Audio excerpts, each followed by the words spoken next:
Hello everyone, this is Fanfic Audiobook. Here you find original fan-made audio stories. Jujutsu Kaisen, Cosplaying Gojo Satoru encounters the real person. Part 1, Tokyo. Tokyo, I've arrived. Planning a trip to Shibuya, Tokyo, had been on her mind for a long time. Humans are willing to pay for what they love, so Shakiyu had come to Tokyo. This had been her dream since childhood. Having loved anime since she was little, she was exceptionally enthusiastic about visiting various anime filming locations. This time, it just so happened that JJXX had updated to the Shinjuku Showdown arc, making her even more eager to visit the site of Satoru's final battle. This time, she planned to do some cosplay. Early in the morning, she took out her 10-centimeter platform shoes, put on her contact lenses and wig, and, cosplaying as Gojo-sensei, set out to visit her bucket list locations. The Shibuya subway station was truly labyrinthine. As soon as Shakiyu descended, she felt dizzy. The crowd was a bit dense, and wearing her 10-centimeter shoes, she stumbled and fell while going down the stairs. Fortunately, a young woman nearby reached out to steady her. Shakiyu said, "Thank you." Shakiyu looked around, feeling a bit strange. Why did she feel like she had just heard Gojo-sensei's voice? An illusion, it must be an illusion. The girl smiled at Shakiyu and left shyly. Shakiyu walked away, feeling like she had grown taller, and her head ached a bit. Because of the throbbing pain in her head, she couldn't focus. After taking photos and squeezing through the subway, she wandered out, feeling a bit lost.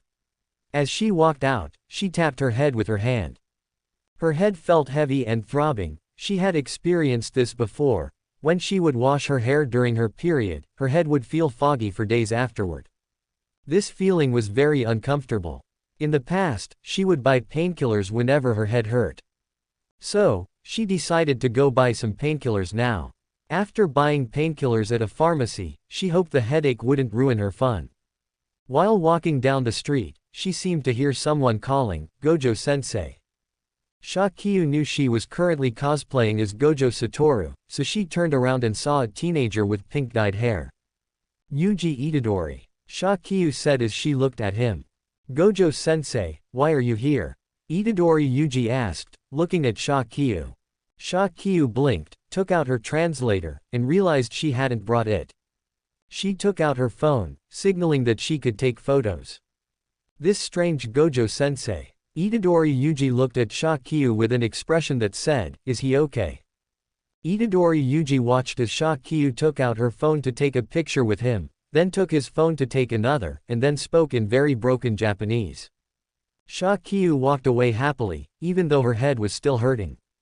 She was determined to finish checking off all her planned photo spots for today.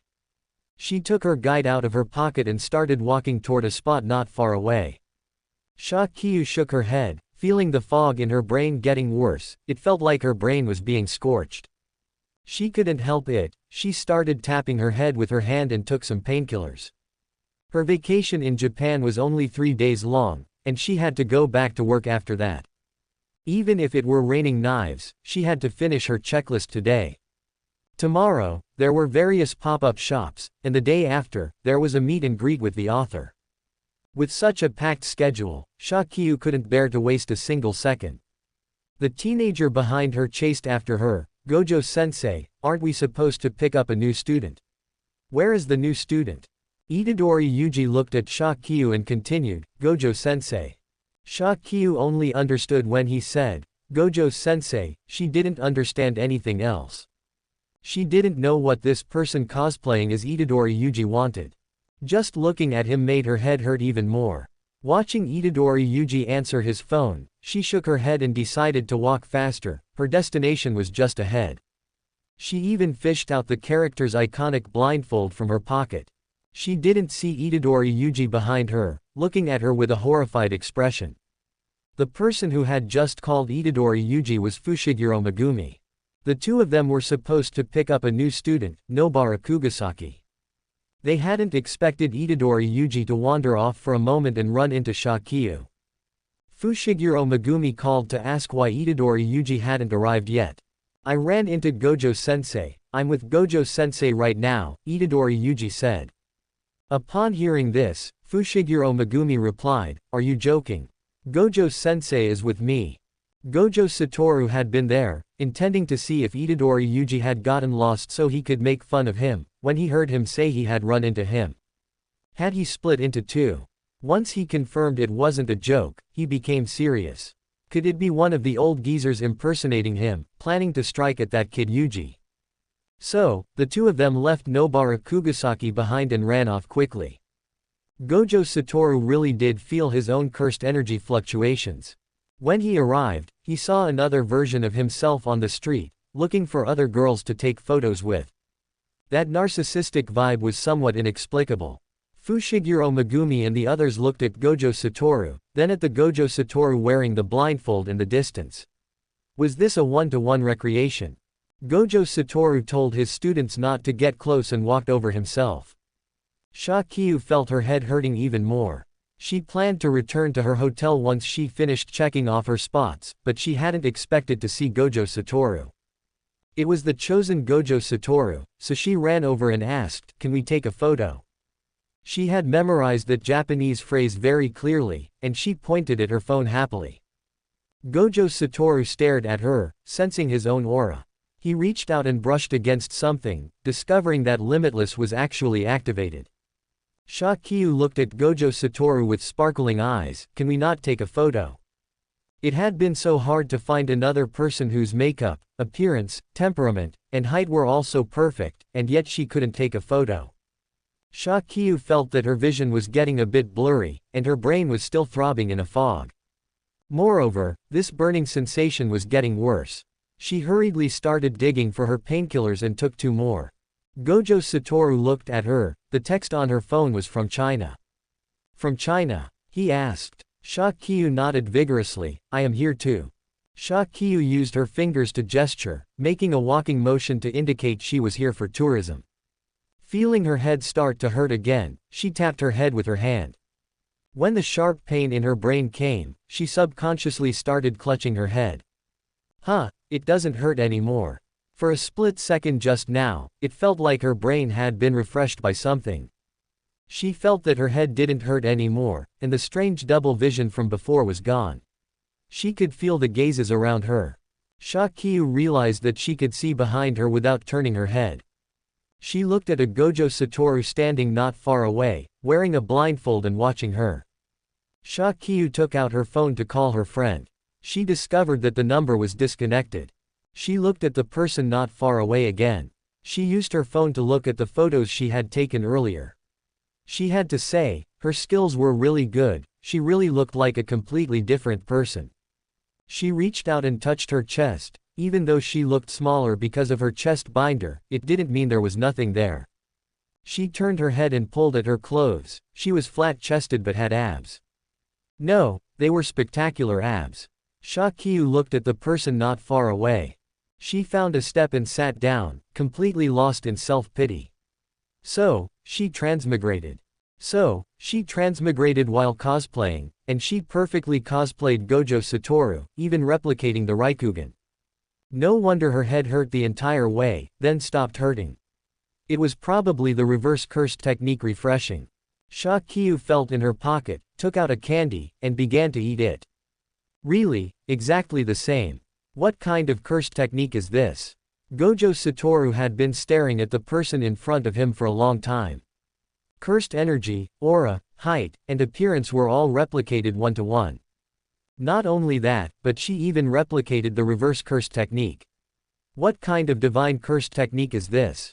If it weren't for her strange reaction, Gojo Satoru would have already made a move.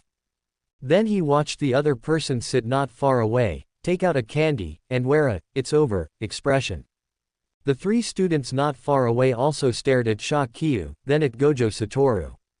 When Shakyu looked at the three of them, she didn't understand why they were staring at her. She patted her clothes, intending to go to the nearby embassy. It seemed no embassy would be helpful, so she sat back down.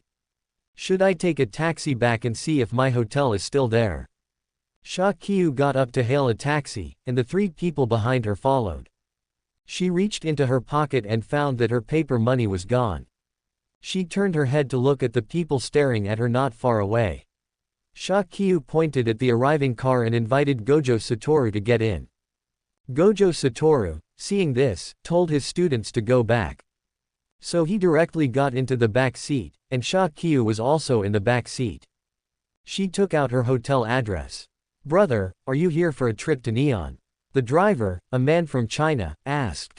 Shakyu heard this and replied, "Yes, I'm here for tourism. Let me tell you, I met Gojo Satoru. Do you know Gojo Satoru?" Shakyu looked at the driver. "Gojo Satoru? Who's that?" The driver asked. "Big brother, do you watch anime?" Shakyu decided to try a little harder.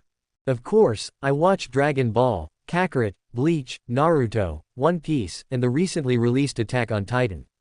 I watch them all." "Brother, why do you look like you're about to die?" the driver asked. Shakyu smiled and said, "It's nothing, I just feel like I've probably transmigrated." "Brother, you're quite a joker," the driver said. When they arrived at the hotel, Shakyu said, "Ask him for the fare." She had no money. She didn't even know when her money went missing. Never mind, Gojo Satoru would definitely follow her to understand the situation anyway. So Gojo Satoru was taken for a free ride. Gojo Satoru had heard his name mentioned several times throughout the ride. He understood some things, but not others. Then he watched Shakyu take her room card upstairs. Shakyu found that she could swipe the card and enter. Shakyu looked at her belongings and immediately started rummaging, finding that her passport was there, and the photo on the passport was her own. Gojo Satoru entered and looked at the room, finding that it contained a girl's belongings. He watched Shakyu touch some of the girl's intimate clothing and reached out to grab her. But he was pushed away by the other party. Gojo Satoru watched, finding it truly interesting. He hadn't actually interfered with Shakyu, intending to see what she was going to do. He watched her in front of a mirror. The person who had been so anxious suddenly stopped and cupped her face. She wore an infatuated expression and even lifted her shirt. Looking at those abs, Shakyu couldn't help but swallow, reaching out to touch them. She believed she had earned it, this beautiful man. Gojo Satoru admitted that he was an unreliable person, but this was the first time he saw someone using his face to touch his abs. And with an expression like she'd hit the jackpot, he felt an indescribable sense of déjà vu, and of course, he was even more curious about who this person truly was. Shakyu was overjoyed, then remembered that the real Gojo-sensei was beside her. She pulled her shirt down, revealing an awkward but polite smile. "Gojo-sensei, I."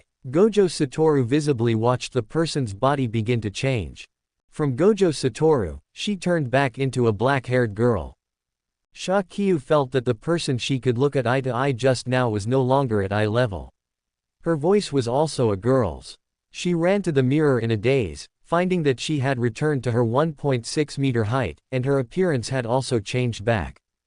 Her voice was also a girl's.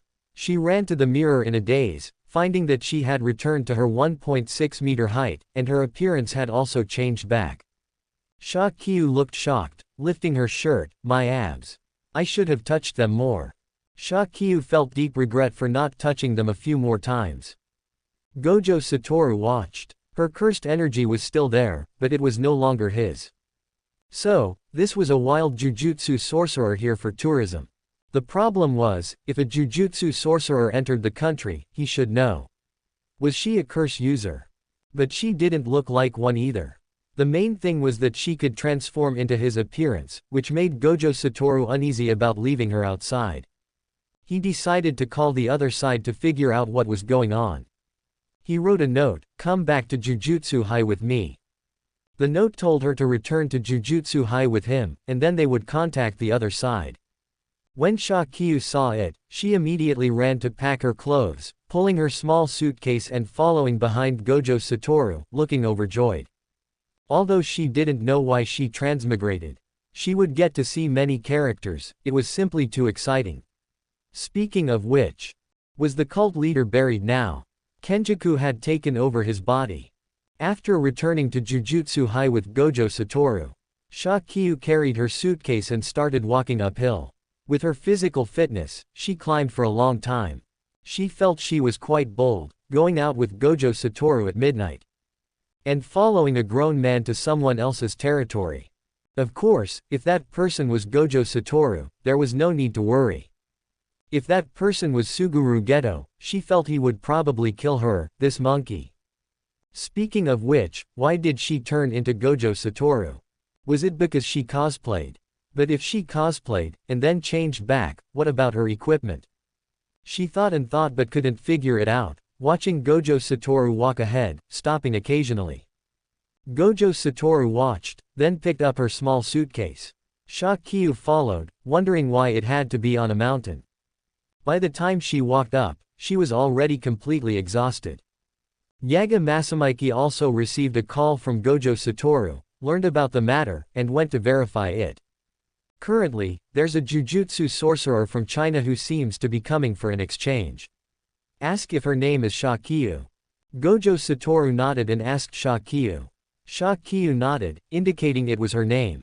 Yaga Masamiki wanted to say that the exchange student sent over couldn't even speak Japanese. Shakyu didn't understand what the expressions on their faces meant, so she just laughed it off. Satoru Gojo watched as he told Shoko Ieri to take her to rest, planning to figure things out tomorrow.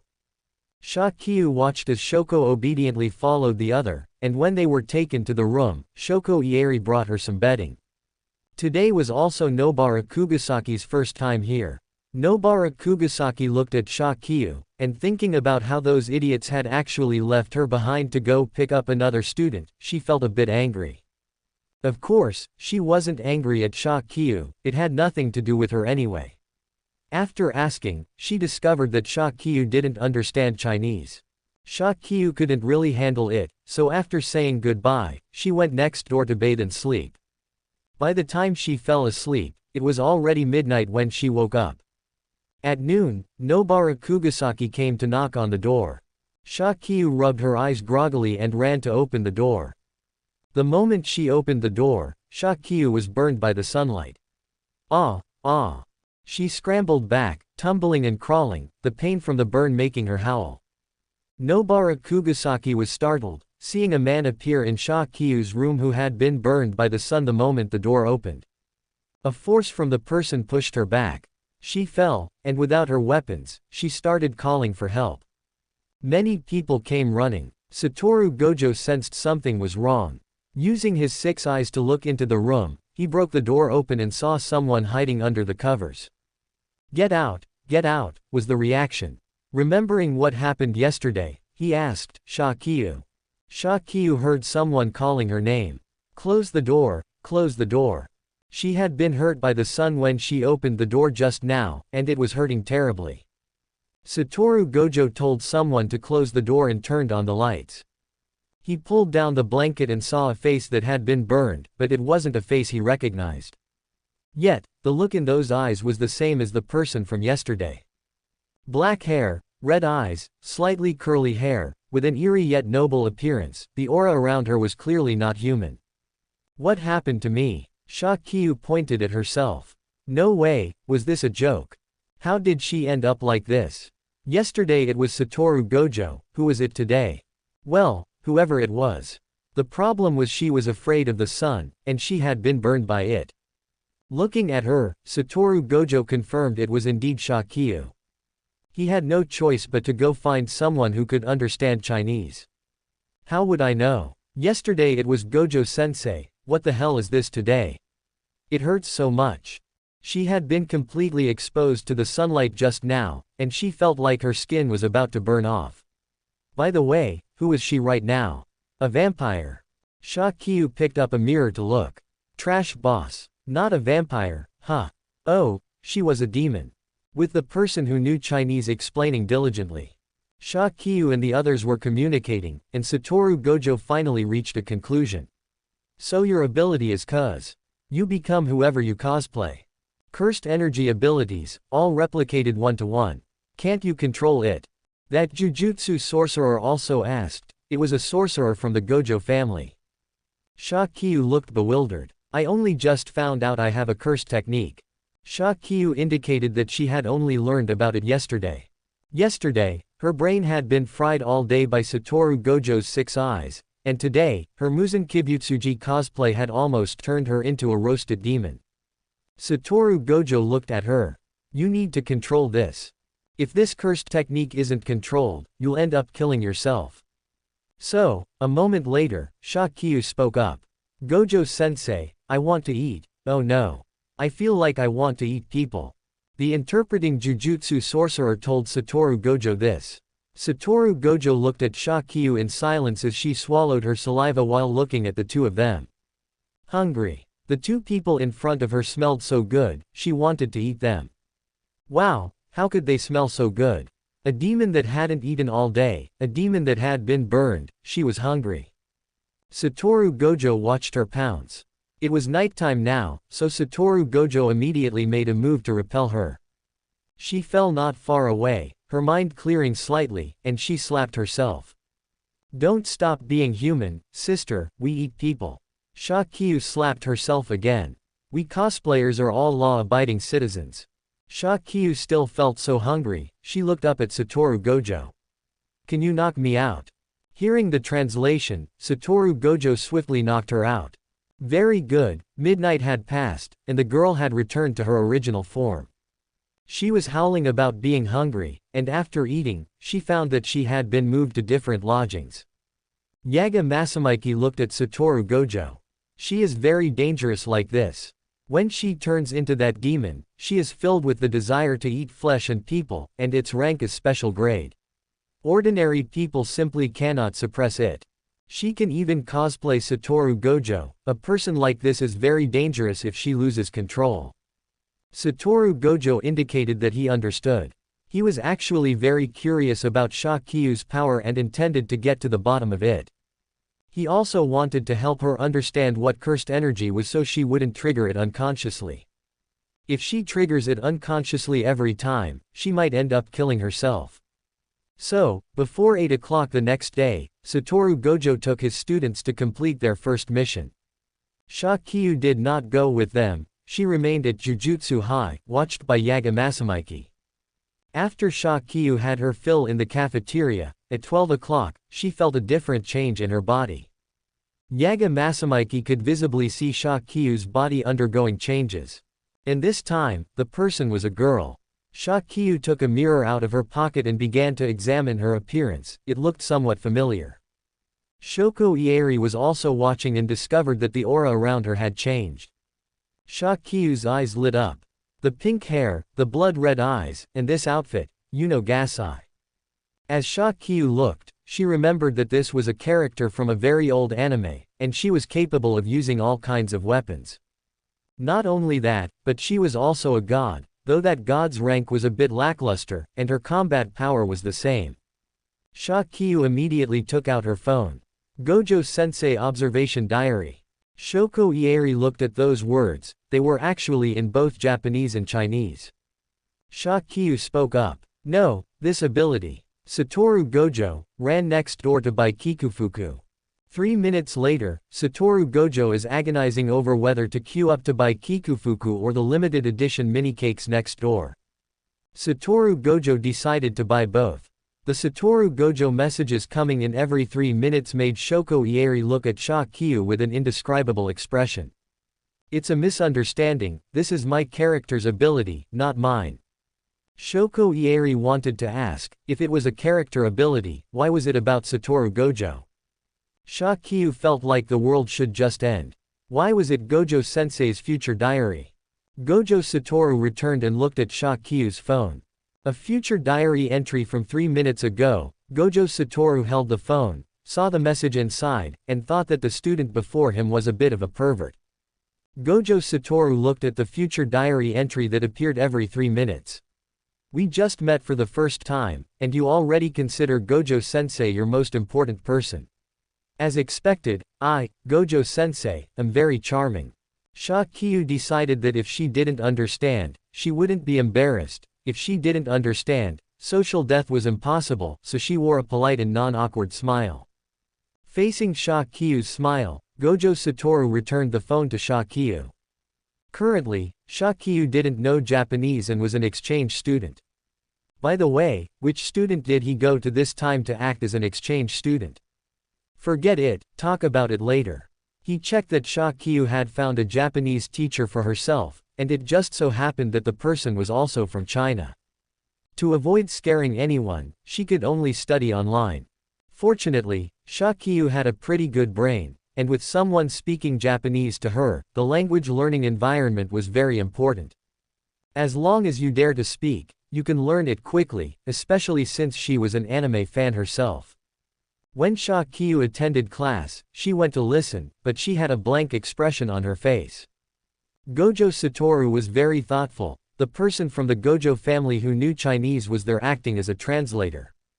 Have to say, Gojo-sensei is very reliable in certain situations.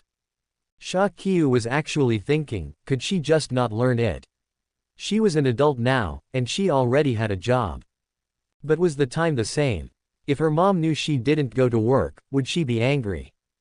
After all, to prevent her from being a shut-in, her mom had cut off her allowance.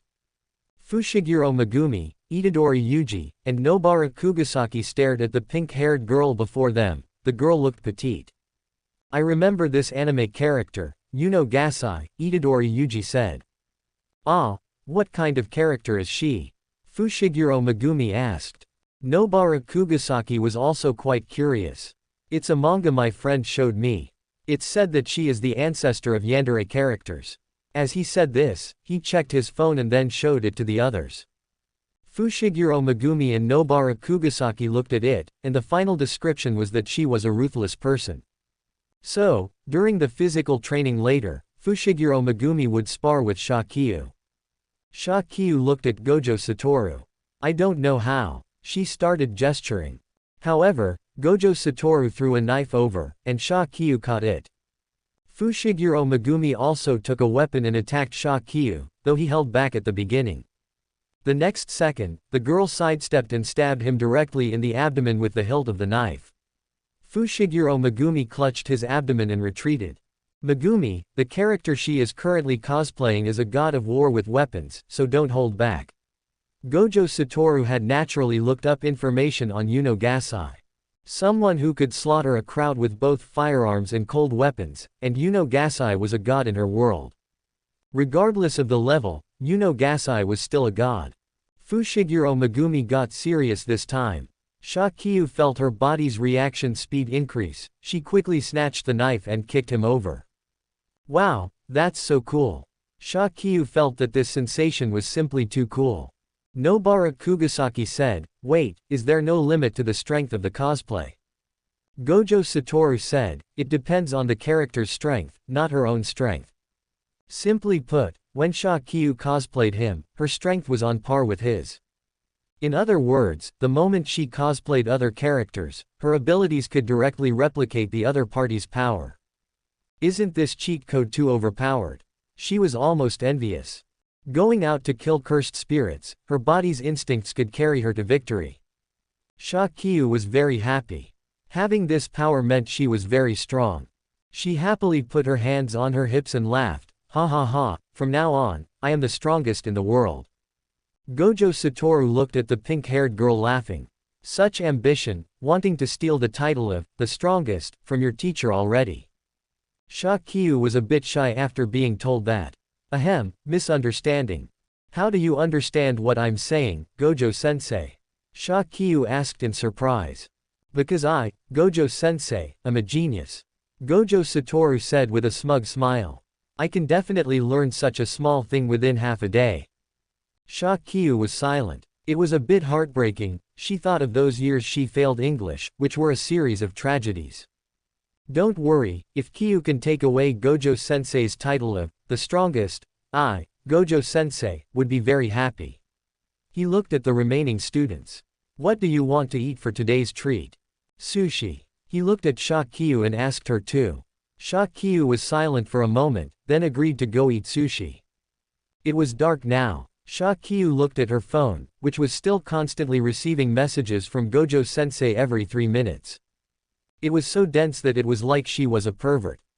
She looked at the corner ahead. Gojo-sensei stopped at a dessert shop. Sure enough, 3 minutes later, Gojo-sensei really stopped. He ran off to buy desserts. Shakiyu looked at her phone. By the way, with this future diary skill, if her phone was destroyed, wouldn't she also be done for? She held her phone carefully, don't scare herself. The group went to eat sushi together. Shakyu had pink twin tails. Gojo Satoru checked the time. He planned to bring the students back before midnight. It was originally a morning mission, but it dragged on until now because of Shakyu. On the way back, the others could visibly see Shakyu changing. Her pink hair turned back to black. Shakyu looked at her phone with some regret and discovered that Gojo Satoru's 3-minute diary behavior was actually still there. She quickly saved it. This was a whole day of Gojo Cat. Gojo Satoru walked behind her and saw the girl saving the diary he had given. He touched his face. No way, does this student have inappropriate thoughts about him? Gojo-sensei felt a bit panicked. It should be admiration. Shakyu's third day in this world ended successfully. So on the fourth day, she got up in the morning to run and train her physical fitness. Gojo Satoru wasn't there in the morning, Ijichi was watching them train. When it was 9:30, Gojo Satoru came back to take them out to kill cursed spirits. You should know how to use cursed energy, right? Gojo Satoru looked at Shakyu. Shakyu nodded upon hearing this, because she had learned it back when she was Yuno Gasai, and found that the cursed energy output was the same. Gojo Satoru nodded and let them go in. The four of them surrounded it together and finished off the cursed spirit. Because of Shakyu's midnight transformation, at 12 o'clock, Gojo Satoru let Shakyu go to the car alone. Inside the car, Shakyu found it pitch black. Little Gojo, mommy loves you. Shakyu looked at the pitch-black car and couldn't help but want to cry. Because last time she turned into a ghost, to prevent her from being burned in the car, she had used a black cloth to cover the sunlight. Shakyu realized her body was starting to change, so she took out her phone to look. Kyu. Gojo Satoru's voice spoke up. The power inside had changed, why didn't she come out? Shakyu opened the car door and looked at Gojo Satoru. Gojo Satoru was silent. There was a bear in the car. The bear looked at him, and he looked at the bear. Ah! Shakyu let out a sharp screech, why is it Briar? I can't go on like this. The others leaned in to look, and seeing a bear in the car, the three companions fell silent. Nobara Kugasaki spoke up, this ability is actually just like that. I think so too. Fushiguro Megumi nodded. Being able to summon non-humans was a bit pathetic. Itadori Yuji looked at the three of them and noticed Gojo Satoru laughing out loud. The two companions beside him also laughed. Shut up, all of you. Shakyu glared at the two of them angrily. It was infuriating. Gojo Satoru finally forced his smile down. How could they mock a classmate like that? Oh well, let them laugh for a bit. On the way back, Shakyu sat in the car with a look of utter despair. She felt that life was just so messed up. People at Jujutsu High saw a bear following their classmate back and all assumed that Yaga Masamiki had created another cursed corpse. Yaga Masamiki looked at Shakyu, who was sitting not far away, wallowing in her own misery. He looked at Gojo Satoru, to think it was a bear today. We must help her master her power quickly, having such random summons is very dangerous. Ieri Shoko looked at Shakyu before her, so, who is this character?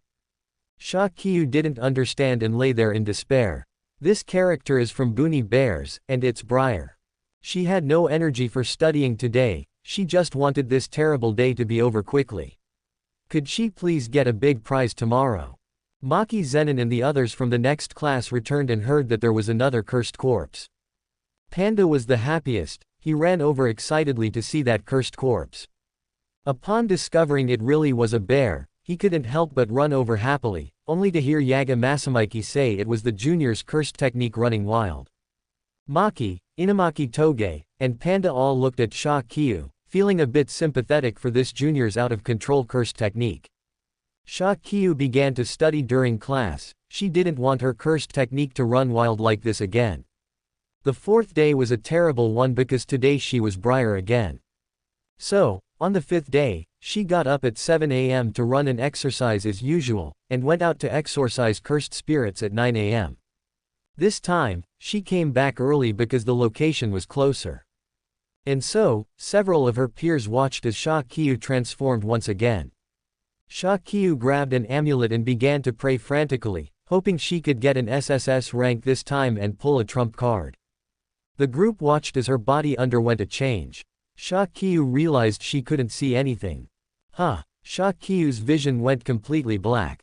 No, what was happening now? Who have I turned into?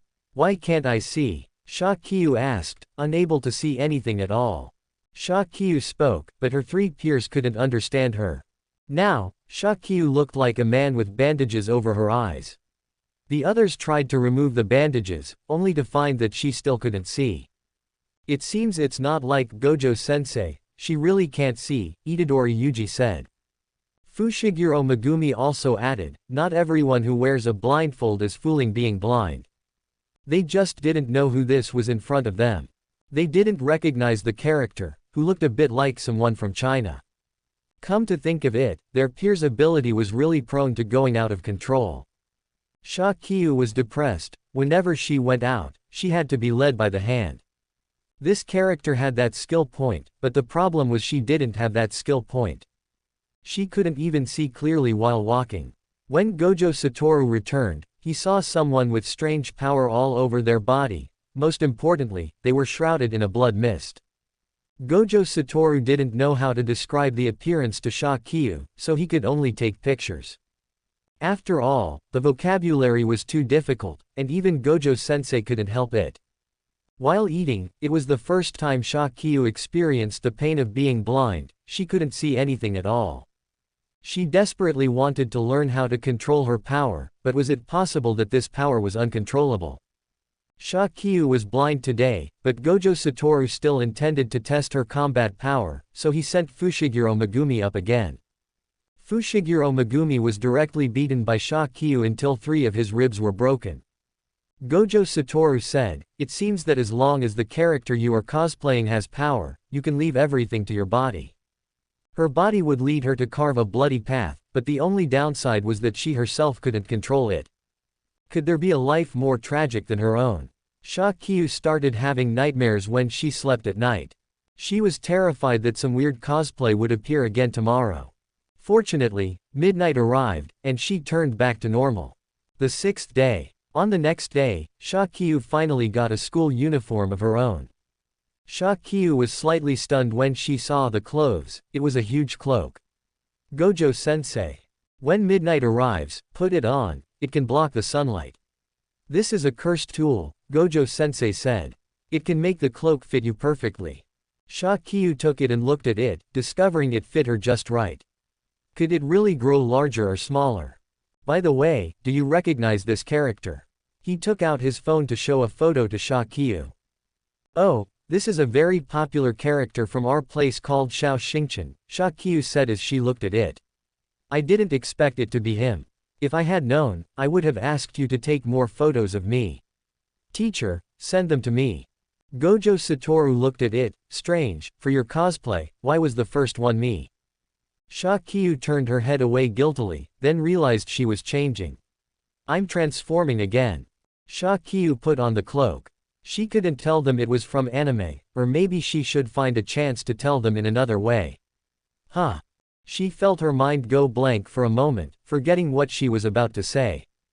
Gojo Satoru stared as she began to change. This time, it was a normal character, no blind eyes, and she didn't turn into a non-human. Shakyu looked at her hands and quickly took out her phone to check. It looked a bit familiar. Black hair, bun hairstyle. Opposite her, Gojo Satoru was already looking at him with a look of shock. Finally, he calmed the emotions in his heart. Wow, the cult leader. Shakyu recognized the person. It was Geto Suguru. There were quite a few characters with black hair and buns, but of course, seeing the squinty eyes, she knew it was the cult leader. She suddenly looked up at Gojo Satoru and realized that at some point, he had put on his black blindfold, making his emotions unreadable. Gojo Satoru put the cloak on Shakyu. Shakyu looked at him, her purple eyes filled with confusion. Don't let anyone else see, Gojo Satoru said. Alright, Aijichi will take you to do today's mission. Shakyu looked at Gojo Satoru. Gojo-sensei. Hearing you call me Gojo-sensei in that voice gives me an inexplicably good feeling. Gojo Satoru turned back to look at Shakyu, rubbing his chin. Satoru, Shakyu said mischievously. As expected, the smile on Gojo Satoru's face stiffened for a moment. He stared at him. Little Kyu, when you cosplay, do you have their memories? Shakyu didn't say a word, she had dug this hole for herself. Shakyu looked at Gojo Satoru and said, well, I'm going to my mission now. As she said this, she ran out quickly. She would tell Gojo-sensei about Kenjaku when the time came. She looked at Itadori Yuji beside her. And that Ryomen Sukuna inside him. It was all quite troublesome. It was July now. She had to do everything she was supposed to do while out on missions in July. As they were heading out, Maki Zenin, Toge Inamaki, and the others returned and ran into Shakyu. Maki Zenin swung her cursed tool at Shakyu, but Shakyu reached out and caught the weapon. Gojo Satoru came out and saw this. Maki, it's Kyu. The sentence left Maki Zenin stunned. She looked at the Shakyu in front of her, wearing an expression that seemed to ask, what on earth is going on with her? Your cosplay can even be dead people. Maki Zenin asked, looking at Shakyu. Shakyu replied, I'm not sure. Shakyu indicated that she didn't even understand her own curse technique. Maki Zenin looked the girl over and noticed she was wearing a cloak before she ran off to go on a mission with Yuji Itadori. Maki Zenin turned back to look at Gojo Satoru. Blindfold idiot, can't she control this curse technique yet? If she can't control it next time, she might get hacked to pieces. Gojo Satoru looked at Shakyu and said, I can't do anything about that either. He was trying to teach her, but unfortunately, this wasn't something she could just learn instantly just because he taught her. Although she was an exchange student, Gojo Satoru discovered that she only had a superficial understanding of Jujutsu. She seemed to know it, yet also seemed not to. The only thing that gave him some comfort was that she was learning the language quite well. With people speaking Japanese to her every day, her learning progress had improved significantly. While Shakyu was out exercising cursed spirits with the others, she wondered, if a cursed spirit was tamed by her cursed spirit manipulation, and then she lost the technique, would the cursed spirit still exist? Shakyu decided to test it. After the others had beaten the cursed spirit to a pulp, she said, let me handle this. The group looked at Shakyu, and Nobara Kugisaki asked, by the way, what is your cursed technique this time? Fushiguro Megumi felt conflicted. He hadn't expected it to be him, the curse user who died last year, Suguru Geto. Shakyu activated cursed spirit manipulation and quickly turned the cursed spirit into a cursed spirit orb. I'm not sure either, let me try, to see if I can tame it. Looking at the large orb, Shakyu couldn't help but gulp, hesitated for a moment, and then began to shove it into her mouth. From watching anime and reading manga, she knew it tasted like a sewer. When she swallowed it, she physically started to gag. She doubled over a short distance away and started dry heaving. No, no, I refuse. Just exorcise it. The sticky, nauseating texture was like a dirty rag, making her taste buds revolt. It was the kind of thing that would make any human physically sick, like seeing a rotting animal. This cursed spirit orb was like shoving rotting matter from a sewer into her mouth. The aura and the squirming of the cursed spirit made her feel like she was going to explode. Even though the cursed spirit had become an orb, it wasn't like in the anime where it seemed coated in glass. Instead, the cursed spirit was kneaded into a ball, and the meaty texture that remained made it even more disgusting. Seeing Shakyu's reaction, the others went ahead and exorcised the cursed spirit. Shakyu felt there was no need for her to suffer like this. Shakyu had never really suffered in her life.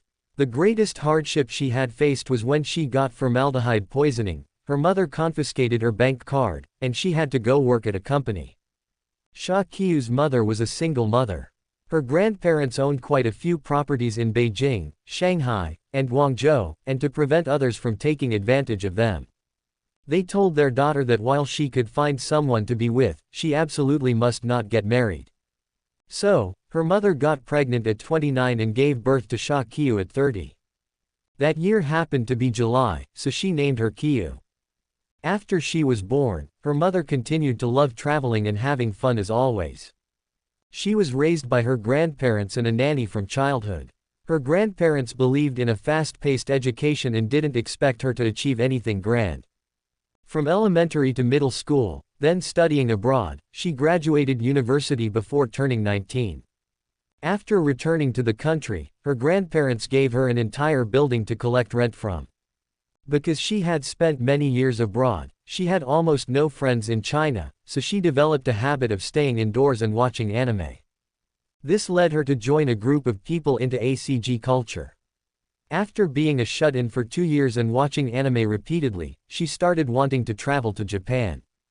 Unexpectedly, she never made it to travel. Instead, she ended up with formaldehyde poisoning due to buying too much merchandise and having an irregular sleep schedule. When her mother found out, she returned, froze her bank card, and made her go out to work, intending for her to have contact with the outside world. So, her mother dumped her at a company and made her work as a receptionist. Her mother said if she could work for a full year, she would return her bank card.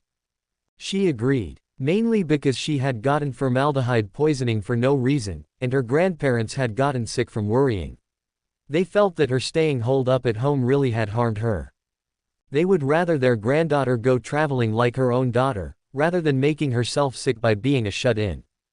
Kyu went to intern. She felt that the online claim of an average salary of over 10,000 was true, because her internship salary was 10,000.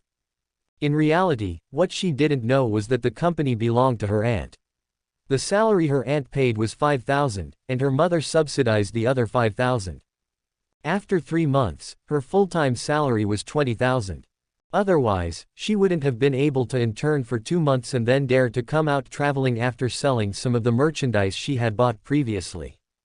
When Kyu was heading back with the others, she took out her phone, looked at her mother's number, and tried calling it. Mostly, she wasn't sure if it would go through. Her mother might have gone traveling again, and she was worried about her grandparents worrying.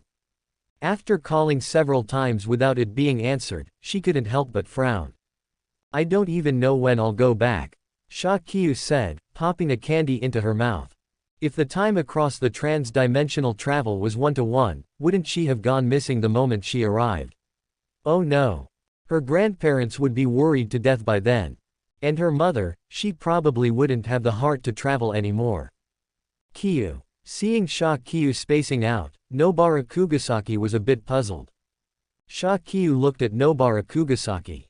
"I'm fine." She had been away from home for 2 days, it wasn't as if she hadn't been away for longer before. During those years she studied abroad, her grandparents and her mother would all go to accompany her. As a result, even though she was studying abroad, for half of every year, her family was by her side. Because the visa only allowed for 6 months at a time, otherwise her grandparents could have stayed there for years. On the way back, Kyu turned back and looked into the distance. At the airport, she didn't know if she had transmigrated right after getting off the plane. Or had she transmigrated directly from the hotel? Regardless of where she transmigrated from, how was she supposed to go back? Did she need to unlock a time-traveling cosplay to go back? Thinking of this possibility, Kyu's eyes lit up. If she unlocked a time-traveling ability, she wondered if she would still have it once she returned to reality. If she did, wouldn't she be able to travel everywhere? Nobara Kugasaki didn't understand. Kyu had looked quite troubled just a moment ago, so why was she suddenly smiling? Girls from China were truly strange. Plus, there was still some language barrier in their communication. From then on, Kyu was basically playing blind boxes and scratch-offs. Kyu's cursed spirit also improved quite quickly, and all within a month. Although she hadn't unlocked the ability to tear through space-time, she could barely control her cosplay. In the classroom, Gojo Satoru looked at Kyu. "Come on, try to control it. Can you stop yourself from cosplaying? It's not convenient if you're suddenly transforming every time." Kyu agreed, although she loved cos, she loved herself even more. She controlled her cursed energy to prevent any changes, and when 12 o'clock arrived, she truly didn't transform.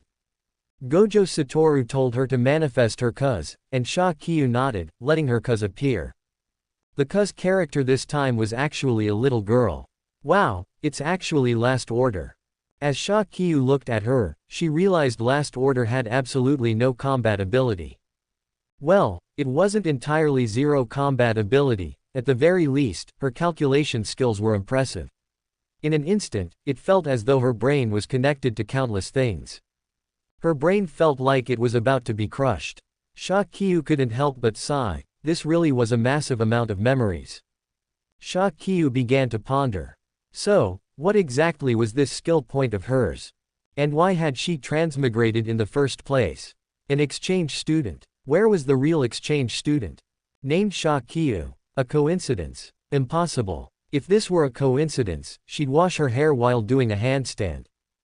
Gojo Satoru looked at Shakyu. See if you can retract it. Hearing this, Shakyu nodded and controlled her cursed energy, discovering that she could indeed retract it. In other words, she could control her cuz.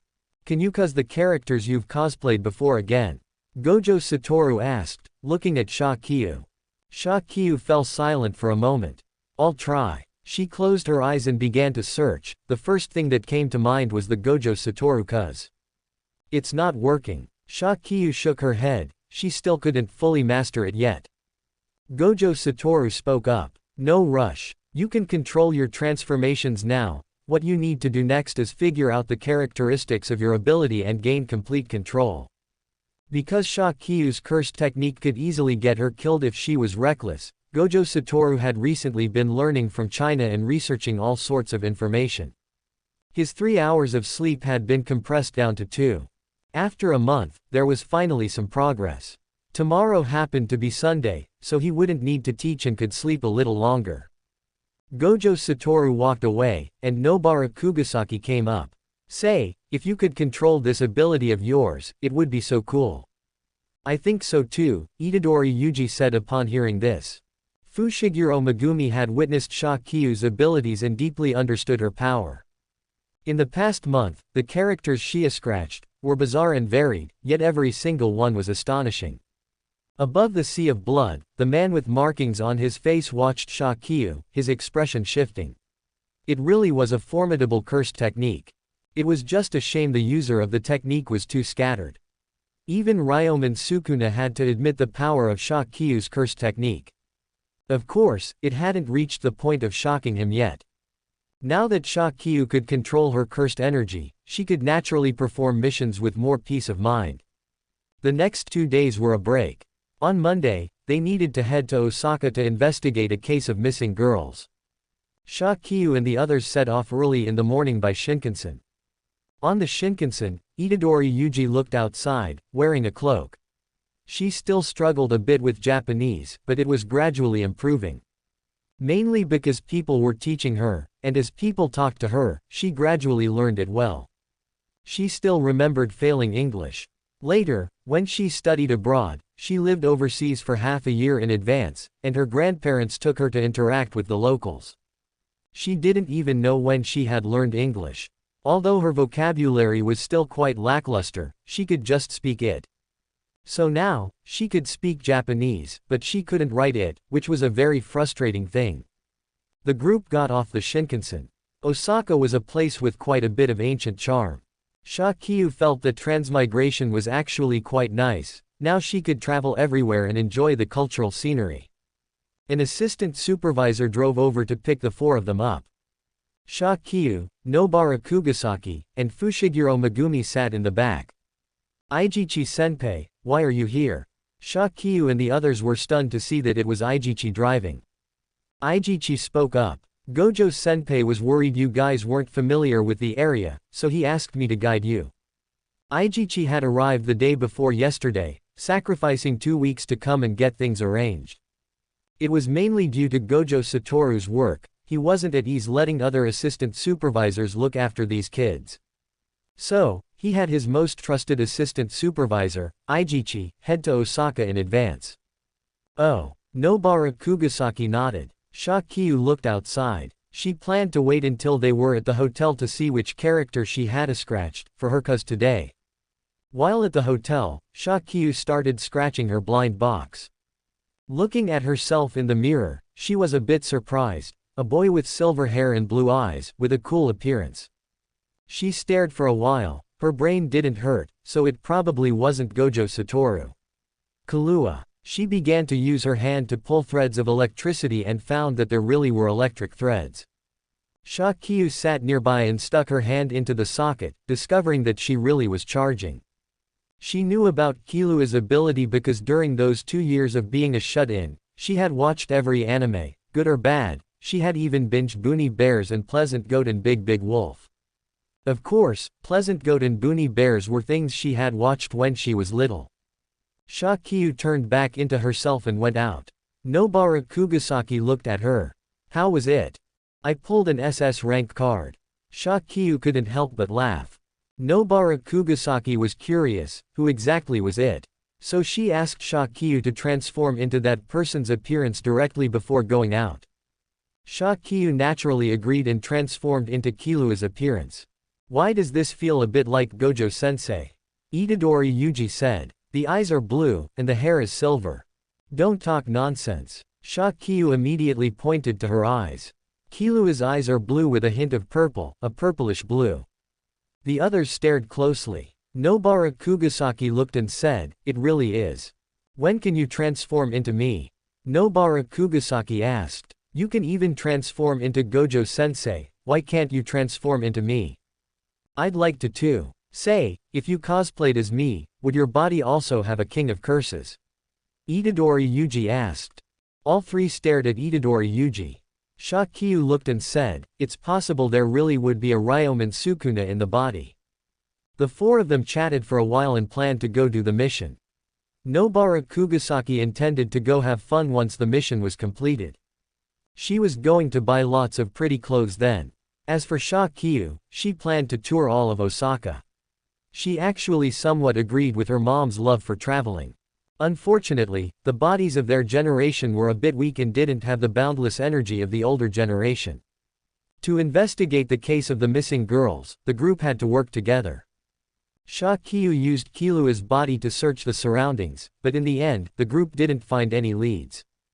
Instead, when they turned back, they discovered that Nobara Kugasaki was gone. Upon discovering Nobara Kugasaki was missing, the three of them could only run back to the place where she was lost, where they found nails and bloodstains. The three of them called Eijichi. Eijichi hung up the phone and immediately called Gojo Satoru. Gojo-senpai, something happened. Nobara Kugasaki has gone missing. Gojo Satoru sat on a building looking into the distance, where a girl was being carried inside. I'm in Shinjuku buying kikufuku right now and don't have time. We need to have more trust in our students. Don't worry, Fushiguro Megumi, Itadori, and Shakyu can handle it. Gojo Satoru hung up, sitting on the building eating kikufuku, not knowing when his three students would arrive. The main reason was that this cult incident was a situation Gojo Satoru had already checked out from the beginning. To avoid any accidents, even though his own mission was finished, he planned to stay and keep watch. Once this matter was successfully concluded, Gojo Satoru felt he could let go of subsequent matters and let the kids grow properly. Fushiguro Megumi's divine dogs were quite effective at tracking. The divine dogs found Nobara Kugasaki's scent and led the three of them there. Gojo Satoru looked at the shorty and realized it was his cosplaying student. So, which character had been scratched this time? He took a photo, looked at it, and checked online, only to find too many results. He couldn't identify the person for a moment, then suddenly saw one for Kahlua. So the cuz this time was Kahlua. The three of them stormed in and started bombing the inside of the cult. Gojo Satoru watched the three running around. They had zero sense of teamwork, and Shakyu had gotten lost on her own. Itadori Yuji had rushed too far ahead, and Fushiguro Megumi had been captured. He fell silent. So his three students were still immature.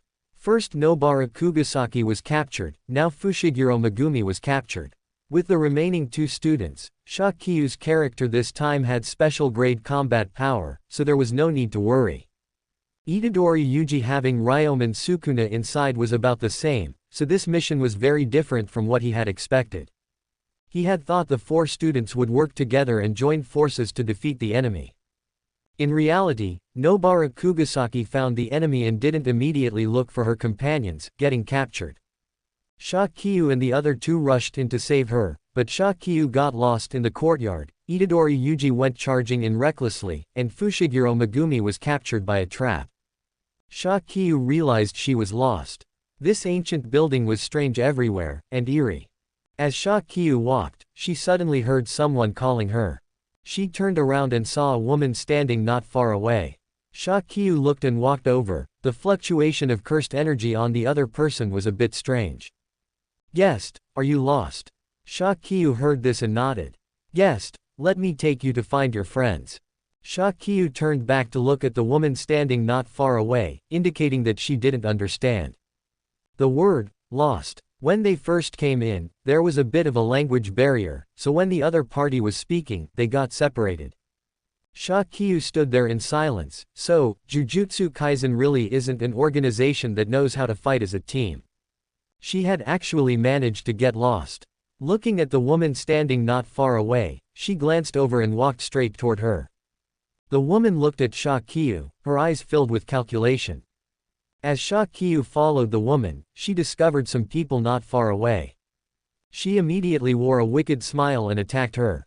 Lightning energy coiled around Shakyu, and she directly shocked these people until they were twitching. She then started pushing open some rooms and discovered quite a few young girls tied up. Those women looked at the doorway with expressions of terror. When they saw the person entering the doorway and realized it wasn't the people who would harm them, they finally let out expressions of relief. Shakyu looked at the few people, walked over, and opened the door. Just then, she heard commotion outside. Fushiguro Megumi had been captured. He looked at the person who had captured him, listening to the other party drone on incessantly about their evil plan. Something about summoning a great and legendary existence. Fushiguro Megumi stopped acting and pinned the guy to the ground, giving him a beating. On Gojo Satoru's side, he watched his students. Although they didn't have any spirit of cooperation and had each beaten up their own opponents, he breathed a sigh of relief while also feeling a bit helpless. Forget it, let them slowly learn to work together. He wanted to cultivate rapport among these children. The cult organization didn't have a single special grade, and the combat power of Fushiguro Megumi and Itadori Yuji was not low to begin with. Plus, with Shakyu, who was cosplaying a character with special grade power, wiping this place out was a piece of cake. It was just that Nobara Kugasaki had suffered a bit. In order to save a girl, she had ended up getting captured herself. Nobara Kugasaki sat not far away. Those fools, they ruined my mood for going out to have fun today. Unforgivable. Looking at the three people in the distance, staring at Fushiguro Megumi and Itadori Yuji, she felt a bit embarrassed. She was actually the one who got captured, so she ignored those two. Ijichi and the others handled the situation, and Shakyu and the others naturally had nothing to do. After that, there was only free time. Nobara Kugasaki planned to go shopping, and Itadori Yuji planned to go see a movie, a grotesque one. Shakyu wasn't interested in those grotesque movies, so Nobara Kugasaki went shopping. Shakyu ran off to check in at tourist spots in Osaka. They were all good material, after all. While taking photos, she saw a white-haired guy buying desserts from a distance. He was holding a stamp collection card in his hand, and it was visible to the naked eye that the stamp card was just one stamp away from getting him the dessert he liked. When Shakyu saw Gojo Satoru, she quickly ran over. "Gojo-sensei." Gojo Satoru looked at Shakyu. "Oh, it's Kyu. Why are you here, Kyu?" "It's Gojo-sensei, actually. Didn't they say you were on a mission somewhere else?" Shakyu said. Gojo Satoru looked around. "Don't go telling anyone that Gojo-sensei is here to buy desserts, or else Megumi will definitely get angry." Shakyu looked at Gojo Satoru. For someone with a packed schedule, she expressed sympathy.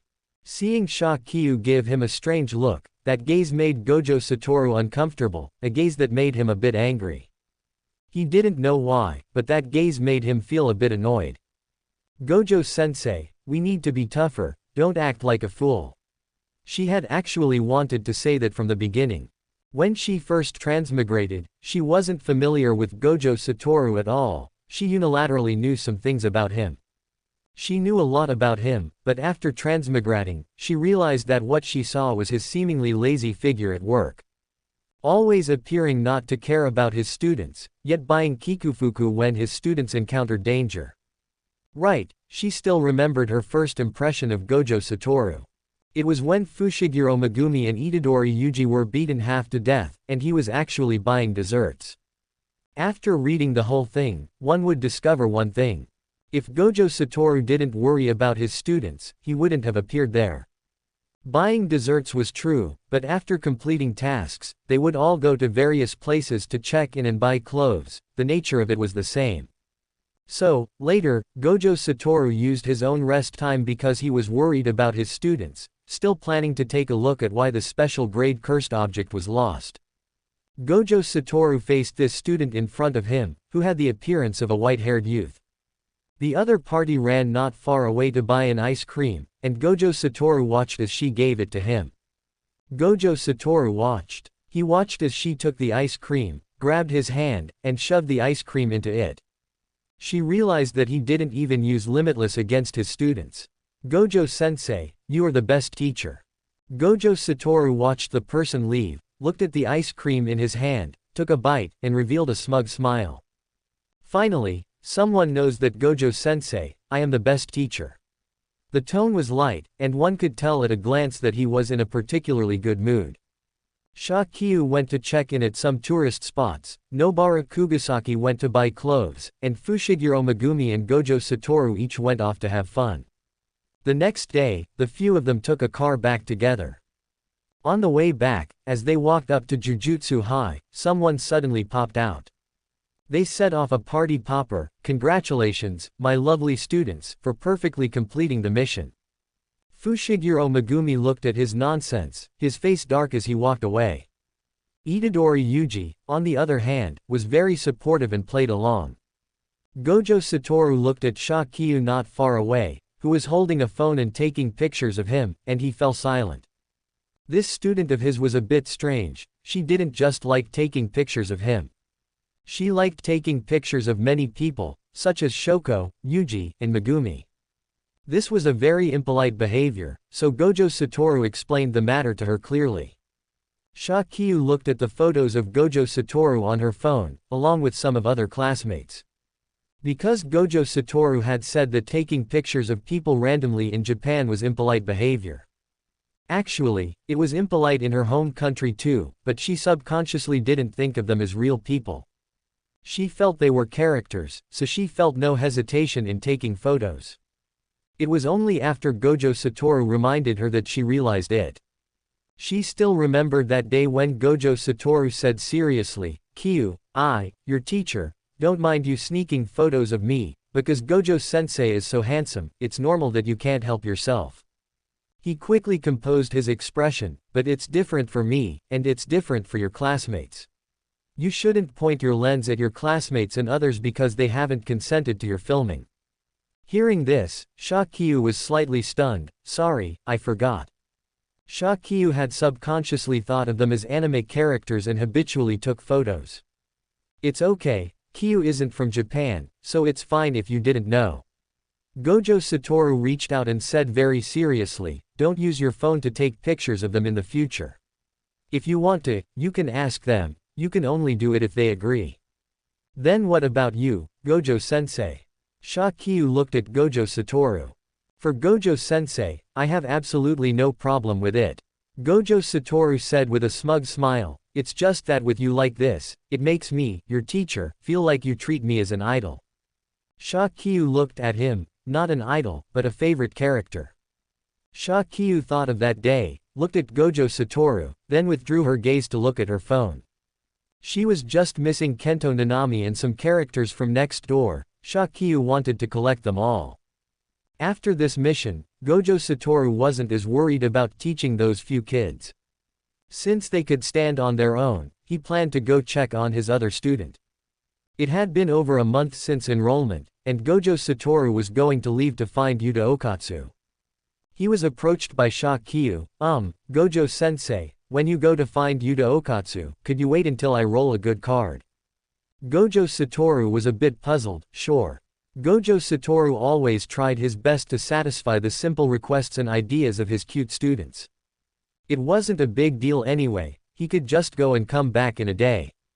Thus, on the day Shakyu rolled a royal flush, which was a cosplay of Gojo Sensei, Gojo Satoru finally headed off to where Yuta was.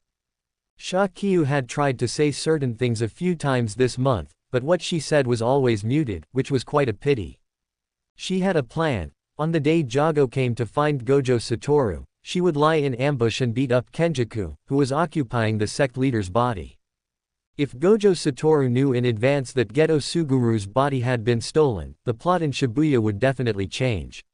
She was a genius. It wouldn't let her speak, and she hadn't said anything. This time, it was to test whether she could change the plot nodes. So, for this setup, Shakyu went along with them. To kill a special grade, what Shakyu had to do was prevent Itadori Yuji from making a binding vow. Itadori Yuji, listen to me. Don't you dare make a binding vow with Ryomen Sukuna inside your body, you hear me? Shakyu looked at Itadori Yuji. Itadori Yuji didn't understand why Shakyu said that, but he still nodded. I know, Gojo-sensei told me too. As they entered the prison, they discovered it was a special grades domain. Although it hadn't fully formed yet, it was very difficult for Itadori Yuji and the others to handle. As they entered, changes began to happen to Shakyu. Ryomen Sukuna, who had been sitting on his throne of blood, had his gaze change in an instant. Gojo Satoru's aura, was it a perfect simulation? If that were the case, it would be simply amazing. This kind of cursed technique, which could turn one into any person and simulate the other's cursed technique and cursed energy, was like a miracle to everyone.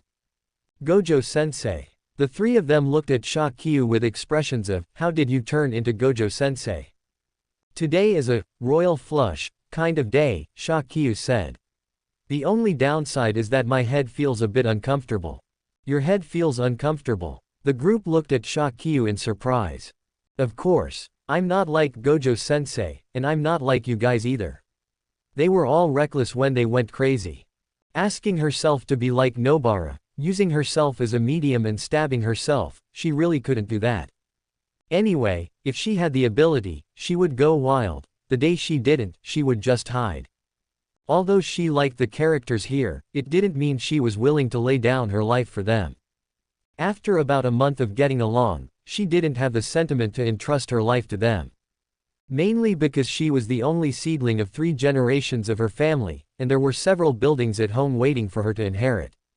With Gojo Satoru's cursed energy, sweeping through the area was absolutely no problem. After sweeping the area, Shakyu sat outside. None of the 4 had been injured, not even a scratch. Shakyu felt her head aching a bit. Nobara looked at her, is the burden of the 6 eyes that heavy? Yeah, anyway, if I had the 6 eyes, I'd definitely be irritable and short-tempered. Who could have a good attitude when their head felt uncomfortable all day long? When she was on her period, she could lie in bed all day from stomach pain. Aijichi, seeing that the 4 were unharmed, couldn't help but heave a sigh of relief.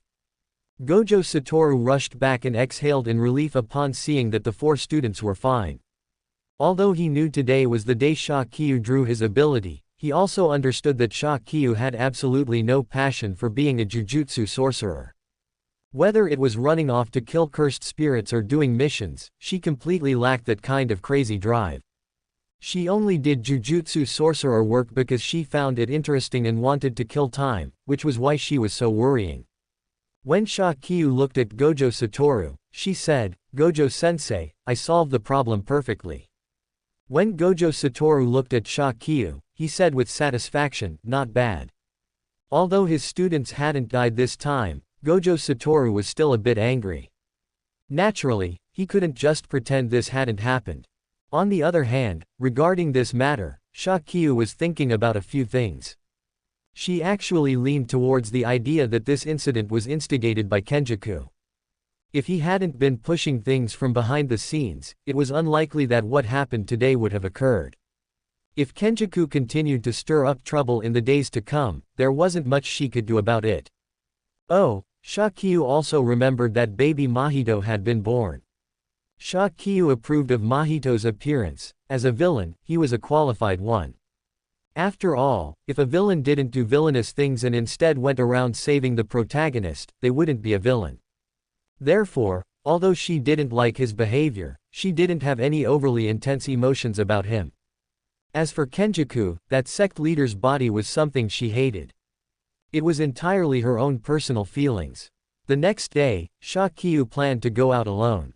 The cosplay she rolled that day was quite powerful. It was the railgun from a certain scientific academy, Misaka Makoto. This level of combat power was enough to sweep through this world. She stood in front of the mirror, looking at her appearance, and couldn't help but feel a bit puzzled. So why on earth did I turn into this? Whether she had traveled through time or been possessed, she didn't really care, but she was actually a bit surprised by the current situation. Why could she travel through time and space? This had been something she was curious about from the very beginning. Shakyu reined in her thoughts. Forget it, she would just take it one step at a time. When she walked into the sewer, she called Gojo Satoru. Gojo-sensei, I've discovered something. Come quickly. Secrets couldn't be spoken of, and she couldn't ask him to come directly and wipe out the secret. Gojo Satoru was buying kikufuku, intending to go to the next mission location. Hearing his student calling, he still grabbed the kikufuku and went. Sensing the strange power in the vicinity, leaving marks so blatantly, it was definitely his student all right. When he walked in, he could see his student fighting a special grade cursed spirit not far away. Gojo Satoru stood to the side without helping.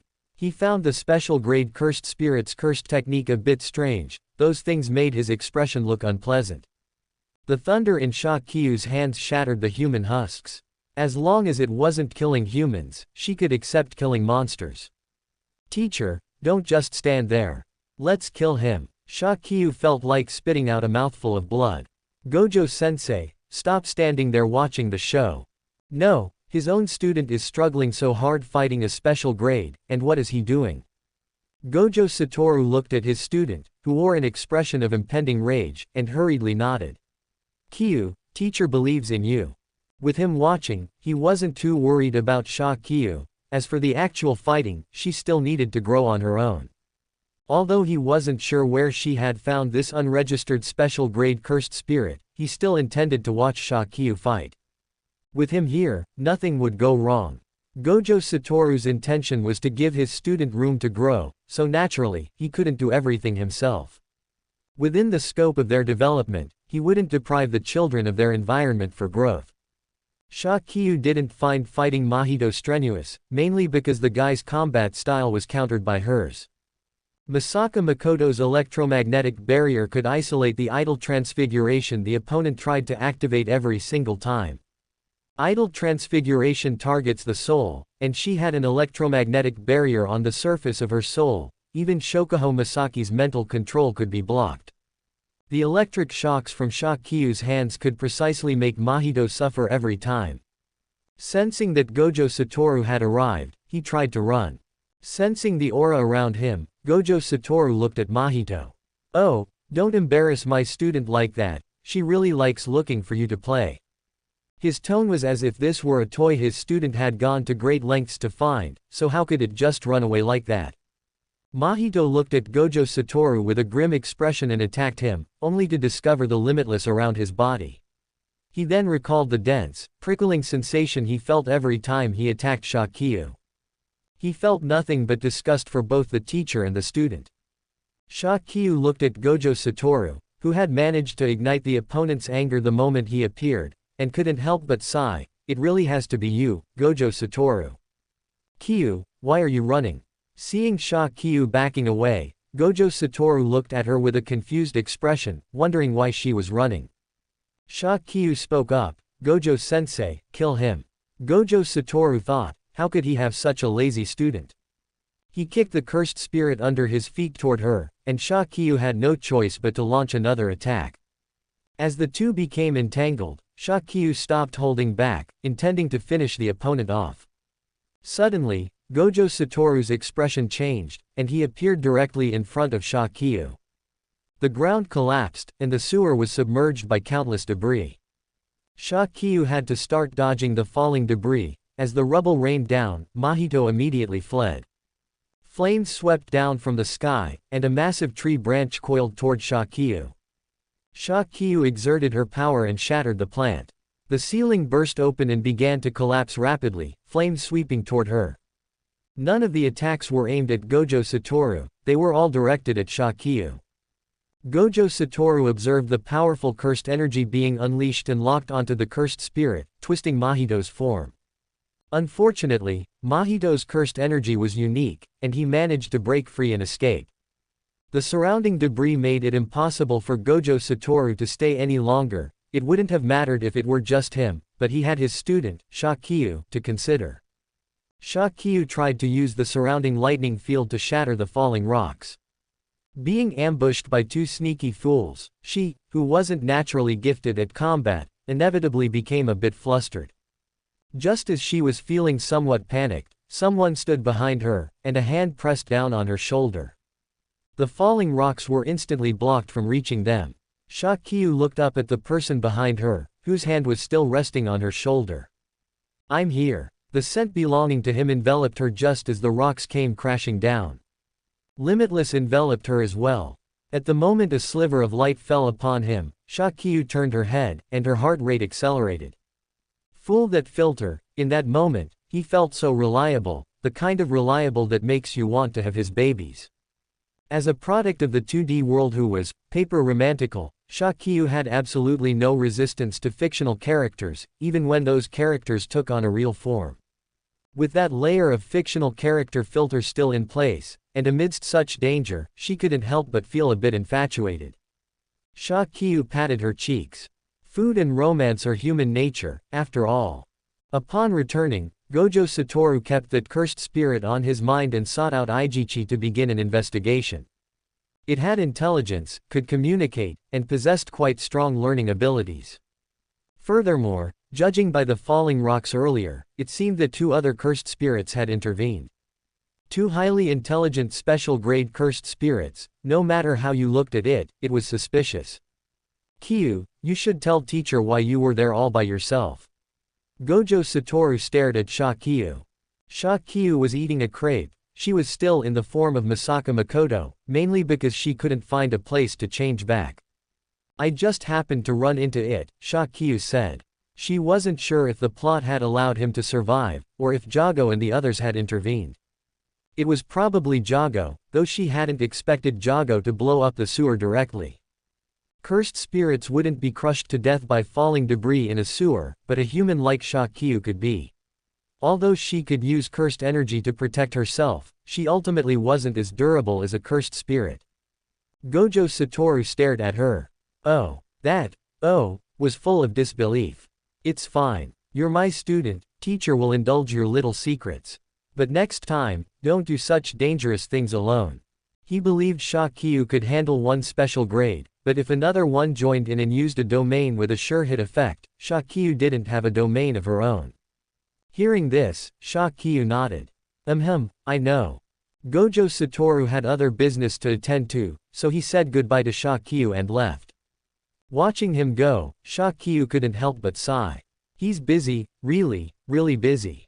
Indeed, Gojo Satoru was visibly busy, rushing around without a moment's rest. Shakyu couldn't help but sigh. Wasn't he afraid of working himself to death? As Shakyu was returning to Jujutsu High alone, she felt as if someone was watching her. She turned to look into the distance, but didn't see anyone. She couldn't help but frown. As she scanned her surroundings, she used her phone to find a network and connected. Once connected to the network, she spotted a figure with a bun and wearing a kasaya. When she saw him, she was startled. Kenjaku. Shakyu was a mischievous one. After watching for a moment, she sent the video to Gojo Satoru. "Teacher, a pervert is following me on my way back to Jujutsu High."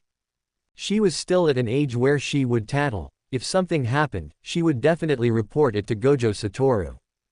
On his end, Gojo Satoru had just finished dealing with a cursed spirit. With his hands in his pockets, he felt his phone vibrate and took it out to check. The moment he saw it, Gojo Satoru was completely stunned. The Kenjaku captured in the video didn't have any stitches, yet even so, he realized immediately that it wasn't Geto Suguru. Gojo Satoru returned to the dormitory late at night, only to find Shakyu sleeping sprawled out. Upon hearing the sound of someone knocking at the door, he thought that if a male student had been inside, he might have barged in. Ieri Shoko looked at Gojo Satoru, who had returned in the early hours of the morning.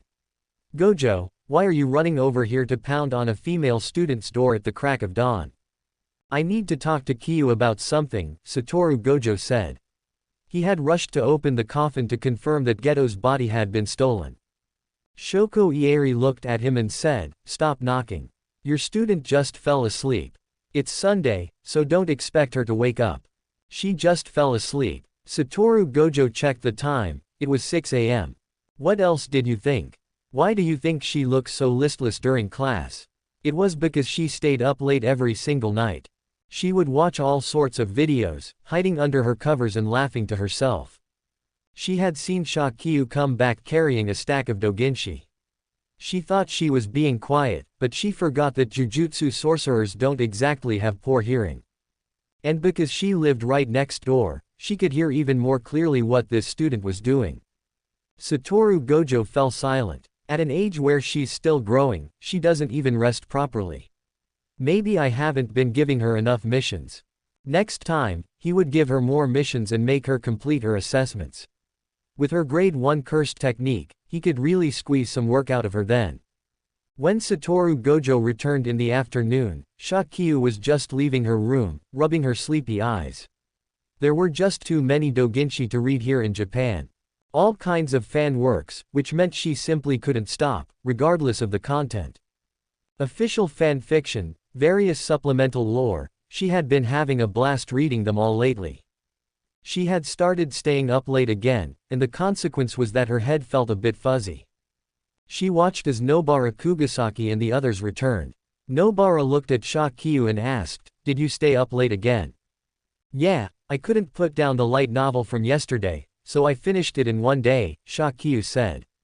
"No, while it's normal for Jujutsu sorcerers to stay up late, you're clearly just obsessed with staying up late." Plus, her self-control was terrible. Even if it was a novel she liked, she shouldn't just skip sleep entirely just to finish it. Hearing this, Shakyu looked at her, dazed and groggy. "It's fine, I'll just go back and take a nap in a bit." Satoru Gojo returned and looked at Shakyu. She was now able to suppress her transformation. "Kyu," Satoru Gojo said, looking at her. Shakyu turned back, her mind still a bit foggy as she looked at Satoru Gojo, and then it clicked. She had shown Satoru Gojo the Kenjaku version of Suguru Geto, so was he here to talk to her about Geto? "Go get something to eat," Satoru Gojo said, looking at her, planning to talk to his student after she had eaten. Shakyu nodded and went to eat. After the meal, Satoru Gojo finally sought her out to talk. Shakyu employed the tactic of playing dumb. She didn't know, she wasn't sure, she didn't understand. Satoru Gojo stared at her for a good while, but finally, he looked away and got up to leave. Forget it, he would investigate this matter himself. Shakyu couldn't tell him the truth, and even if she did, it would only be based on what she had seen, not what she had read in the manga. So, what the hell was this whole thing anyway? There was no class today, so there were no missions. Unfortunately, she wouldn't be able to laugh for much longer. Satoru Gojo gave Maki Zenin a direct task, to drill the 4 first-year students. In terms of average level among the 4 of them, Megumi Fushiguro had the highest combat power. Shakyu was the most unstable. At any moment, she could pull out the most pathetic cosplay. Consequently, Shakyu was targeted. When it came to physical combat, the fastest way to grow was to just get beaten up. Compared to other young people today, Shakyu's own combat aptitude was lacking. She was physically weak, her footwork was unsteady, and her reactions weren't fast enough. Maki Zenin was looking forward to beating someone up again. Looking at the few people in front of her, she began to beat them one by one. Because Shakyu was in her own body, she was kicked away by her opponent and ended up clutching her stomach not far away. It hurt so much that her whole body started to tremble, and she couldn't help but let the tears flow. Without any defense and failing to protect herself with cursed energy in time, she was kicked out and rolled across the ground several times. No way, she was just here for a transmigrated joyride. Getting beaten like this was too painful. The most suffering she had ever endured was getting her wisdom teeth pulled last year and the subsequent inflammation and toothache. Now, being kicked away by the other party made her feel like her ribs had broken. The pain caused her to curl up on the ground. When Maki Zenin saw this, she ran over and saw that she had beaten the girl to tears. She didn't make a sound, just stayed there holding her abdomen in pain. When Shoko Ieri came to take a look and treated her with reverse curse technique, Shakiyu felt both embarrassed and aggrieved. It was embarrassing because she was the oldest here, and while the others didn't react at all when beaten, she was the only one crying while clutching herself after being hit. You didn't use cursed energy to protect yourself. Maki Zenin looked at the spot where her kick had broken the girl's ribs. It was obvious she hadn't used cursed energy to protect herself. I didn't react in time, Shakiyu said. She stopped talking and just curled up, holding herself. How was she supposed to know the other party would be that fast? She hadn't even processed it. Maki Zenin looked at her and opened her mouth, but, given her reaction, the total amount of cursed energy in your body is the highest among this group, you. Maki Zenin realized that she was just like Yuta Okatsu at the beginning, possessing vast amounts of cursed energy but having absolutely no idea how to use it. Even after more than a month, she had only been relying on the power of her cosplay to crush cursed spirits. To put it bluntly, she just didn't give the opponents a chance to get close. Now it was different, being beaten at close range by Maki Zenin had completely exposed her weaknesses. What have you been doing all this time?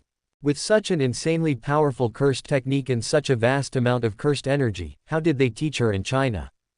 I was studying and being a shut-in, Shakiyu replied to Maki Zenin's question. I never wanted to be a jujutsu sorcerer to begin with, my goal was to collect rent. When I get to the right age, I'll have a kid like my mom did to inherit my property. There was no help for it, that was her grandparents' ancestral legacy. As the one inheriting the family throne, she couldn't possibly give it to anyone else. As for raising the kid, she'd hire a nanny to take care of them and just spend time with them occasionally, because that's how she had been raised. Perhaps seeing how easy her mom had it gave Shakiyu a warped perception of raising a child. The others looked at this simple and unpretentious wish. Collecting rent. How much rent does your family collect? My grandparents have a few buildings, and I inherited the adult gift they gave me, Shakiyu said. The only bad thing is my mom made me get a job, which ruined my plans to be a shut-in. Everyone present fell silent. A building, no matter where it was, seemed like quite a luxury. It seemed like collecting rent could indeed support oneself. Shakiyu had been kicked and cried from the pain this time, so she didn't plan on training anymore, she just felt too embarrassed. When Satoru Gojo came to find her, he looked at her with a complicated gaze. How about you stop being a jujutsu sorcerer? She was absolutely not cut out to be a jujutsu sorcerer. Hearing this, Shakiyu said, okay. I'll send you back next year after the exchange program, Satoru Gojo said, observing Shakiyu's expression. Shakiyu didn't object. Sure. She figured that after the Shinjuku showdown, once she saw Satoru Gojo defeat Ryomen Sukuna, she should be able to go back. As for getting beaten up, she really didn't plan on letting that happen again. Gojo Satoru did not intend to just leave Shakiyu alone. Regardless, he planned that where she needed to be beaten, Shakiyu would still have to go and take the beatings. Although he knew that people are different, Maki Zenin was born into the Zenin family and had an understanding of jujutsu and cursed spirits from a young age. For a jujutsu sorcerer, getting injured is truly the norm. He couldn't understand why one would need to cry after having a rib kicked in. At the very least, whether it was Maki Zenin, Nobara Kugasaki, or Shoko, none of them would cry. Because this is the norm. Being beaten by a cursed spirit is directly fatal, but when beaten by Maki, the opponent can control the strength. Consequently, when the next day came, Shakiyu discovered she still had to go. She couldn't help but swallow. Wait a moment. Shakiyu ran to her room, grabbed books, and patted her chest with them to avoid being kicked. Maki Zenin watched her, having heard Gojo Satoru say that there was no need to deliberately go easy on her. If she went easy on her today, and later Shakiyu went out and got injured by a cursed spirit, giving up resistance because of that injury would be fatal. So, she hit as hard as she needed to, and Shakyu discovered that Maki's blows were even more painful today than yesterday. She also got fired up, charging straight ahead with all her might, knocking the other girl away. She felt intense pain all over her body. This life as a Jujutsu sorcerer was no life for a human. Shakyu understood now, this life was absolutely not meant for humans. She didn't want to see any Shinjuku showdown, didn't want to see any of Gojo Satoru's cool highlight reels, and she especially didn't want to be beaten up every day. Her love for the characters was actually quite superficial enough to be beaten up a few times. She packed her clothes overnight, bought a plane ticket, and planned to run back home to her country. Who would want to stay there, not to mention killing cursed spirits but also getting beaten up? Maki's attacks were too ruthless. Every day, her bones were kicked to pieces, and she wasn't allowed to use her cuz characters, she had to endure it herself. Ieri Shoko watched as Gojo Satoru sat there looking depressed. In all my years of teaching students, she's the first one to run away because she got beaten up. Ieri Shoko looked at Gojo Satoru, can't be helped. She's a child raised by an ordinary family, spoiled and pampered, who would be willing to come out and suffer. Some people become Jujutsu sorcerers out of responsibility, and some out of money. The number one reason being money. Nanami Kento, Kasumi Miwa next door, and Nobara Kugasaki are all pretty much broke. Some people become Jujutsu sorcerers because of hatred, like Maki Zenin. Everyone has their own goal. What was Shakyu's goal? It seemed like she was just here for tourism, just here to have fun. Once the trip ended, she planned to leave. When asked about her future life goals, her goal was just to retire and live a quiet life. She didn't want to start a business, nor did she want to do anything grand and earth-shattering. She learned to paint, dance, and sing, and went out to make friends, all simply because she liked it. In such an environment, expecting someone to risk their life for others, or to go crazy like other Jujutsu sorcerers, was impossible. The fact that Gojo Satoru's student had run away in the middle of the night hadn't spread yet, because Shakyu had come back. She couldn't leave Japan. She was on the plane, and after realizing she had left Japan, she hadn't even processed it yet. She had been sent back to the airport, and she was completely depressed. Thinking about how she had run away, she couldn't go back, but if she didn't go back, she wouldn't have any money left. Whether to work outside or go back and be a Jujutsu sorcerer and get beaten up, this was a matter worth considering. Gojo Satoru really hadn't expected to run into Shakyu on his way back to Jujutsu High after exorcising a cursed spirit. The other girl was like a little kitten, squatting on the street, looking a bit pitiful. Beside her was a pink suitcase, and on the suitcase were some little white-haired figures. He realized this white kitty had a familiar sense of déjà vu. Shakyu's pink suitcase featured an image of a white cat lifting its own blindfold. She had it custom-made herself. Feeling someone watching her, Shakyu looked up at Gojo Satoru, feeling a bit embarrassed. "Sensei," Shakyu said, looking at him, "am I very embarrassing?" She watched the anime, and she especially loved the ferocity of Nobara Kugasaki and the others, and that reckless, life-risking drive. But when it came to herself, it was truly painful. Gojo Satoru sighed, "Didn't go home. I was sent back," Shakyu said, her voice listless. "If you want to laugh, go ahead. I definitely can't be like you all." As Gojo Satoru looked at her, he reached out and picked up her suitcase. Shakyu watched him. She followed him anyway. Walking back to Jujutsu High, she looked at his back. "Sensei, have I disappointed you?" "Actually, I just don't want to get beaten up. She hits really hard," Shakyu said. "Why would I be disappointed in you?" Gojo Satoru looked at her. "This is the life you chose yourself. Kyu, everyone must take responsibility for their own life. You just aren't taking responsibility for yourself right now." Gojo Satoru turned back and pulled off his blindfold. "You are here. Kyu, don't joke around with your life." His voice lacked its usual lightness, it was filled with seriousness. Perhaps she wasn't suited for the Jujutsu world, but she had walked in. As long as she was still in the Jujutsu world, being a half-baked amateur would lead to death. He didn't like being the teacher who had to attend his own student's funeral. Meeting his gaze, Shakyu froze for a long while, then turned her head, feeling an inexplicable sense of discomfort. Her head was pressed by someone. Shakyu said, "Don't treat me like a child, I'm 22 this year." "But aren't you a child spoiled by your family?" Gojo Satoru said with a smile. Shakyu looked at him. "Gojo Satoru. It's Gojo-sensei." Gojo Satoru stared at her. "Gojo Satoru, you saw him, you saw him. I know you definitely recognized that he isn't him." Shakyu's gaze was very serious. The sky rumbled, making everything around them seem as if it were shrouded in dark clouds. Their gazes met, and Gojo Satoru said, "Yeah, I recognized him. Be careful, there's a cat box, it's very powerful. As long as you lose focus for a minute, you'll be caught inside the cat box," Shakyu said seriously. Cat box. Gojo Satoru was a bit puzzled. "What is that?" "It's just a very powerful box, used to lock you up, so it's a cat box," Shakyu said seriously. "If you get caught by the cat box, by the time you come out, you will lose everything." Gojo Satoru visibly saw the girl's figure starting to fade little by little, fading until he couldn't even see her anymore. Gojo Satoru revealed a look of astonishment. If it weren't for the fact that he was holding the girl's suitcase in his hand, it would feel as if all of this were just a dream. When Shakyu woke up, she discovered that everything around her had started to change. She opened her eyes and looked around, feeling a bit dazed.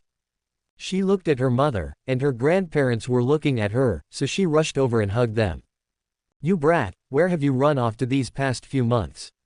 her mother said, crying as she looked at Shakyu. Shachi hugged her, sounding annoyed. Shakyu was a bit stunned, as if everything had been like a dream. She froze for a long while, then reached out to hug her mother back. Shakyu felt dazed, as if she had had an unrealistic dream, and her suitcase was lost. She wasn't sure if she had been imprisoned, but about a month of her memories was completely gone. She had been brought back to the country by her parents. Shakyu always felt like she had forgotten many things. She rubbed her forehead, wondering, "So, what exactly happened to me?" After returning home, her mother didn't let her go to work anymore. She was allowed to stay home, and her mother bought her all sorts of formaldehyde purifiers. She even hired a nanny, a live-in housekeeper, to come over and cook for her. Shakyu was living alone now. The entire building was hers, she was the landlady here. Because Shakyu had been missing for a month, both her grandparents and her mother were terrified. As a result, she didn't return to her own place for the next few days. She took out her phone and noticed a strange message on it. It was pinned at the top, and it contained a diary of Gojo-sensei. What the hell was this? What was this Gojo-sensei diary? Shakyu started reading it. It was a daily diary of Gojo-sensei, featuring a kitty cat sneaking around, occasionally following behind his students. He cleaned up messes for his students and fretted over which dessert to eat. Shakyu couldn't help but laugh while reading it, and when she saw her mother's expression, she felt a bit baffled. Watching her laugh like a fool, her mother finally sighed and said nothing. Although she didn't know what had happened, since she had lost a month of memories, there was no need to say anything more. Although Shakyu didn't know who had sent it, she could clearly see how cute that kitty cat was. After living at home for half a month, surrounded by her family, Shakyu couldn't help but feel a bit helpless, so she eventually ran off to live on her own. After half a month, Shakyu returned home, where someone occasionally came to clean the room. Shakyu rushed straight into her bedroom, kicked off her shoes, lay down, and took out her phone. Because she had been under her mother's care for half a month, she hadn't been in a rush to check for updates. Shakyu chatted with her girlfriends in the group chat. Her girlfriends messaged Shakyu, "Gojo-sensei is going to win." This was a message from half a month ago. Shakyu looked at the next one, JJXX die. Confused, Shakyu went to check it herself. With an expression like an old man looking at a phone, she read through the contents of the last month and a half's chapters. "Are you crazy? Is he crazy? He's crazy." Shakyu couldn't help but roar, "What is wrong with him? Wasn't he about to win earlier?" Shakyu was fuming and started calling her girlfriends to vent. Originally furious, when night fell, tears of emptiness dripped down. They fell silently, and she drifted into a deep sleep on her bed. She seemed to have a dream, in which she saw someone, she saw the person being killed, and she felt a bit dazed. She reached out to touch him. How could a character die such an absurd death? She felt a bit distressed and, in the dream, reached out to catch the falling body. When she opened her eyes, she found herself at Jujutsu High. After being stunned for a good while, she got up and ran out quickly. Gojo Satoru was returning to Jujutsu High with his students when, from a distance, he saw someone looking at him. Gojo Satoru was surprised for a moment before the person hugged him tightly, colliding into his embrace. Gojo Satoru instinctively raised his hands, letting her hold him. Although sensei likes your enthusiasm, you're going to scare sensei like this. Gojo Satoru's voice carried a smile, though he didn't know why she had returned. But it didn't matter, she was his student, so why worry so much? Suddenly, he felt that she seemed to be crying. Have you missed sensei so much that you're crying tears of joy? Shakyu looked at Gojo Satoru, wiped her eyes, and said, yeah. Gojo sensei, ahem. My cursed technique went out of control a few days ago, and I ended up in another world. It was so hard to get back. Shakyu said, hee, I'm back, Gojo sensei. Kyu, welcome back. Gojo Satoru said with a smile, reaching out to pat her head. Gojo Satoru had a new understanding of Shakyu's abilities. Since she could travel through worlds, he would have to intervene properly. Although Shakyu didn't know why she had returned, she was still happy to be back. Besides, when she traveled back, she didn't seem to have memories of this side. She couldn't help but frown. Why would she have no memories? Forget it, let's first think of a way to solve the immediate problem. JJXX should die. Why let Gojo sensei die? He is the strongest, after all. And that death monologue, is he sick? She just didn't understand why Gojo Satoru would lose in the end. Facing Shakyu, who had returned today, and meeting her gaze, someone felt a bit uneasy. Fushiguro Megumi felt a bit creeped out by Shakyu's stare. When Shakyu stared at her, Sumiki hasn't woken up yet. Ah. Fushiguro Megumi didn't know why Shakyu said this, but his expression turned serious. How did you know? He hadn't told anyone about his sister. The lower grade students didn't know, though some upper grade students might. Don't worry about how I know. Shakyu thought, if Sumiki's situation was resolved, wouldn't that prevent Ryomen Sukuna from possessing anyone? Shakyu was thinking, if she could refresh a character, if I can refresh Orihime Inoue, I might be able to save your sister. Orihime Inoue, unfortunately, despite drawing cards many times, Orihime Inoue had steadfastly refused to meet her in person from beginning to end. She felt a bit disappointed. Although the healer class wasn't highly regarded, Orihime Inoue was a healer who could both attack and defend. Her attack, Koden Zanshin, could cut through everything. It meant it could cut through anything, including the soul, space, and the limitless. It was just that Orihime Inoue used Koden Zanshin less after getting injured, but Santon Keshun could protect herself. Orihime Inoue. Fushiguro Megumi's eyes lit up. But you haven't drawn her. What's the rush? It's still early. It was only August. I'll eventually draw her if I keep trying slowly. What happened in the half-month I was gone? Shakyu asked curiously. The sister school exchange event is next month, Fushiguro Megumi said. We'll be fighting against the people from the other Jujutsu High. Let them come. Shakyu didn't care. By then, I'll get my hands on Goku from Dragon Ball.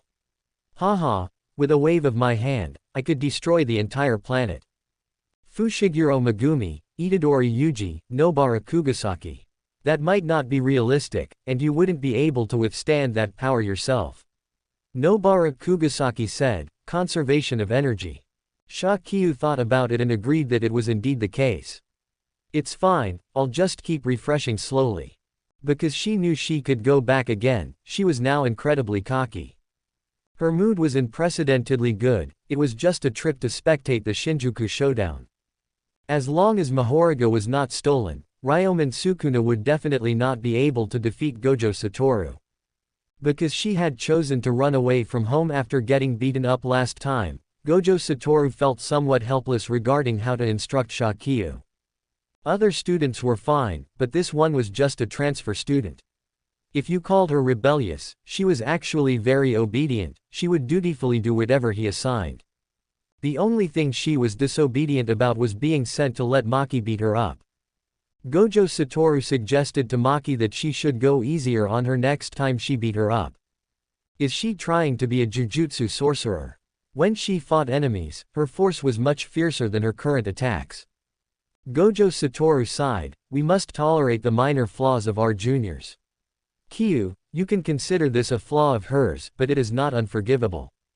Maki Zenin turned her head away without a word. Everyone had their own bad temper and their own set of flaws. Gojo Satoru's own flaws in personality were also quite significant. Anyway, everyone was like that. If she encounters a powerful cursed spirit in the future, you don't need to worry too much about that. In such a situation, her body will lead her to carve out a bloody path, Gojo Satoru said. You just need to make her understand combat techniques. If she truly encountered the brink of life and death, she would no longer feel that pain was such a terrifying thing.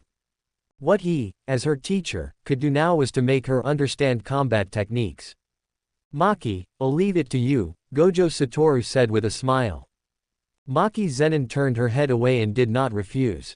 The next day, Gojo Satoru stared at Shakyu standing not far away. His responsibility toward his students meant that Gojo Satoru could not ignore them, whether it was Shakyu or any other student. Even if this student wanted to die, he could not just let it be. After all, his students were not hopeless villains. Having some minor character flaws was something he, as Gojo-sensei, could tolerate. Shakyu, being stared at by Gojo Satoru, said, I will work hard, but teacher, please tell her not to be too heavy-handed. She breaks my bones every single time. I don't have a masochistic constitution. Shakyu felt the pain just thinking about it. Teacher, get me some anesthetic. If one day I refresh a potion that eliminates the sensation of pain, I'll use it on myself so it won't hurt anymore. Gojo Satoru was left speechless by Shakyu, the kind of speechless that was extreme, absolutely speechless. Gojo Satoru told himself to stay calm. She was his cute student, and he should stay calm when dealing with cute students. He looked at Shakyu seriously. You must know that the enemy will not give you any chance to react. Shakyu looked at him. So I am also working hard, you cannot compare me to those monsters. The few people not far away looked at Shakyu, wanting to know what kind of monster she was exactly. Her cursed technique was just insane. Finally, looking at Gojo Satoru's expression, she thought again about his death. I will try my best to adapt. When Gojo Satoru looked at her, he said, no one can accompany you, your path ahead is destined to be walked by you alone. Shakyu understood the subtext, no one could protect her. The only person who could protect her was, and could only be, herself. Gojo Satoru watched Shakyu go to fight Maki, just like it was with Okatsu at the beginning. Her cursed energy was powerful, but her physical constitution was terrible. When she wasn't cosplaying, her constitution was so trashy it was painful to look at. Simply put, she was in suboptimal health. If one said she wasn't working hard, that wouldn't be entirely fair. She was running seriously, from initially collapsing after just 500 meters, to now only collapsing after 5,000 meters, she was already making progress. Of course, for an ordinary person, she was trying her best, but as a Jujutsu sorcerer, she wasn't trying hard enough. Shakyu, having been beaten up once again, could now dodge Maki's attacks. While being treated, Shakyu sat not far away with Nobara Kugasaki, looking around. Nobara, I feel like someone is watching me. Shakyu looked around, feeling a bit strange. Huh, Nobara looked around. There's no one. I just feel like someone is watching me. Shakyu looked around. Could it be that multi-eyed monster? Shakyu had no good feelings toward Tengen. He could be considered the culprit who got Yuki Tsukumo killed. Even when knowing certain things, he chose not to share information with the people at Jujutsu High. Shakyu looked around to find Gojo Satoru, only to find he was gone, so she took out her phone to call him. Gojo Satoru had exorcised a cursed spirit, After Sha Qiu trained obediently, he had come to complete his own mission. Teacher, have you found that Kenjaku yet? Sha Qiu asked. She said Kenjaku because it was allowed, saying, Wan Suo, would be silenced. Cute fellow countrymen were always giving others nicknames, and the nicknames were always quite fitting. It was something that made Sha Qiu very happy, the god of nicknames. Gojo Satoru didn't react at first. What did she mean by Kenjaku? You mean that thing? I'm looking for it. Gojo Satoru said, his pair of pale blue eyes darkened slightly. That's good, but you also need to be careful of the cat box. Sha Qiu warned very seriously. The cat box is very powerful. Qiu, that cursed tool shouldn't be called a cat box, right? He had checked all the cursed tool libraries, even the foreign ones. There wasn't a single cursed tool that could imprison people called a cat box. So why is it called a cat box? Gojo Satoru's words were rarely filled with confusion. Kenjaku. Cat box. So, what exactly had she been learning in her Japanese classes? Oh, it's my turn, I'm coming. Sha Qiu hung up the phone and ran off to get beaten up. Now Maki controlled her strength, using at least the force used to beat up ordinary people to hit her. Maki Zenin had discovered that without transforming, her cursed energy control was very poor. Gojo Satoru looked at his phone. So what on earth is a cat box? What kind of cursed tool could be called a cat box? Gojo Satoru felt a headache coming on. On the way back, he went to buy some sweets to eat, and hearing someone mention a cat box, he went to take a look. He discovered it was a box used for raising kittens. He was a dog person. If he were to keep a pet, he would raise a dog. It was just that he was too busy. If he raised a dog, and it was a tiny little thing waiting for him to return at his residence, that would be too pitiful, he couldn't bear it. When Gojo Cat returned, he felt like he had missed something. From far away, he saw a person. The other party had a pair of fluffy ears and was wearing red clothes. Seeing this scene, Gojo Satoru paused and realized it was a puppy. Isn't it? This character is very cool, Sha Qiu said with a cocky smile. Nobara Kugasaki said, let me touch the ears. Sha Qiu looked at her and crouched down to let her touch them. Nobara Kugasaki felt that the texture was simply too cool. Really, can you turn into your original form? Nobara Kugasaki asked. I can't do that. Next time I cosplay as a little puppy, I'll let you hold me, Sha Qiu said, looking at Gojo Satoru. Gojo Satoru raised his hand and looked at Sha Qiu's ears, then withdrew his hand. Gojo Cat turned his head. Maybe he should raise a puppy himself. Putting those thoughts aside, Satoru Gojo looked at Sha Qiu. Not bad. Can you control the characters freely now? Not at all, Sha Qiu replied. I can only control the character I transform into for that day. Satoru Gojo looked at Sha Qiu. That shouldn't be right. He felt certain there must be other characters that could be fixed. If that wasn't possible, while this cursed technique was powerful, its weakness was also quite obvious. From now on, don't just use the character of the day so casually. Satoru Gojo's hand pressed down on Sha Qiu's head. Sha Qiu felt his hand patting her head several times, and she looked at Satoru Gojo with a puzzled gaze. She was a bit confused about why his hand had patted her head a few times just now. Satoru Gojo looked at his palm. Puppies were indeed very cute. Sha Qiu transformed back to her original form. Satoru Gojo looked at her ears with a hint of regret. Sha Qiu was completely unaware of this and was still deep in thought about something.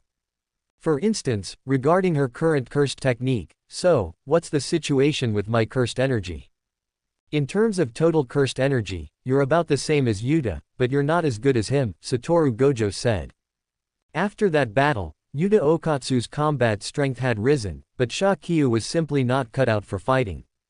Sha Qiu didn't pay much attention to this. Her world wasn't exactly a dangerous one, after all. Therefore, she naturally didn't need to worry too much about her own safety. People from the Kyoto Jujutsu High arrived. The short-haired girl was wearing clothes that really showed off her great figure, and there was also a girl with twin tails. A man had also come, intending to challenge the people at Jujutsu High. He was also somewhat curious about the new student who had recently joined Jujutsu High, the girl named Shakyu. Gakuganji's side hoped someone could figure out the situation with Shakyu and see what exactly was going on with her. Shakyu hadn't undergone a grade assessment yet, mainly because Satoru Gojo wouldn't let her get a special grade rating. Because her power was unstable, a grade 1 Jujutsu sorcerer rating would be fine, but sometimes she couldn't even reach that level without transforming. She was essentially an unstable trump card. Of course, he felt that China would likely give her a rating. Shakyu watched the newcomers. Aoi Todo had walked straight up and started beating people, eventually becoming brothers with Yuji Itadori. While watching, Shakyu, holding some food, couldn't help but remark, "He really does have a lot of brothers." Shakyu couldn't help but sigh. Yuji Itadori really had so many brothers. Look, he had already made a new brother so quickly. Shakyu then thought of Yoshino Junpei and wondered how he was doing. By the way, had Mahito been caught yet? Shakyu hadn't seen Satoru Gojo much lately because he was very busy. During the summer, he was almost never around. On his end, Satoru Gojo was holding his phone between his ear and shoulder while eating takoyaki. Speaking of those 3 special grade cursed spirits, it's actually quite strange. It's as if someone has hidden them. Satoru Gojo's expression couldn't help but turn a bit colder. Satoru Gojo might be playful about some things, but that didn't mean he was a person without a temper. For his cute students, even for a problem child like Shakyu who would run away from school, he was quite tolerant. If it were an enemy, they were either weeds or trash, just finish them off. As for gentleness, don't count on it, his personality was quite nasty. When Satoru Gojo returned, he saw the mess around him and realized that the people from Kyoto had been there. After telling his students a few things, he went straight to see Gakuganji. Regarding the previous plot against his students, if it hadn't been for the day Shakyu had cosplayed as him, there probably would have been casualties. Shakyu saw Kasumi Miwa in the distance and immediately ran over to stand with her. Kasumi Miwa and everyone else stared at Shakyu. Shakyu had intended to come in to watch the cool Gojo cat. Shakyu kept a straight face. As long as she wasn't embarrassed, then it wasn't awkward. Satoru Gojo didn't understand his student's thought process, but he walked over, grabbed her by her clothes, and tossed her out the door. Shakyu, having been tossed out the door, looked at Satoru Gojo, who then closed the door. He sat with his legs crossed, and when looking at Gakuganji, he got straight to the point. He was talking about the incident at the detention center. Shakyu had been tossed out the door, but she had wanted to see the rare scene of Gojo cat roasting Gakuganji. Honestly, she really liked the cool Gojo cat. She looked at Kento Nanami in the distance. Kento Nanami looked at Shakyu and remembered that she was Satoru Gojo's student. There was a scent of blood on Kento Nanami. When Shakyu looked at him, she ran back. Actually, the other side had originally intended to attack Tokyo Jujutsu High, but Kento Nanami had stopped them. Inside the room, Gakuganji had finished talking with Satoru Gojo. Shakyu watched Kento Nanami meet with Satoru Gojo, and Satoru Gojo looked at Shakyu in the distance. Kento Nanami also turned his head to look at the student in the distance who was peeking at the two of them. "Senior, the student you taught is really something else, just like you." Shakyu's thought process was just to follow along with any character she liked. As a result, she was treated as a strange person. Shakyu hadn't heard clearly what the two were saying, but she couldn't help but sigh, wanting to hear the famous line, "Jujutsu sorcerers are shit." She happily planned to head back. On the way back, she saw Gakuganji and the others preparing to leave. Gakuganji's gaze lingered on Shakyu. He looked at the girl before him, the exchange student from abroad. Both in terms of background information and her cursed technique, many things were vague, for example, her age, her gender, and her cursed technique. When they investigated, they found that her cursed technique allowed her to transform. Staring at her, this kind of cursed technique was actually something that wouldn't be accepted by the old-fashioned people of today. It was similar to the cursed techniques of Kinji Hikari and Karara Hoshi, they were just too novel and flashy.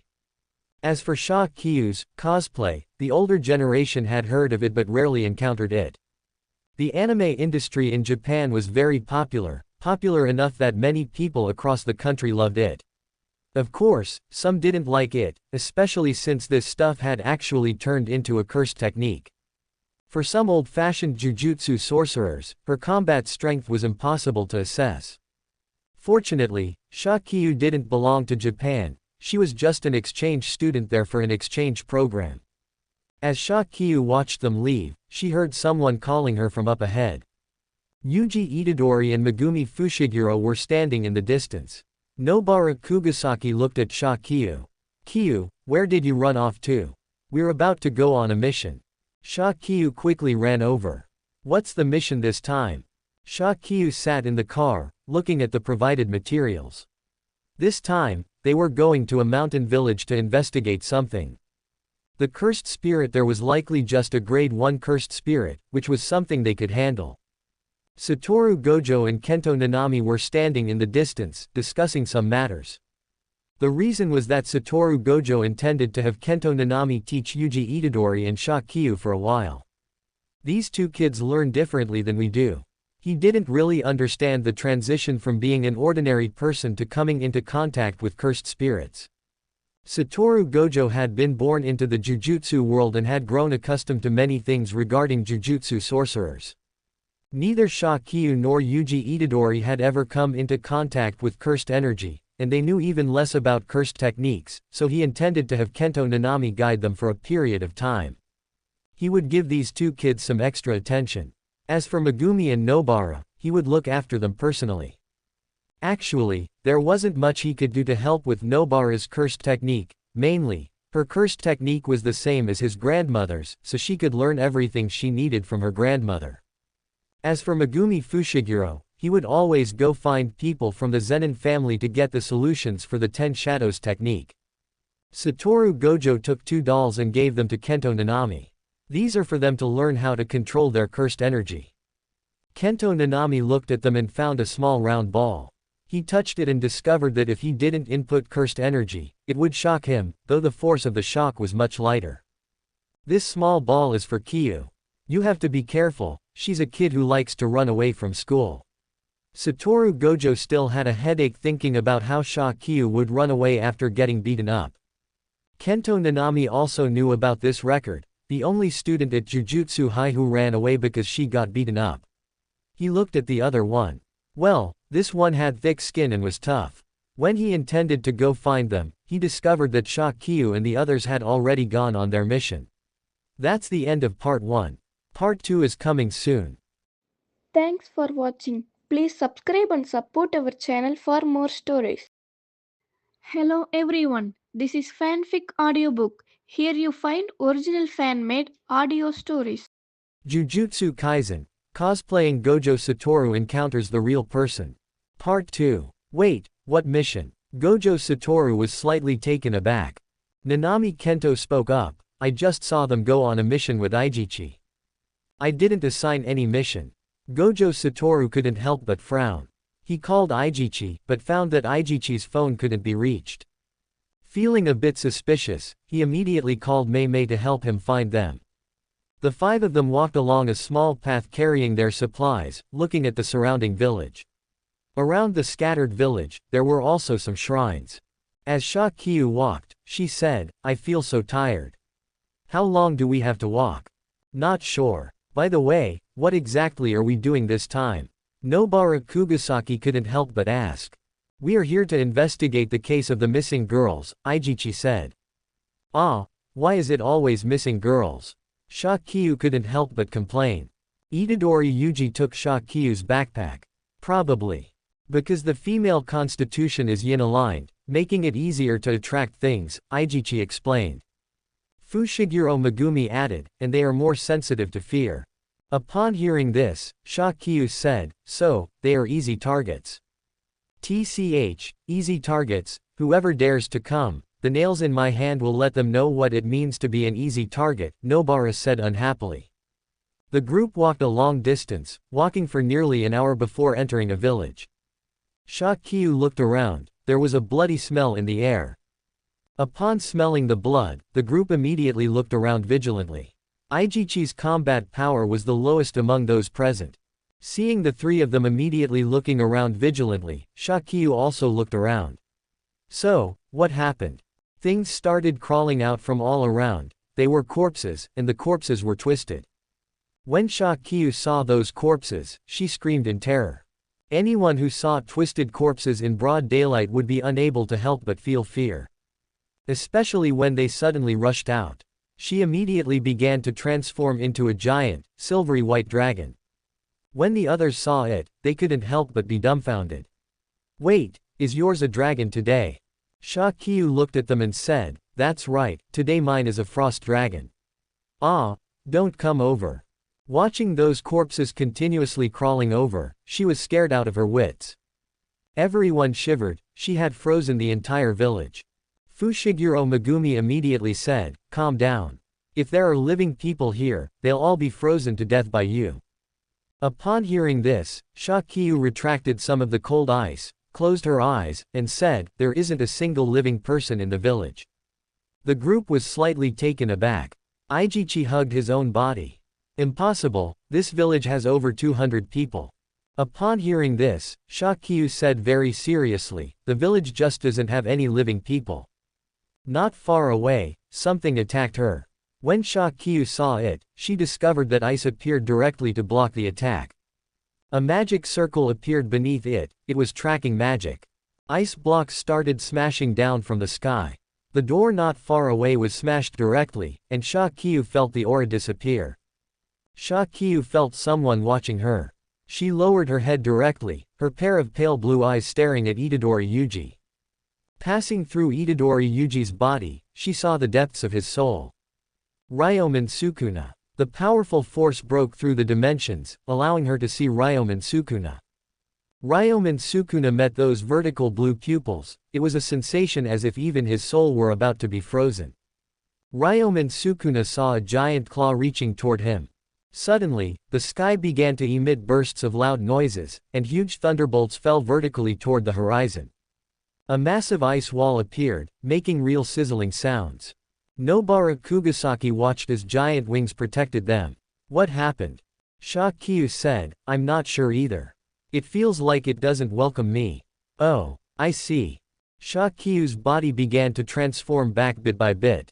After she retracted her power, the world's lightning gradually dissipated. Just like Nobara said, power overload. "I wasn't blown up, heaven hates me. I truly am worthy of being the strongest," Shakyu boasted. This incident actually alarmed quite a few people. When Gojo Satoru arrived from his side, he saw that the students were fine and entered the village to investigate. Walking in this frozen village, especially after the lightning came down earlier and Shakyu used her power to freeze the village again, he walked to a spot not far away and saw that there were actually a few special grade cursed spirits.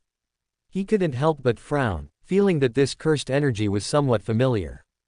Also, because the surrounding area was filled with rampant icy power, it confused his 6 eyes, so he could only look around and leave. Shakyu was unaware of this. She just saw Gojo Satoru coming over. "Teacher, this card is simply amazing. It's a very good-looking dragon. Let me show you." Shakyu's body changed into a giant, silvery white frost dragon.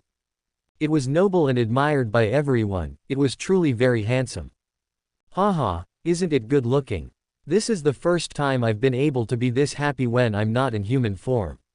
Feeling the heavens sizzling there again, she said impatiently, "Wait, don't you see I'm showing my teacher my figure?" Gojo Satoru looked at the 30-meter-tall, silvery white figure and couldn't help but say, "Truly impressive. Let's find a place so teacher can test your strength." "Ah." Shakyu understood Gojo Satoru's thoughts. "That works too. Anyway, if it's this one, it has thick skin, so it definitely won't hurt when hit." Shakyu thought it was fine. "Teacher, where do you want to fight? I also want to see this body's capabilities." Gojo Satoru smiled and let Shakyu suggest some places. Eventually, it was the sea. The problem was that the sea could easily cause a tsunami. This works. Finally, the two found a place, they could fly in the sky anyway. Gojo Satoru discovered that this ice really could freeze everything. Even though he had Limitless, the opponent could directly freeze him through Limitless. If Shakyu's combat power was considered trash, the combat power and reflexes originally endowed by the Frost Dragon were top-notch. Even with Limitless, there was no way to resist the cold ice, he could only use cursed energy to block. Gojo Satoru met those ice-blue eyes, the opponent was radiating powerful force and a magnetic field. A bolt of thunder fell directly from the sky. In reality, not many of the characters Shakyu had cosplayed before were this overpowered. It began to snow in the sky. Gojo Satoru's pupils shrank. Stop. Shakyu on the opposite side didn't react in time, and the giant breath still directly submerged Gojo Satoru. Gojo Satoru felt the cold ice piercing through, and he injected cursed energy into Limitless to barely resist this freezing cold.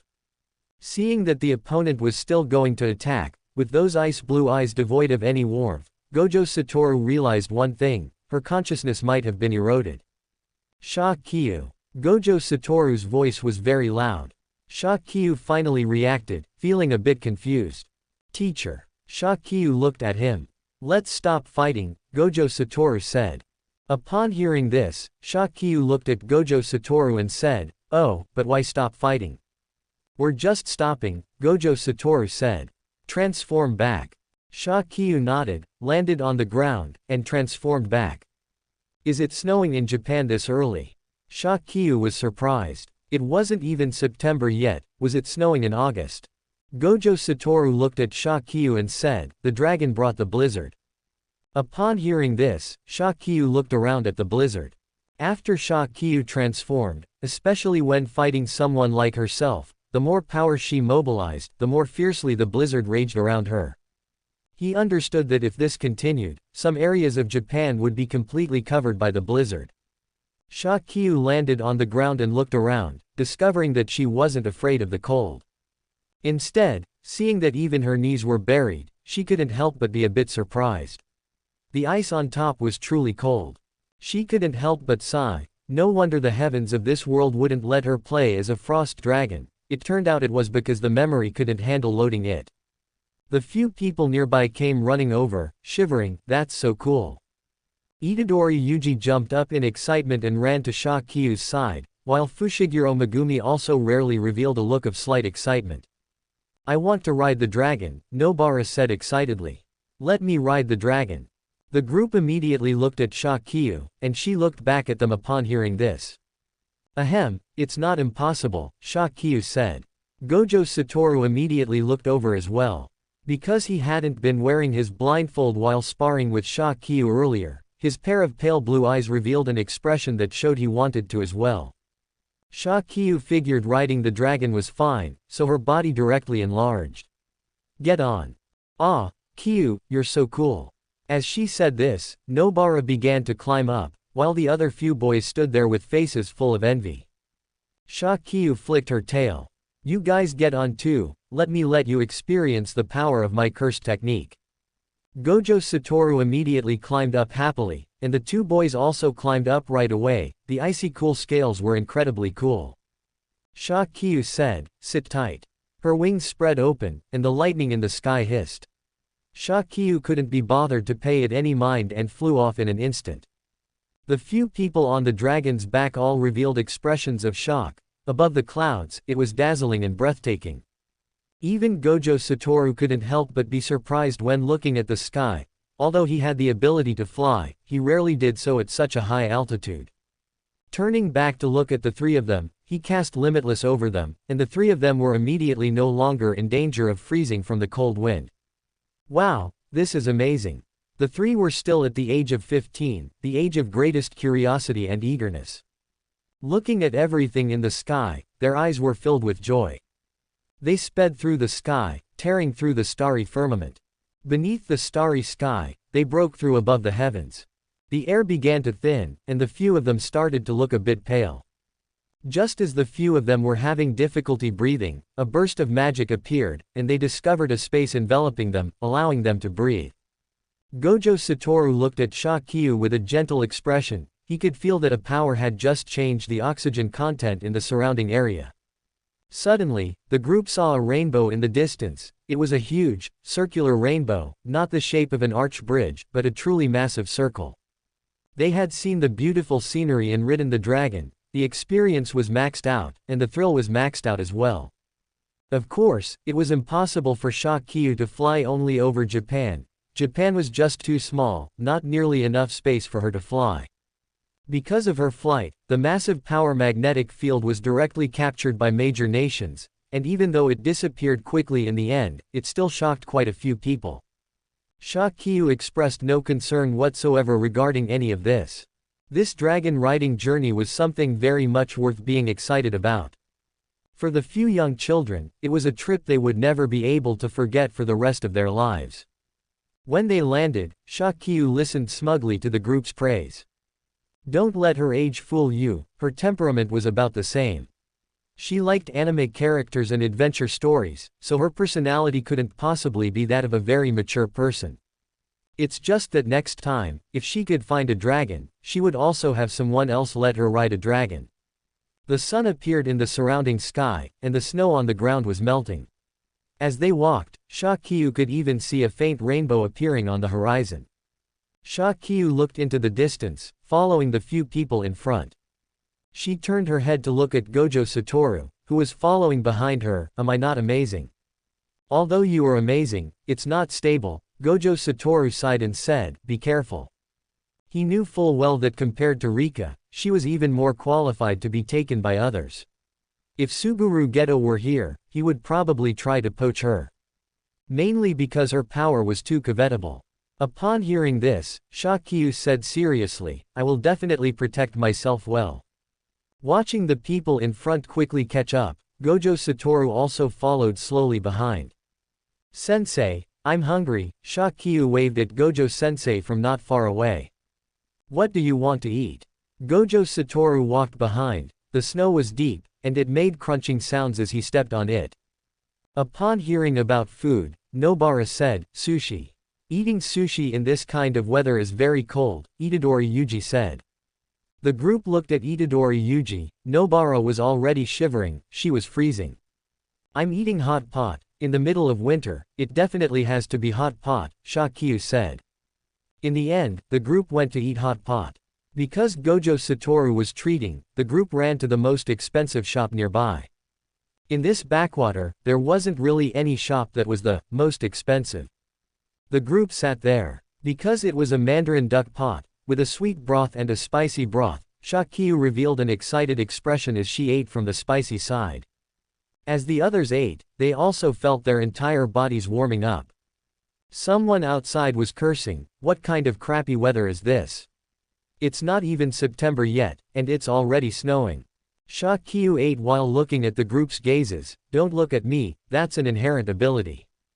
By the way, Kyu, isn't this ability of yours a bit too heaven-defying? Itadori Yuji said. So is the dragon stronger, or is Gojo Sensei stronger? That would definitely be Gojo Sensei, Gojo Satoru said immediately. Really? Itadori Yuji asked in surprise. Shakyu looked at Gojo Satoru. Definitely, Gojo Sensei is the strongest. Gojo Satoru used public chopsticks to drop things Shakyu liked into the pot for her. As for Shakyu's frost dragon, he couldn't beat it, its defense was maxed out. The problem was, if that thing's power ever surpassed his own, Shakyu's days wouldn't be easy. Shakyu looked at the beef and happily began to pick up food. Because it was very late today, the group decided to stay here. It just so happened there were hot springs. Because of the blizzard in August, this weather was just perfect for soaking in a hot spring. Shakyu and Nobara took their bathing tools to take a bath. As the two of them walked there, they soaked in it, feeling unbelievably comfortable. Lying by the side of the hot spring pool, Shakyu was a bit drowsy, and after they were done soaking, she took her toiletries and went back to sleep, witnessing the birth of a miracle. The silver-white frost dragon in the sky was, to Kenjaku, simply synonymous with a miracle. His gaze coldly watched the vast, endless snowy landscape. There were 3 cursed spirits beside him. What exactly is that cursed technique? I seem to have heard it's called something like COSs. Kenjaku said. It's truly amazing. If this is COSing a god, it's simply a god. Mahito couldn't help but look at Kenjaku. You aren't thinking of targeting her, are you? That thing, can we even take it down? Don't joke around, that silver-white frost dragon, even if they all went up against it together, it would just be a matter of the dragon taking one breath. Kenjaku said, she isn't powerful all the time. He had investigated some things on the Jujutsu headquarters side. Shakyu wasn't familiar with controlling her own power. Simply put, she hadn't completely mastered this power yet. Therefore, Jujutsu sorcerers who were not born into Jujutsu sorcerer families had a major shortcoming. Their understanding of Jujutsu was not as good as those born into Jujutsu sorcerer families. Whether in terms of temperament or personality, they hadn't been nurtured from a young age, so it was very easy to break their defenses.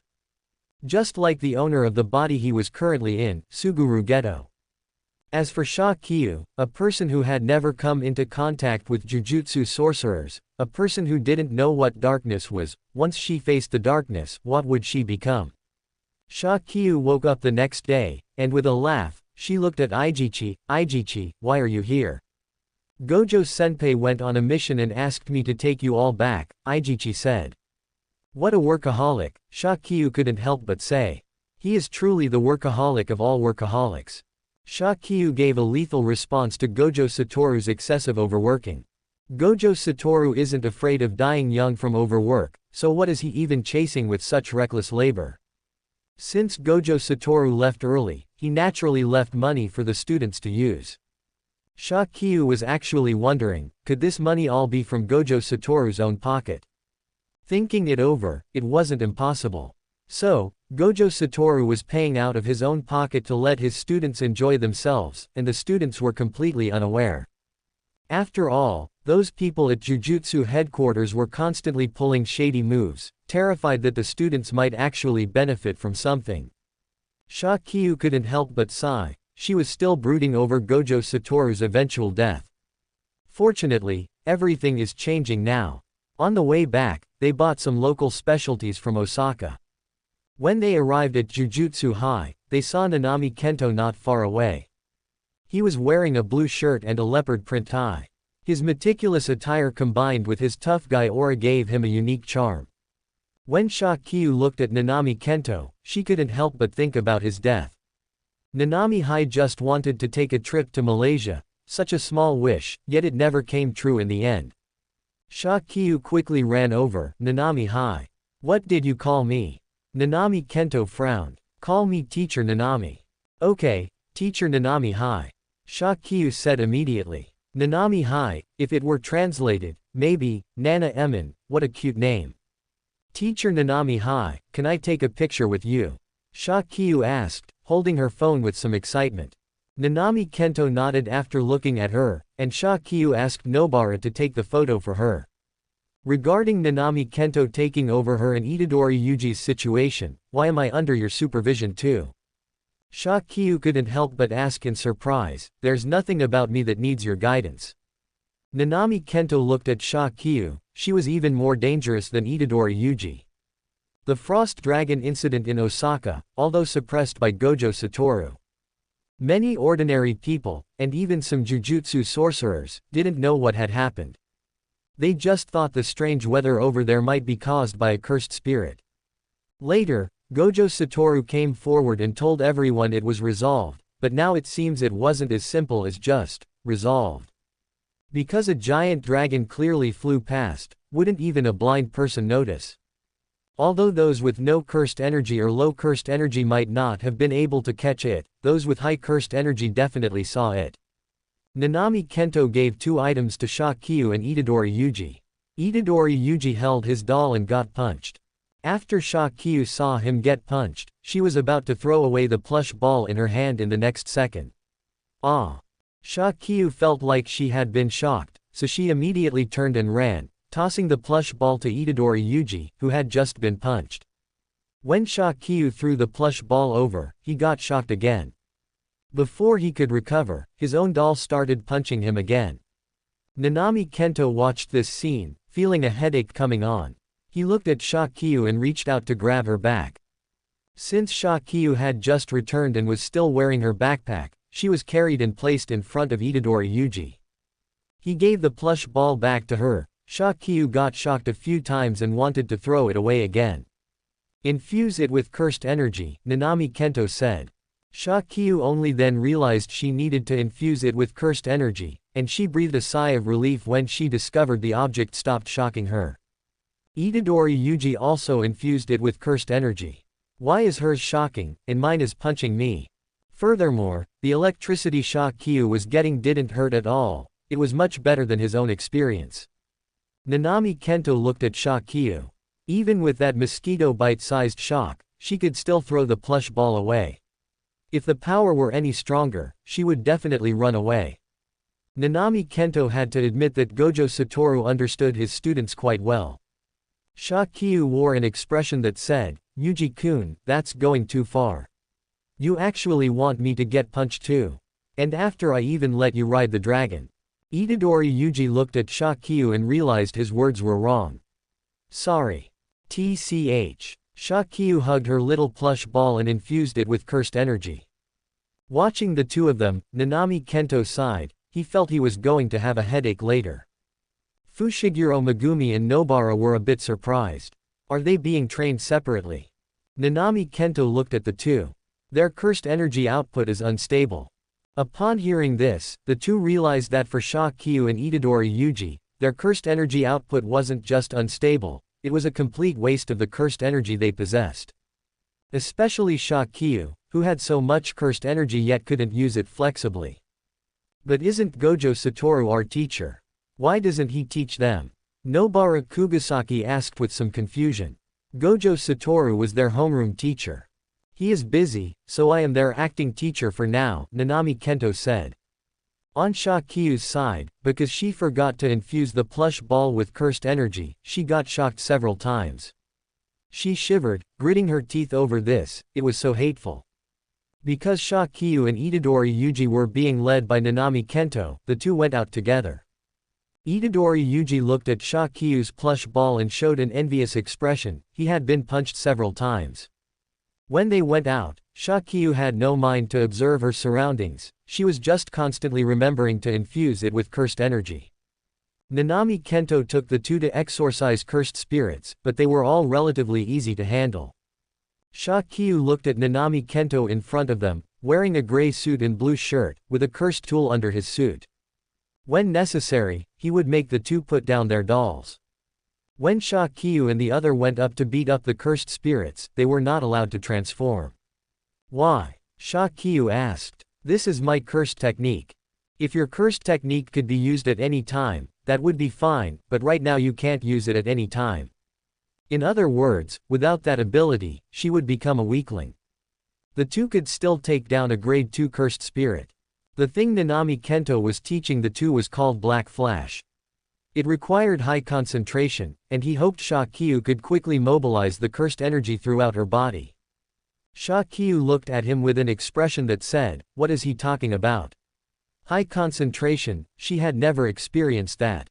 To put it bluntly, she really didn't have any willpower, and the same went for her interests in certain things. For example, now that Jujutsu Kaisen Season 2 had just started airing, after seeing the youthful cat-like character, she liked this cat even more. Later, when she watched other shows, she would definitely fall madly in love with someone else. She couldn't help it, she was just that kind of fickle person. With her scattered thoughts, how could she maintain high concentration? Nanami Kento looked at Shakyu, handed her the plush ball, and told her to watch Itadori Yuji carefully as he acted. As for this student, he finally understood. She was a bit difficult to handle. She wasn't a troublemaker, but she wasn't exactly a go-getter either. Because she looked obedient, but in reality, she had her own ideas. Even if others tried to talk her into some grand principles, she wouldn't listen. As long as she encountered something beyond her capacity, hardships she felt were unnecessary, she would run away without hesitation. Shakyu held a small, fluffy ball. If she didn't channel cursed energy into it, the little thing would discharge electricity and shock her. Shakyu yelped in pain several times after being shocked, following behind Kento Nanami, with Yuji Itadori trailing along as well. Both of them had to watch and learn as they observed the killing of cursed spirits. The main reason Yuji Itadori had trained alone at the beginning was because he was considered dead in everyone else's eyes. Now, that wasn't necessary because he was still alive and well. Kento Nanami naturally brought them out in the open.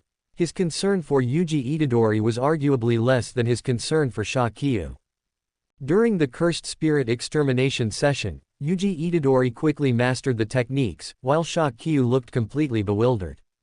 Wait, is this something you can actually learn just by watching?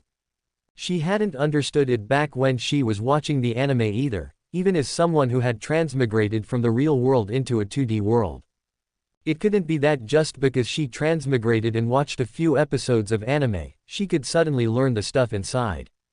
It was like someone who didn't know math. Even if you gave them the formulas and answers, they still wouldn't know how to do it. You have to learn it slowly. Just because she didn't need to learn when she was cosplaying didn't mean she didn't need to learn when she wasn't transformed. Seeing Shakyu's expression, Kento Nanami could only explain it to her. After hearing the explanation, Shakyu finally stopped feeling so lost. Next, they all went to watch a movie, and it was a horror film at that. Why do we have to come to the cinema instead of watching it at school? Kento Nanami looked at the two of them. That place is too small. And it wasn't exciting enough. Hearing this, Shakyu and Yuji Itadori nodded. The two of them sat obediently and watched the latest movie, which was a bit long, 3 hours. They watched 2 movies back to back, and both of them became distracted while watching. One was being beaten, the other was being shocked. Shakyu was shocked several times, and eventually, she started getting used to it. Yuji Itadori was about the same. Because the movie's sound effects and environment were particularly terrifying. Satoru Gojo had specially booked the entire theater, so there was no need to worry about cameras. 3 hours was enough for one person to be shocked and the other to be beaten. Only after suffering would they learn how to subconsciously channel cursed energy. Clearly, after 3 hours of tough training, both of their cursed energy control was better than before, and they could mobilize their cursed energy at any moment. Kento Nanami had a clear grasp of Shakyu's weaknesses and shortcomings. She was someone who was afraid of pain, and her reaction time in mobilizing cursed energy and cursed techniques wasn't fast enough. Without transforming, she was just a noob who could be taken out in a few slashes by anyone. In this situation, Kento Nanami understood that if she ever encountered someone who wanted to kill her, she would definitely be finished off in 3 moves. Even Kento Nanami himself could chop her head off in 1 strike. Her reaction speed was too slow. And it wasn't just the reaction speed, she also lacked initiative in combat. Because of this, Satoru Gojo had sought him out. Compared to Satoru Gojo's grand and sweeping style, he was clearly more suited to guiding these 2 children. The 2 of them got hungry and sat down at a restaurant to eat. When Shakyu looked at Kento Nanami, she said, "Nanami hi." "Call me teacher," Kento Nanami said. "Nanami hi." Yuji Itadori also laughed and called out. "You're learning from me to beat you up." Kento Nanami looked at Yuji Itadori. "Why can little Sha do it? Why can't I?" Yuji Itadori was unhappy. "Hee, because I'm a cute and lovely student, and I'm very obedient," Shakyu said with a smug smile. "Because if I beat you, you'll run away from school," Kento Nanami said. "Nanami hi, you're not cute at all," Shakyu retorted immediately after being told that. Kento Nanami pushed up his glasses. Jujutsu sorcerers don't need to be cute. These rigid, by-the-book remarks were sometimes actually quite annoying. Shakyu started digging into her food. Halfway through, she shivered because she had been shocked again. She felt like she had lost count of how many times she had been shocked. After they were full and satisfied, the group followed Kento Nanami back to Jujutsu High. Kento Nanami told the 2 of them to spar with each other, telling Yuji Itadori not to go too hard, lest she run away. Shakyu realized she had a dark history now, a dark history she would never be able to escape for the rest of her life. When Yuji Itadori looked at Shakyu, he attacked her directly. The opponent's speed was a bit fast, and she barely managed to learn how to protect herself with cursed energy. Just as Shakyu had protected herself, she was shocked, and then immediately punched away, sending her flying far back. Shakyu tumbled over several times, landing with a nosebleed. Kento Nanami watched and sighed. Shakyu's reaction speed wasn't actually that slow. At least, Kento Nanami understood that compared to himself back when he was a student at Jujutsu High, Shakyu was stronger than he had been. The reason Kento Nanami wasn't satisfied was that Shakyu was different. She had such dense cursed energy fluctuations and such a powerful cursed technique. If she fell short in taijutsu, it would be a waste. For Shakyu, it was a waste, and also a form of irresponsibility toward herself. She would be targeted by many people's gazes. Eventually, she would face many troubles. In that situation, she would only be able to protect herself, rather than waiting for others to save her. Whether it was the fate of a Jujutsu sorcerer or the future, it all relied on oneself, just like Yuji Itadori. If a cursed spirit was encountered while he was there, Kento Nanami would step in himself. But in training, he still hoped that Shakyu and Yuji Itadori could learn well. She had expended too much today. Sleeping at night, Shakyu felt her whole body aching and sore. While she was asleep, she had another dream. In her dream, she stood on top of ruins, watching Satoru Gojo being killed. She woke up from the dream with a start. Because of the excessive exhaustion yesterday, she didn't realize today that she had already cosplayed. And so, the moment a strange cursed energy, the cursed energy of a special grade cursed spirit, appeared. Someone immediately came to search. Kento Nanami went directly to Shakyu's door, and upon opening it, he saw Ryomen Sukuna. Nanami hi. The pink-haired Ryomen Sukuna looked bleary-eyed. The skirt that had originally reached her calves was now up to her thighs. Kento Nanami heard the voice. Student Shaw. It's me, Shakyu said, brushing her teeth. I was so sleepy yesterday. Shakyu walked in to brush her teeth, saw herself in the mirror, came out, and said, wow, it's Ryomen Sukuna today. Shakyu happily changed her clothes, not noticing Kento Nanami's indescribable look. She smugly hopped over to Yuji Itadori's side, intending to annoy Ryomen Sukuna.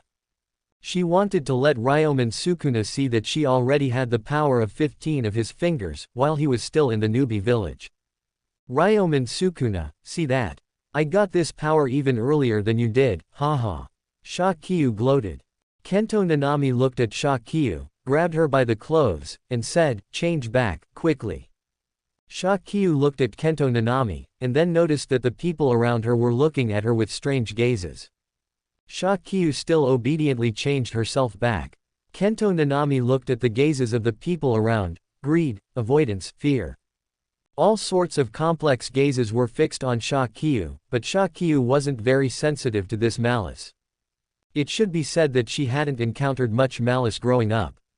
With her mom and grandparents, she had lived a privileged life growing up.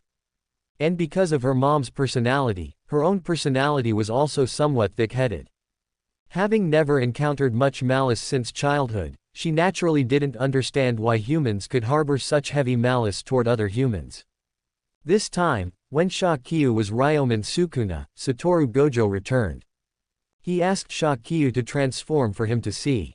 How many fingers worth of power is it now? Oh, about 15 fingers, Shakyu said. Fushiguro Megumi only had 20 at that time. Fushiguro Megumi. Satoru Gojo was a bit puzzled. What is Fushiguro Megumi? Satoru Gojo asked, slightly confused. What is Fushiguro Megumi? Gojo Satoru asked, somewhat puzzled. Shakyu wanted to explain, but realized she couldn't. Look closely, Gojo-sensei. This one of mine is tiger skin, Shakyu said, pointing at herself. She was grateful for her fellow countrymen's love of giving nicknames. Tiger skin, Yuji. Fushiguro Megumi, Fushiguro, you mean Ryomen Sukuna has set his sights on Fushiguro. Gojo Satoru's expression turned cold. Shakyu clapped happily. She tried to say it several times, but realized it was still muted. Fine, muted. Anyway, she had tons of nicknames, so she wasn't afraid. Gojo Satoru stared at Shakyu with a complex look in his eyes, then patted her on the shoulder. I understand. I am also looking for those cursed spirits. Including the one who possessed his best friend's corpse, he was looking for him too. That, Kenjaku, Shakyu began. This, here. She pointed to her own skull. Kenjaku. Shakyu felt like she couldn't say it out loud despite trying several times. Shakyu went straight to grab a piece of paper, drew stitches on it, and placed it directly on her head. Watching her, Gojo Satoru couldn't help but laugh out loud. Kyu, you look kind of cute like that. Shakyu looked at Gojo Satoru, looking displeased. Gojo-sensei. Ahem, I wasn't laughing. Stitches. He has stitches on his brain. Kenjaku. I understand. His cursed technique must involve brain transfer. Gojo Satoru said, looking at the pink-haired Ryomen Sukuna nodding frantically. Even though this was Yuji's body, the way she used it somehow made it look a bit cute, and also made people want to laugh. Wait, Kenjaku, Fushiguro Megumi, tiger skin, cat box, wait, that's me, so it's cat box. Gojo Satoru realized something important. He looked at Shakyu. So that thing is called cat box because it's about me, the teacher. Since when do I look like a cat? Shakyu looked at the bristling Gojo-sensei, he looked exactly like a cat. Gojo-sensei, I'm a dog person, Gojo Satoru said. Shakyu watched his huffy appearance and began fumbling for her phone, snapping photos frantically.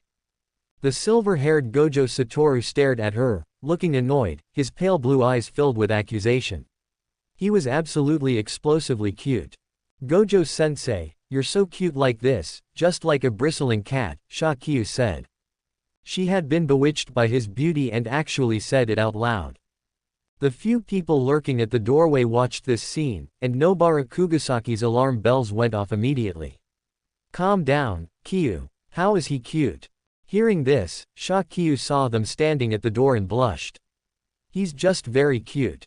She threw caution to the wind. Don't you think that Gojo-sensei just now was just like a cat? Next time I refresh a magic user, I'm going to turn Gojo-sensei into a cat. The others looked at Shakyu, speechless. Gojo Satoru placed one hand on Shakyu's shoulder. Because of the transformation, their heights were about the same. Kyu, I don't mind students having strange hobbies, but imprisonment is illegal. If you do this, Kyu, you'll become a curse user, Gojo Satoru said, looking speechless. Also, if that magic really exists, I'm a dog person, so I'm at odds with you cat lovers, he said, pointing at Shakyu. Shakyu heard this and thought, TCH, he's clearly just like a cat, yet he insists he's a dog person. Ryomen Sukuna was about to explode with rage. He looked at Itadori Yuji. You idiot, making such a disgusting expression with my face, what are you doing? The sudden voice stunned Shakyu. She saw Ryomen Sukuna's mouth appear on Itadori Yuji's face. In his signature arrogant style, he mocked, you really are an idiot. Possessing such powerful strength, yet instead of slaughtering, you're here playing with some fools. Itadori Yuji slapped his own face. Hey, shut up. Shut up. Did I say something wrong? Ryomen Sukuna said coldly. Stupid girl, you possess such formidable power. Forget about imprisoning someone, you could even make them act like a dog. Shakyu felt her ears being covered by someone, and she couldn't hear anything clearly. Gojo Satoru looked at Itadori Yuji with cold eyes. Itadori Yuji was creeped out by the look. Yuji, come out for a moment. Gojo Satoru grabbed Itadori Yuji and left. Shakyu checked the time. So, what was just said? The people at Jujutsu High looked at each other. Ryomen Sukuna had just said. Someone like Shakyu is not allowed to live. With powerful strength but without the mindset to protect herself, she will be carved up by others one day. Regarding this point, some Jujutsu sorcerers at Jujutsu High, who were also from sorcerer families, understood what that meant. Gojo Satoru did not intend to let Shakyu come into contact with that darkness too early. The incident with Geto Suguru was a heavy burden on Gojo Satoru's heart. Yes, a heavy burden. Geto Suguru was not born into a sorcerer family, so he didn't understand the darkness of Jujutsu sorcerers from a young age. Later, he was swallowed by the darkness, and in the end, he had to kill Geto Suguru himself. He didn't want Itadori Yuji and Shakyu to follow that same path, so he sought out his trusted junior, Kento Nanami. The goal was for Kento Nanami to instill some correct values in the two children. Gojo Satoru understood that his own values sometimes had some deviations. And Kento Nanami, who was not born into a sorcerer family, had many things in common with these two students. These commonalities would allow him to guide the children well and help them find their own paths. Shakyu took out some snacks. So what was actually said just now? Could it be that he said he wanted to eat me? Shakyu was somewhat puzzled. As for the darkness of Jujutsu sorcerers, she didn't try to guess that part. Because when she watched it, she felt it was quite dark, and that side of Jujutsu headquarters was hopeless. She even supported Gojo-sensei in taking out Jujutsu headquarters. So she really didn't think in that direction, feeling that even if Ryomen Sukuna had said it, she wouldn't care too much. Shakyu's curse technique was, in fact, a nightmare for many people, and of course, also a coveted cursed tool. If Shakyu could be turned into a cursed tool, her cursed technique could be perfectly preserved. If it could be driven in the form of a cursed tool, it would simply be a heaven-defying divine artifact. Of course, this was just a thought. Gojo Satoru was still there. Gojo Satoru brought Itadori Yuji back. Itadori Yuji's clothes looked a bit dirty and disheveled. Could it be that Ryomen Sukuna said something unpleasant and he was dragged out to be taught a lesson? Shakyu slapped herself. What was she thinking? Don't overthink it. September was coming. Mahito, Kenjaku, Jago, Hanami, Dagon, these cursed spirits were all hiding and hadn't come out. Shakyu and the others also welcomed the sister school exchange event.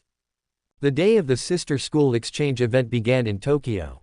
On this day, one person was happily carrying a suitcase, intending to go to Kyoto to participate in the sister school exchange event. What? In Tokyo? Nobara Kugasaki said, shocked. Yeah, last year Yuta Okatsu steamrolled them, so the competition is naturally held in Tokyo, the winner's side, Panda explained to Nobara Kugasaki. Nobara Kugasaki fell silent upon hearing this, and in the end, didn't say a word, just short of drawing circles to curse Yuta Okatsu for causing her to be unable to go to Kyoto. The people from the Kyoto school also arrived. The team leader was a teacher wearing shrine maiden attire. There was a scar on her face, but even so, she gave off a feeling synonymous with gentleness. It was that kind of quiet and gentle beauty. The first impression she gave was that she was very ladylike. If it weren't for having watched the anime, where she was seen getting enraged by Gojo Satoru every single time, one wouldn't know that this teacher had another side. Utahime Iori felt someone looking at her and raised her head to look at Shakyu. She naturally knew about Shakyu, a new student. Currently, Gojo Satoru had rated her as a grade 2 Jujutsu sorcerer. Even if it was just a grade 2 rating, her cursed technique was excessively powerful. She could replicate anime characters and possess combat power of the same level. Under such circumstances, it meant that if a sufficiently world-destroying existence appeared among the replicated characters, she would be a devil in everyone's eyes, comparable to Geto Suguru's Fall to Darkness. This was the current assessment of Shakyu by Jujutsu headquarters. Her cursed technique was uncontrollable, and she wasn't even from Japan. In fact, many people didn't know that the people at Jujutsu headquarters had thoughts of letting Shakyu die by accident. Even if Gojo Satoru were angry about an accidental death, the person would already be dead. Could he possibly make them be buried with her? Because of this, many people naturally had thoughts of scheming against Shakyu, but because Gojo Satoru was suppressing them, they couldn't make a move. Even if they did make a move, Shakyu herself was strong enough that none of those people could manipulate her. Satoru Gojo stood not far away, carrying some strange souvenirs, while Shakyu looked at the doll in her hands, feeling a bit bewildered.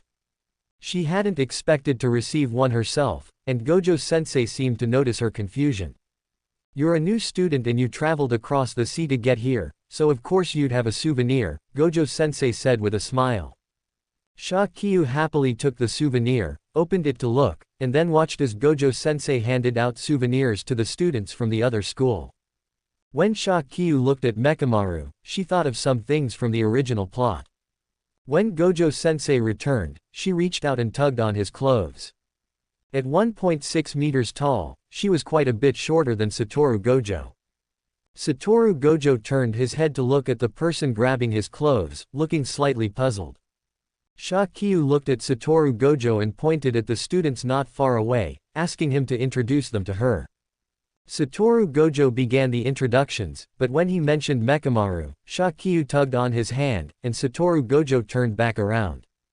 Satoru Gojo looked at her, wondering what she needed.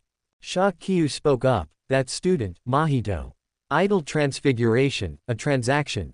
Shakyu found some things were silenced, so she didn't mention Mekamaru by name. Satoru Gojo looked at Shakyu, then at the students opposite them. A transaction, idle transfiguration. Satoru Gojo was actually quite intelligent, he was just too laid back on a daily basis, which led others to think he was brainless. Thinking Satoru Gojo was brainless would be a huge mistake. He just didn't like to overthink things because it burned too many brain cells. Combined with the students mentioning Mekamaru earlier and her tugging his hand, he understood she was talking about Mekamaru. Mekamaru had betrayed Jujutsu High. He actually found it hard to believe, but because Shakyu was his student and she had indeed told him many things, he took it seriously. Regardless of whether it was true or not, he sent a message to Mei Mei, asking her to keep a close watch on Mekamaru. After looking away, Satoru Gojo patted Shakyu on the shoulder. "Don't worry, Gojo-sensei is here."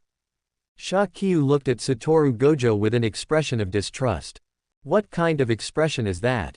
Satoru Gojo looked at her expression, and the Gojo cat bristled. What was that look she just gave him? Was that look one of distrust? "I am the strongest, Gojo-sensei. How dare you doubt me?" he said, looking at Shakyu through gritted teeth. Shakyu curled her lip. "Tch, it's been so long, and you haven't caught either Kenjaku or the cursed spirit." Having been critically hit, Satoru Gojo looked at Shakyu with a mental breakdown, his hand pressing onto her shoulder. Gojo-sensei will catch them soon. His own student was actually doubting him. Satoru Gojo declared that this was unacceptable. Who was he? He was Satoru Gojo, he was Gojo-sensei. He would absolutely not let this happen.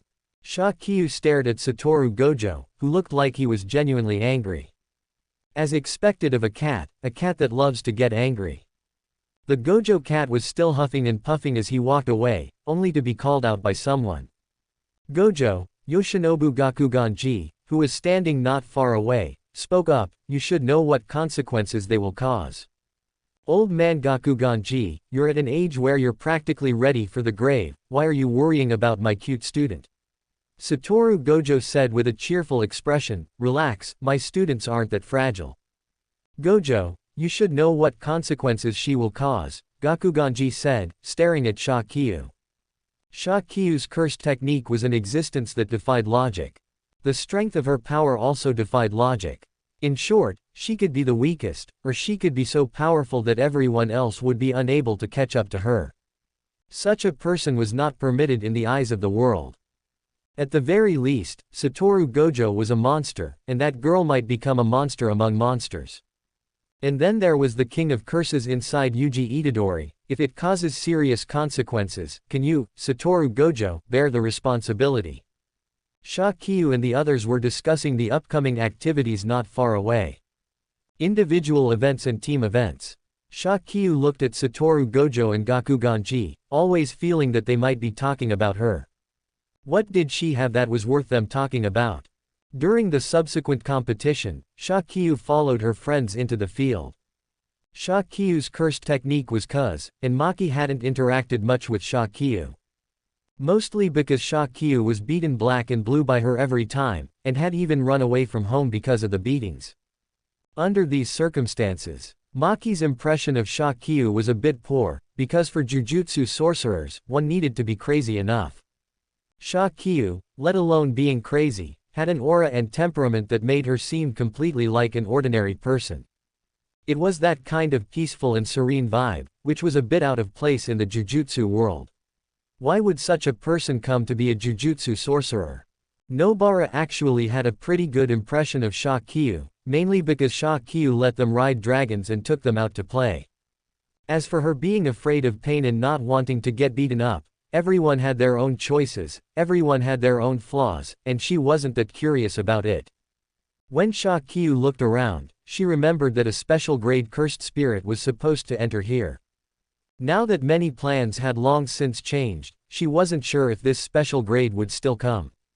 Shakyu felt that this special grade might not come anymore. Of course, regardless of whether it came or not, it was resolved. She had told Satoru Gojo about idle transfiguration just now to warn him that there was a mole. Satoru Gojo went to find Kento Nanami and had Kento Nanami enter the field in advance. Kento Nanami looked at Satoru Gojo, I have to enter the field too. Just in case. If I go in, those people probably won't dare to act recklessly if they have a plan. If you go in, those things won't notice, Satoru Gojo said. Having Kento Nanami as an insurance policy made him feel a little more at ease. Kento Nanami looked at Satoru Gojo and nodded, agreeing to enter the field. Shakyu looked at Kasumi Miwa, who was chasing after her, and ran off quickly, empty-handed. When Kasumi Miwa saw her, she chased after her. Shakyu said, Kasumi Miwa, if you're this fierce, I'm going to tell Mekamaru. Ah. Kasumi Miwa was slightly stunned, not understanding what Shakyu meant by that.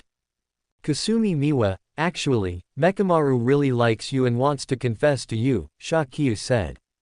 The few people watching the live stream, Satoru Gojo started coughing. Just how many secrets did this student of his know? Utahime Iori was also surprised, so Mekamaru actually likes Kasumi Miwa. She was a bit surprised, but after thinking about it, she felt that Mekamaru was indeed different towards Kasumi Miwa. Kasumi Miwa's cheeks flushed red, you're talking nonsense. I'm not. He really likes you super much, he even dreams about you when he sleeps, Shakyu said, if you don't believe me, go ask Mekamaru. If he doesn't answer, just tell him you're going to pursue Gojo-sensei. Everyone looked at Satoru Gojo. Satoru Gojo picked up his teacup and took a sip, why are you all looking at me? I didn't teach Kyu that. The few people stared at Satoru Gojo, their gazes as if to say, if it wasn't you, would this student be so unreliable? Shakyu's appearance was that of a baby-faced, youthful type, and with her chubby cheeks and carefree personality, it made it hard to get a real sense of her age. And since she often appeared in Cuz, it was even harder to judge Shakyu's age. Satoru Gojo took a sip of tea, unable to help but sigh. Kyu really knew how to dig a pit for herself. After being told that by Shakyu, Kasumi Miwa said, my feelings for Gojo-sensei are admiration. After saying this, she looked around, this was a secret, after all. Actually, I also really admire Gojo-sensei, Shakyu also smiled, you don't know, Gojo-sensei is the best teacher in the world. My current wish is for Gojo-sensei to live a long and healthy life. The two found they had the same idol, and were there talking about Satoru Gojo. Kasumi Miwa admired Satoru Gojo. The people outside the live stream saw what looked like a large fan meeting. Satoru Gojo held his teacup, feeling smug, the corners of his mouth couldn't be suppressed, and it was clear to everyone that he was enjoying himself. The people around him were at a loss for words, not understanding why these two students admired Satoru Gojo so much. Shakyu and Kasumi Miwa sat not far away, and Shakyu took some sunflower seeds out of her backpack. Kasumi Miwa's eyes flickered as she looked at Shakyu, who was still cracking sunflower seeds beside her. She also cracked some seeds while listening to the other girl talk eloquently about how great Gojo-sensei was. From her words and expression, it was clear that she must really like Gojo Satoru. Shakyu wondered, did she know what a 2D character filter was? It is hard to fall in love with a real person, but falling in love with a 2D character is a breeze. Even though she had transmigrated now, in her heart, Gojo Satoru remained the perfect 2D character, Gojo-sensei. Shakyu looked at Kasumi Miwa. What's wrong with you? She had been the only one talking just now. Suddenly, an abnormality occurred. The people watching the live stream felt an instant change. Gojo Satoru looked behind Shakyu as something appeared in an instant, and huge vines attacked her. Gojo Satoru ran out without hesitation. Seeing the curtain falling from the sky, he sped up even more, but in the end, he still didn't make it in time. He tested the curtain with his hand and found that its strength was extraordinary. Furthermore, it was a curtain completely targeted at him. The moment Shakyu was attacked by the vines, she hadn't reacted in time. Kasumi Miwa was faster than her and pushed her away directly. The moment she was pushed away, Shakyu activated her cursed technique. The moment the cursed technique was activated, markings appeared around Shakyu, black markings, black hair, wearing a kung fu outfit. The cursed spirit that appeared not far away saw Shakyu's aura. The aura of Ryomen Sukuna. Both of them watched this scene with constricted pupils. When Shakyu looked at Jago and Hanami, she attacked them directly. Jago and Hanami had not expected that Shakyu's role today would be Ryomen Sukuna. Judging by this level, it wasn't just a few fingers, it was possible it was all 20 fingers. Kasumi Miwa looked at Shakyu, shocked for a long while, unable to regain her senses.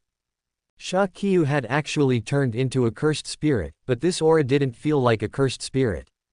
Shakyu directly grabbed Kasumi Miwa and retreated. Kasumi Miwa looked at Shakyu, and Shakyu explained to her, "This is a Ryomen Sukuna cosplay." Shakyu said, "Isn't it cool? I knew when I woke up today that this was the skin. It's so handsome." This face of Fushiguro Toji's son was very aggressive. By the way, would she be able to see Fushiguro Toji again during the Shibuya incident? She wanted to see him, yet she didn't want to. Seeing him would naturally be happy, but seeing him meant Gojo Cat was going to be imprisoned. That thing imprisoning people, she felt it was very torturous. Especially since Gojo Cat liked to run around all day long, and couldn't sit still for a moment, being locked in a narrow space was torture just to think about. Although the space inside might give him time to sleep, it wasn't supposed to be this torturous. The appearance of Megumi Sukuna immediately caused the two cursed spirits to miscalculate. Shakyu attacked the two, although she wasn't sure why they were looking for her. Shakyu still understood one thing, it definitely wasn't to treat her to milk tea. Kasumi Miwa stood not far away, watching Shakyu fight 2 against 1 without falling behind. She lowered her head, her long bangs covering her face, as well as her aura and expression. Shakyu directly summoned Mahoraga. The appearance of Mahoraga made the two on the opposite side shrink their pupils. Why could she transform into Ryomen Sukuna? No, this must be something like cosplay. What a perverted ability. Both of them were being suppressed and beaten. Shakyu, as Megumi Sukuna, naturally possessed everything. Beating two small cursed spirits was simply a piece of cake. When Kento Nanami arrived, he saw Shakyu using Fushiguro Megumi's appearance and Ryomen Sukuna's power, rubbing the two cursed spirits into the ground. He was silent for a moment. Gojo Senpai letting him come in was actually a bit redundant. Shakyu actually wanted to open a domain, but quickly chose to give up. If she ended up slicing everyone up, that would simply not be worth it. Kento Nanami always felt there was a strange aura around. He started looking around and saw the person behind Shakyu. His pupils constricted. Student Shaw. Shakyu didn't react in time before her body was pierced by a sword from behind, stabbing right through her heart. She felt immense pain throughout her body. She turned her head to look at Kasumi Miwa, who had appeared behind her. Kasumi Miwa smiled, "We both really like Gojo Sensei." When Shakyu looked at Kasumi Miwa, she looked at the other's forehead with a suspicious gaze. The cursed energy on her body blew her hair, and stitch marks appeared on her forehead. Seeing the stitch marks on her forehead, when Shakyu saw this scene. "Impossible, Kenjaku," Shakyu said. This wasn't right. Kasumi Miwa lived to the end, she lived to the end. The blade began to twist there, and the pain caused Shakyu's pupils to begin to dilate. The blade twisting in her body was the most fatal blow to someone who was naturally very afraid of pain. "Ah!" she screamed in agony. In an instant, the domain on her body began to expand at a visible rate. The domain belonging to Ryomen Sukuna instantly killed Kasumi Miwa behind her, and the surrounding things were shredded by slashes in an instant. Kento Nanami's body was instantly teleported away. Shakyu looked at the expanding domain, looking at Kento Nanami not far away. He had just been swapped away, but was about to be caught in it again. Shakyu immediately suppressed it. "Stop, stop."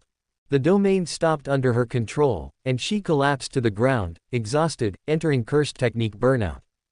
The sword was still in her body, and she was crying there from the pain, her body trembling violently. The cursed spirit was about to approach Shakyu. Today they were going to take this person back. Get lost. Itadori Yuji threw a punch from not far away. Stay away from student Sha. Itadori Yuji's face was livid as he looked at the two special grade cursed spirits in front of him.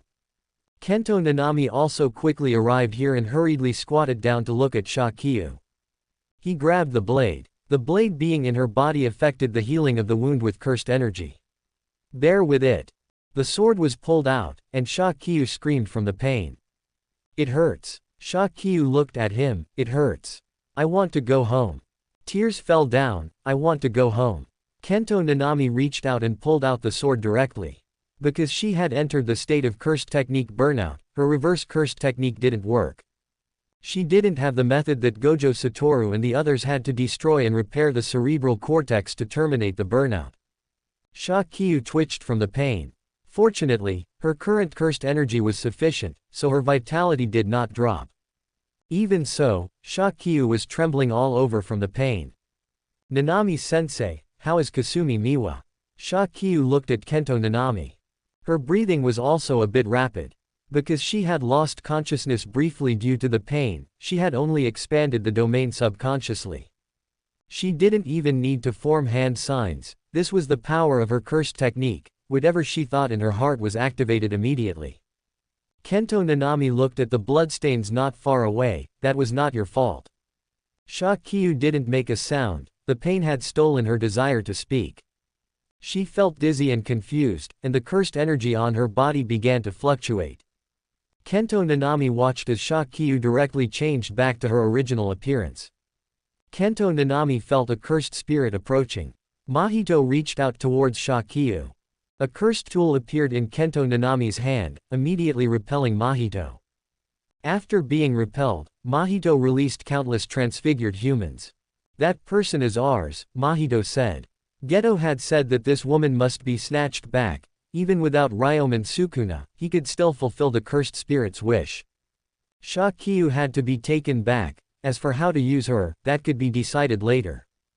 Other students arrived. Mekamaru looked around. Where did Miwa go? As they watched this scene, Kento Nanami and the others did not answer. Mekamaru looked at the sword not far away, its mechanical pupils nearly shattering.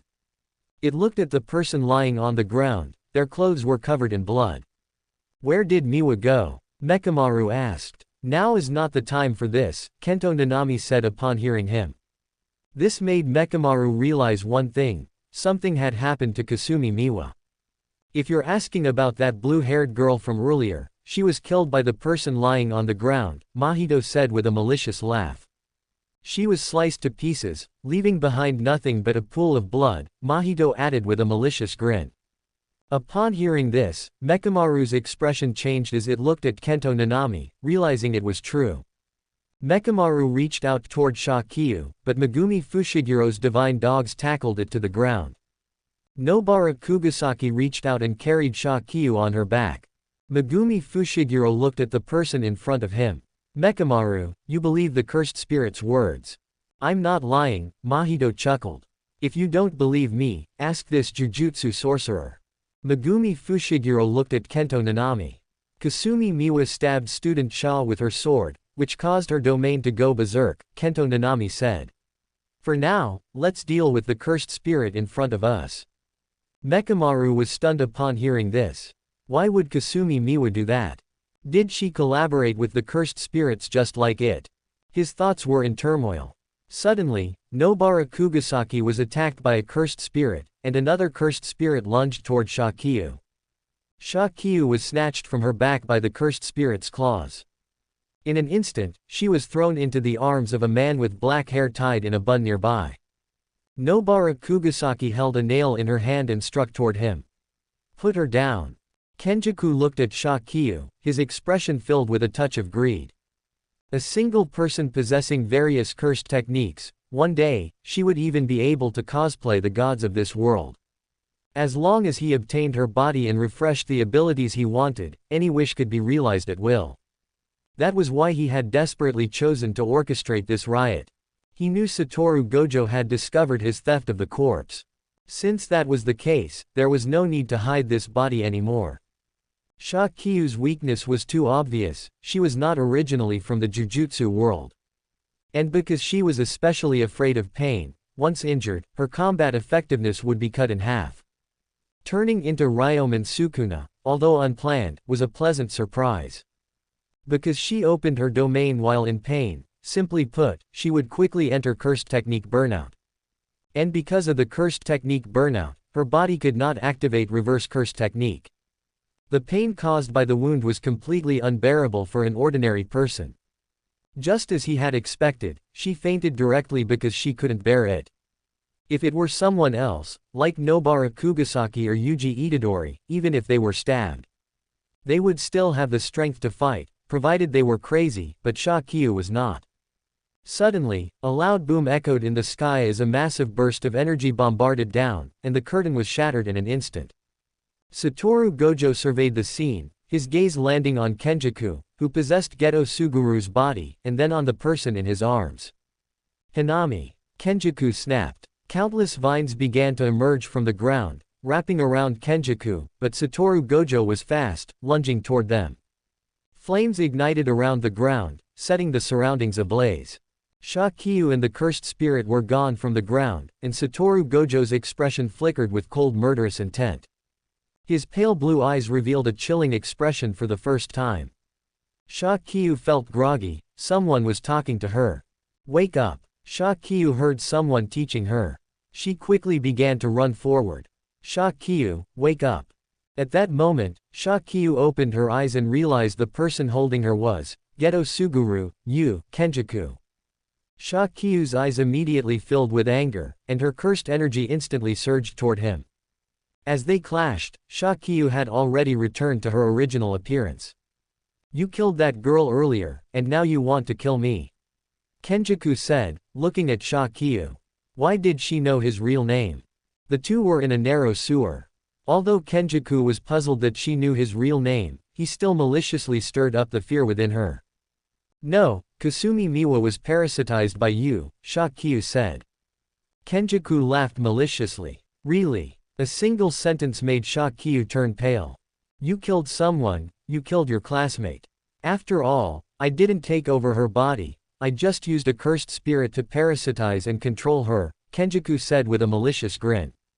Hearing this, Shakyu immediately said, no, I couldn't have killed anyone. It was you, she was parasitized by you. Look at you, arguing with me. Doesn't that imply that subconsciously, you admit to killing Kasumi Miwa? And it probably wasn't just Kasumi Miwa, haven't you noticed that a few other people are missing? How much did your domain cover? Kenjaku asked. Shakyu thought about the Mahoraga domain she had opened, covering. She backed away. She actually didn't know how much her malevolent shrine domain had covered. If it had covered the past area, few people present could have resisted.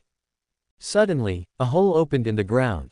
Kenjaku looked at it and could only retreat with the person. You aren't allowed to leave. You killed them, not me.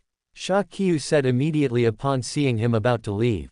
Oh, are you going to open your domain again to kill me? Don't forget, there might still be people alive around you. Shakyu heard someone in the distance seemingly calling for their mother. Mommy, I'm scared. Oni-chan. Voices of people began to drift in from the surroundings.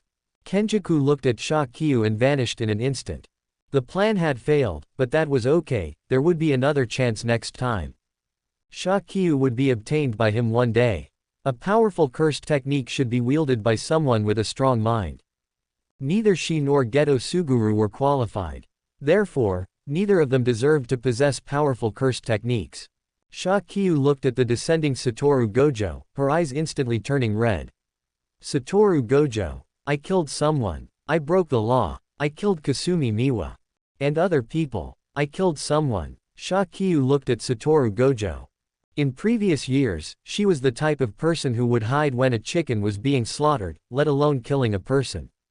No matter what kind of education she had received, killing someone was wrong to her. Shakyu looked at Satoru Gojo. Teacher, I killed someone. Satoru Gojo struck Shakyu, knocking her unconscious. He looked around and then carried her out. Mekamaru, who was there, saw Shakyu being brought up and tried to rush over to take action, attempting to avenge Kasumi Miwa. Satoru Gojo reached out and grabbed his neck, causing his mechanical neck to creak loudly. Satoru Gojo, Yoshinobu Gakuganji barked. Satoru Gojo's voice was cold. Mekamaru, you were the mole who let them in. Mekamaru was stunned. Kokichi Muta said, I. If someone needs to be held responsible for this incident, it should be your students, not mine, Satoru Gojo said. Mekamaru. Utahime Iori said in disbelief. I only provided the information, Mekamaru said, his cold, mechanical voice beginning to betray his panic. Mekamaru had tried to get Mahito to use idle transfiguration so that he could walk under the sun. He wanted to meet his companions and confess to the girl he liked. He had provided the information, intending to keep it within a controllable range. When the time came, he could make up for his mistakes, kill them, and still be able to meet Miwa and the others. He truly never intended to hurt anyone. They had clearly said they wanted the fingers and wanted to kill Yuji Itadori. But their target from the beginning was neither Yuji Itadori nor Ryomen Sukuna, it was Shakyu, who came from China. Shakyu felt groggy. She had a terrible nightmare. She opened her eyes abruptly, looked around, and realized she was in a sealed room. Shakyu felt this place was familiar. Isn't this where the Jujutsu high story began? It was the place used to detain Yuji Itadori, covered in talismans everywhere. Shakyu didn't understand why she was here. She subconsciously touched her chest. Shakyu saw a gruesome wound there, and it throbbed with pain from time to time. She couldn't help but look grim. Because this was a place for detaining errant Jujutsu sorcerers, Gojo walked in directly, pushing the door open. Seeing Shakyu sitting on a stool without a word, he couldn't help but feel a bit puzzled. Kyu. Shakyu raised her head to look at Gojo, her face full of fury. Gojo didn't understand her thoughts. He watched as Shakyu said, I have never been bullied like this before. I must kill that fool Kenjaku. Shakyu spoke in Chinese. Gojo was shocked by Shakyu's reaction, her eyes were filled with rage. It was the anger of someone who had been toyed with and hurt. Shakyu reached out and pressed her hand against her chest. If I don't crush his brain and throw it to the dogs, I'm not Shakyu. Shakyu's expression was distorted, she had never been hurt like this before. The blade piercing her skin caused her excruciating pain. For Shakyu, who had never suffered such a huge loss, this was unforgivable. She couldn't just let it go. Originally, regarding this world, she had initially intended to just ensure Gojo survived the Shinjuku showdown. Now, screw the Shinjuku showdown, screw who lives or dies, she just wanted Kenjaku to die. Gojo walked over to Shakyu and crouched down, looking at her. Her face was flushed, her eyes filled with rage. Seeing this, Gojo spoke. Kyu. I'm fine. Shakyu looked at Gojo. I'm just a bit angry. How many people died? Hearing this, Gojo looked at Shakyu. Maki, she didn't come back. Maki Zenin and Zeninmai were nearby. The moment the malevolent shrine domain was expanded, it sliced people apart. Shakyu said, I will take responsibility for this. Shakyu's gaze was very serious. Since it was my fault, I will resolve this mistake. You want to use your own life? Gojo said, looking at Shakyu in surprise. Gojo-sensei, I'm going to disappoint you. I'm not a person who takes responsibility like that, I won't pay with my life. Shakyu said. My ability allows me to draw various characters. Among them, it's not like there aren't any with time reversal abilities. When the time comes, I'll just reverse time. Gojo said, in this situation, there should be a price to pay, right? Who knows? But people were killed because of me, and I don't want to be a murderer. Even if they were just fictional characters. After spending these days together, they were no longer just fictional characters. Regardless, if she could change it, she wanted to. Shakyu had become a death row inmate. Because her cursed technique went berserk, she killed 3 students of Jujutsu High. Kasumi Miwa, Maki Zenin, and the sisters Zenin Mai, plus Inamaki, who was seriously injured. Currently, she was sentenced to death, and because Shakyu was from neighboring China, only people from China could resolve it. The reason they would let people from China handle it was largely because Gojo was protective of his own. Gojo felt that Shakyu was not the mastermind, and in that situation, he, as her teacher, had to take responsibility. If it weren't for the fact that they, the teachers, hadn't protected the students well, Shakyu would not have been besieged by 2 special grades and schemed against by a curse user, causing her curse technique to go berserk. If Gojo wanted to protect Shakyu, there wasn't a single person in Japan who could say no. Regarding this, the people at Kyoto Jujutsu High were naturally unhappy. Momo Nishimiya said, "She killed Mai and Miwa, and we're just going to let it slide. By what right does Gojo protect her?" Momo Nishimiya had a very good relationship with Mai and Kasumi Miwa. Her 2 little sisters were dead, leaving her all alone. She couldn't accept the outcome that Gojo still wanted to protect Shakyu.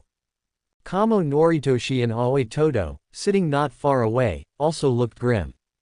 Gakuganji remained silent. Yutahime sat not far away. "What happened to Kokichi Muta? He has been detained," Gakuganji said. Gakuganji and Yutahime couldn't talk about this matter because the cause was Kokichi Muta. Kokichi Muta had teamed up with cursed spirits to set this trap. The cause was Kokichi Muta, and the result was Shakyu going berserk and killing 3 students. Yutahime still remembered the way Gojo looked at them. "Now that you say my student must pay with her life, shouldn't we clearly understand the cause and effect?" Gojo would never let the Jujutsu headquarters kill Shakyu. Gakuganji looked at Gojo. "Gojo, you saw it too, she lost control. If she loses control next time, what will you do?" Gojo looked at Gakuganji before him. "If she loses control again without the guidance of a Jujutsu sorcerer, I will kill her with my own hands. The premise is that you don't get involved and cause problems for my students. Otherwise, let alone Kyu losing control, I will also make you, Gakuganji, understand the consequences." In this negotiation, Kyoto was not in the right to begin with. The other side had introduced cursed spirits, and regarding the 3 lives lost, Kokichi Muta was half to blame. Gakuganji and Yutahime both knew this, which is why Kyoto gave up on taking Shakyu's life. No one at Jujutsu headquarters dared to take action either, so the conflict regarding Shakyu was shifted to China. The original words from Jujutsu headquarters were that Shakyu, as a Jujutsu sorcerer from China, had committed so many acts upon arriving in Japan, and China must take responsibility. They intended to have people from China kill Shakyu. Shakyu was currently detained, she couldn't leave the room. There was nothing in the room. She sat alone not far away, scrolling through videos on her phone. When she heard someone push the door open, she saw the person standing at the doorway. When Shakyu saw it was Panda, she didn't make a sound. The other party walked in, put down some food, and looked at Shakyu. "Junior, eat something." Shakyu looked at the food without speaking. When the person left, she looked at the food, but didn't have much of an appetite. She felt something weighing on her chest, yet it also felt like some of it had been erased. When she fainted, she could clearly feel the terror of having killed someone. After she woke up, she felt like that terror had diminished. She reached out and touched her chest, there was a gruesome scar there. Even the reverse curse technique couldn't completely heal it. She put down her phone, rested her feet on the chair, and leaned against the wall. Gojo didn't restrict her too much, although he had locked her up, he still gave her her phone. When Shakyu leaned against the wall, she didn't make a sound. She closed her eyes while leaning against the wall and discovered that she had actually arrived in the domain belonging to Ryomen Sukuna. Ryomen Sukuna sat on a high platform, looking down at her. "Is my cursed technique easy to use? Why are you here?" Shakyu couldn't help but frown and ask. "It was you who came to me." Ryomen Sukuna sat on the high platform, gazing at the woman below. "I have no interest in playing with you. I'm leaving," Shakyu said. "You have my mark on your body." Ryomen Sukuna's words made Shakyu turn back. "Haven't you realized it yet? Your heart is gone." Shakyu turned to look at Ryomen Sukuna, and he smiled wickedly. "Guess whose heart that is in your body? Ah, are you sick in the head?" "It's definitely mine," Shakyu retorted irritably. "Stop yapping nonsense here. I'm annoyed." If you keep yapping, I'll kill you along with Yuji Itadori. Haha. Ryomen Sukuna couldn't help but laugh wickedly. I'm very much looking forward to that. This riddle maker, she had the urge to kill him right now. She hated these riddle makers the most. Ryomen Sukuna waved his hand directly, and a void blade slashed over. Shakyu opened her eyes and tumbled right off the stool. The fall made her frown in pain. Ah. Ryomen Sukuna, you just wait. She grimaced in pain, and when she looked up, she saw Gojo Satoru. Watching Shakyu fall to the ground, Gojo Satoru remarked, "Isn't this greeting a bit too much?" Gojo-sensei. Shakyu's eyes lit up when she saw Gojo Satoru. "When can I go out?" Gojo Satoru looked at Shakyu. "Not yet." He reached out and pulled her up. "Didn't I give you a phone when you asked for one?" "Because I'm not interested," Shakyu said, head lowered. She didn't look as energetic as before. Seeing Shakyu's appearance, Gojo Satoru asked, "Want to read manga?" Shakyu looked up. "Manga?" Gojo Satoru stared at her and discovered that Shakyu had lost interest in many things. He had also gotten to know Shakyu's personality over the 2 or 3 months she had been here. She liked things from the 2D world, all kinds of anime characters. She was curious about many things, and her personality was somewhat unconventional. Now, he could sense some subtle changes in his student that one couldn't ignore. "Kyu, do you feel like something is wrong? And what was that about Ryomen Sukuna you mentioned just now?"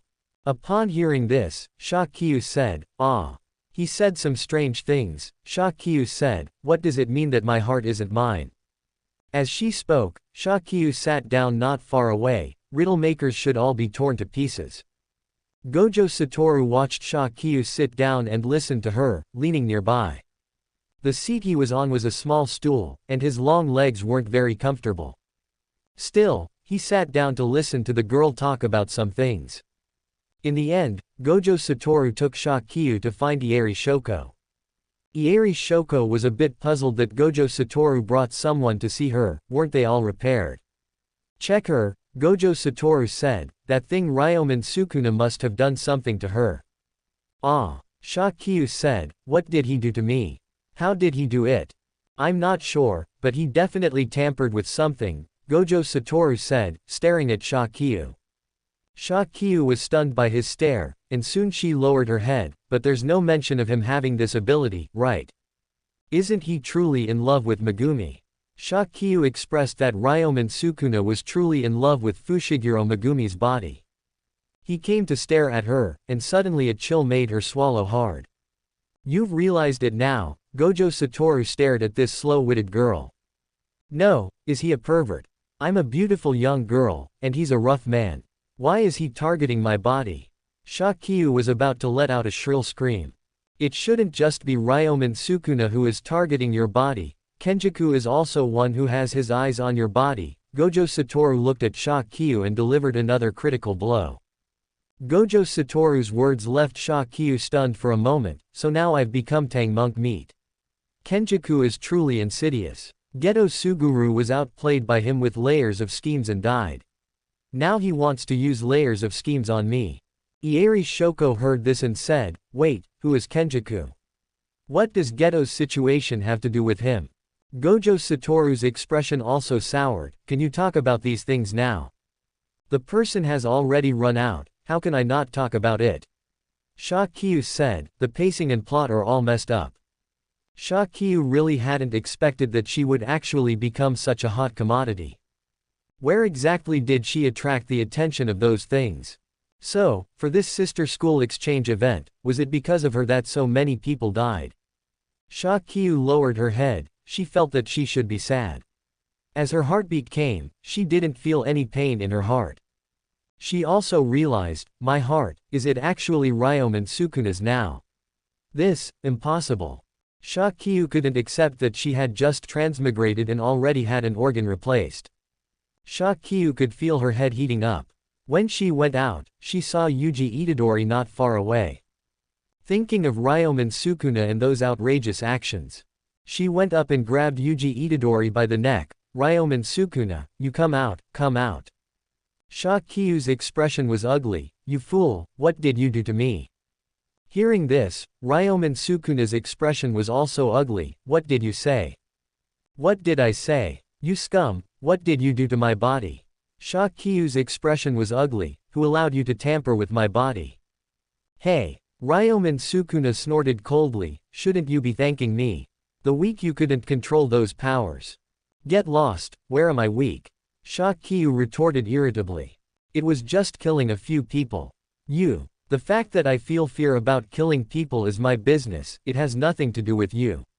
Shakyu's expression was bad, she could feel a sense of malice surging in her heart. Gojo Satoru lifted her up with one hand.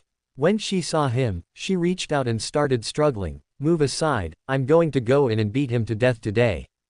It's just a heart, Gojo Satoru said, you are still you. Shakyu was stopped in her tracks by these words. Just a heart. That's right, she was still Shakyu. She was still Shakyu as always, it was impossible for her to think she wasn't Shakyu just because of this. She lowered her head and looked at Yuji Itadori, as if wanting to see through his body and shoot directly into the soul belonging to Ryomen Sukuna. Shakyu had some understanding of the changes in her own body.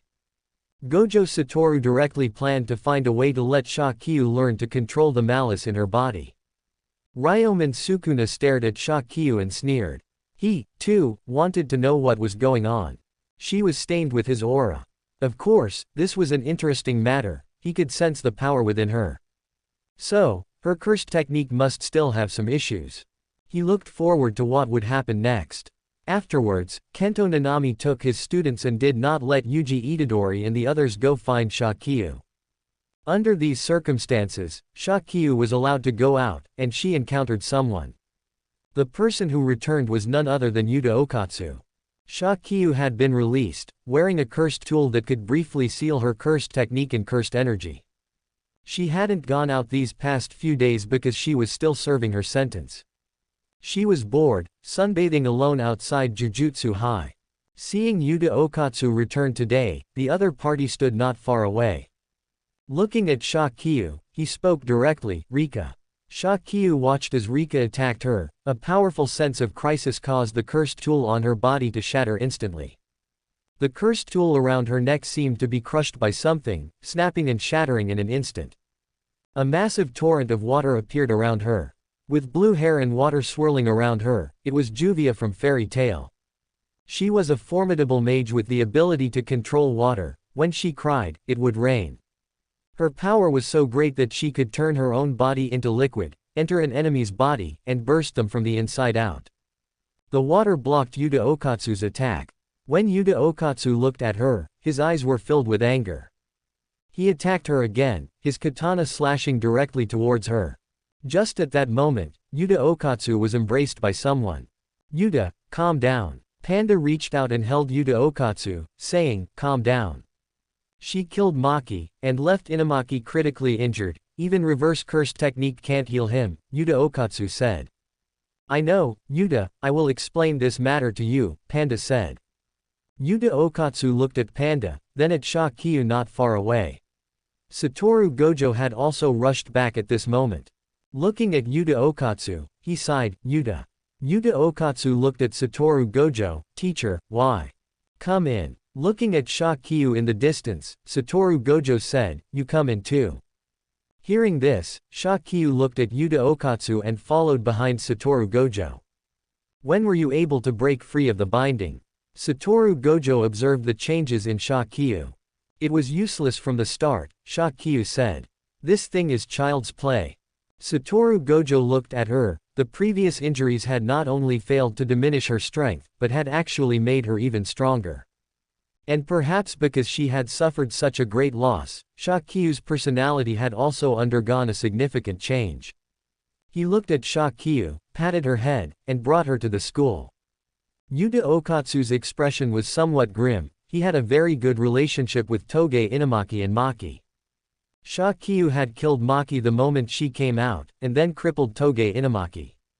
Yuta Okatsu did not know the full story. Someone had just sent him a message.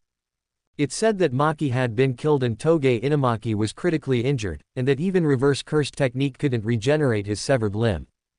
In this situation, he immediately returned to the country and saw Toge Inamaki, confirming everything. Panda looked at Toge Inamaki and explained the sequence of events. Yuta Okatsu looked at Sha Kyu, his expression was not good. Then Maki and Inamaki, if Sha Kyu didn't pay any price, his friends would have died in vain. Okatsu, we are all waiting, Panda said. This matter wasn't Kyu's intention. She is currently waiting for a chance to make amends, and we are waiting for room to turn things around. What do you mean? Yuta Okatsu looked at Panda. Waiting until the ability that can turn back time appears, Panda said. To say that Sha Kyu killed Maki and injured Toge Inamaki, it was impossible for Panda not to have any feelings about it. Even knowing that Sha Kyu had been schemed against in all of this, his heart was still filled with complex emotions.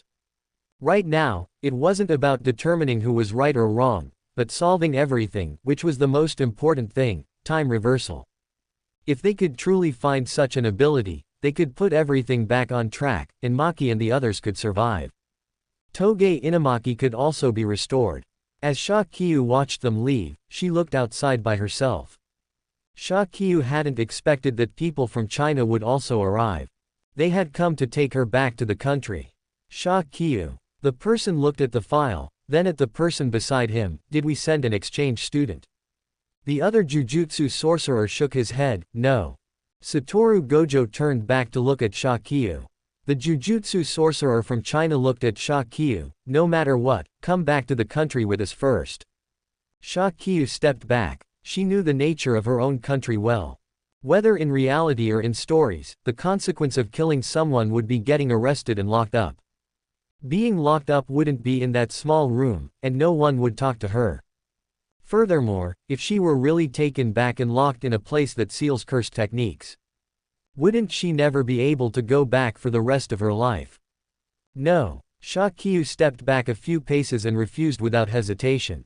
The two people opposite her said, although we don't know how you crossed the ocean to get here, Jujutsu headquarters in Japan hopes we can provide an explanation, so you must come back with us. Sha Kyu's body changed instantly, and water mist began to diffuse around her.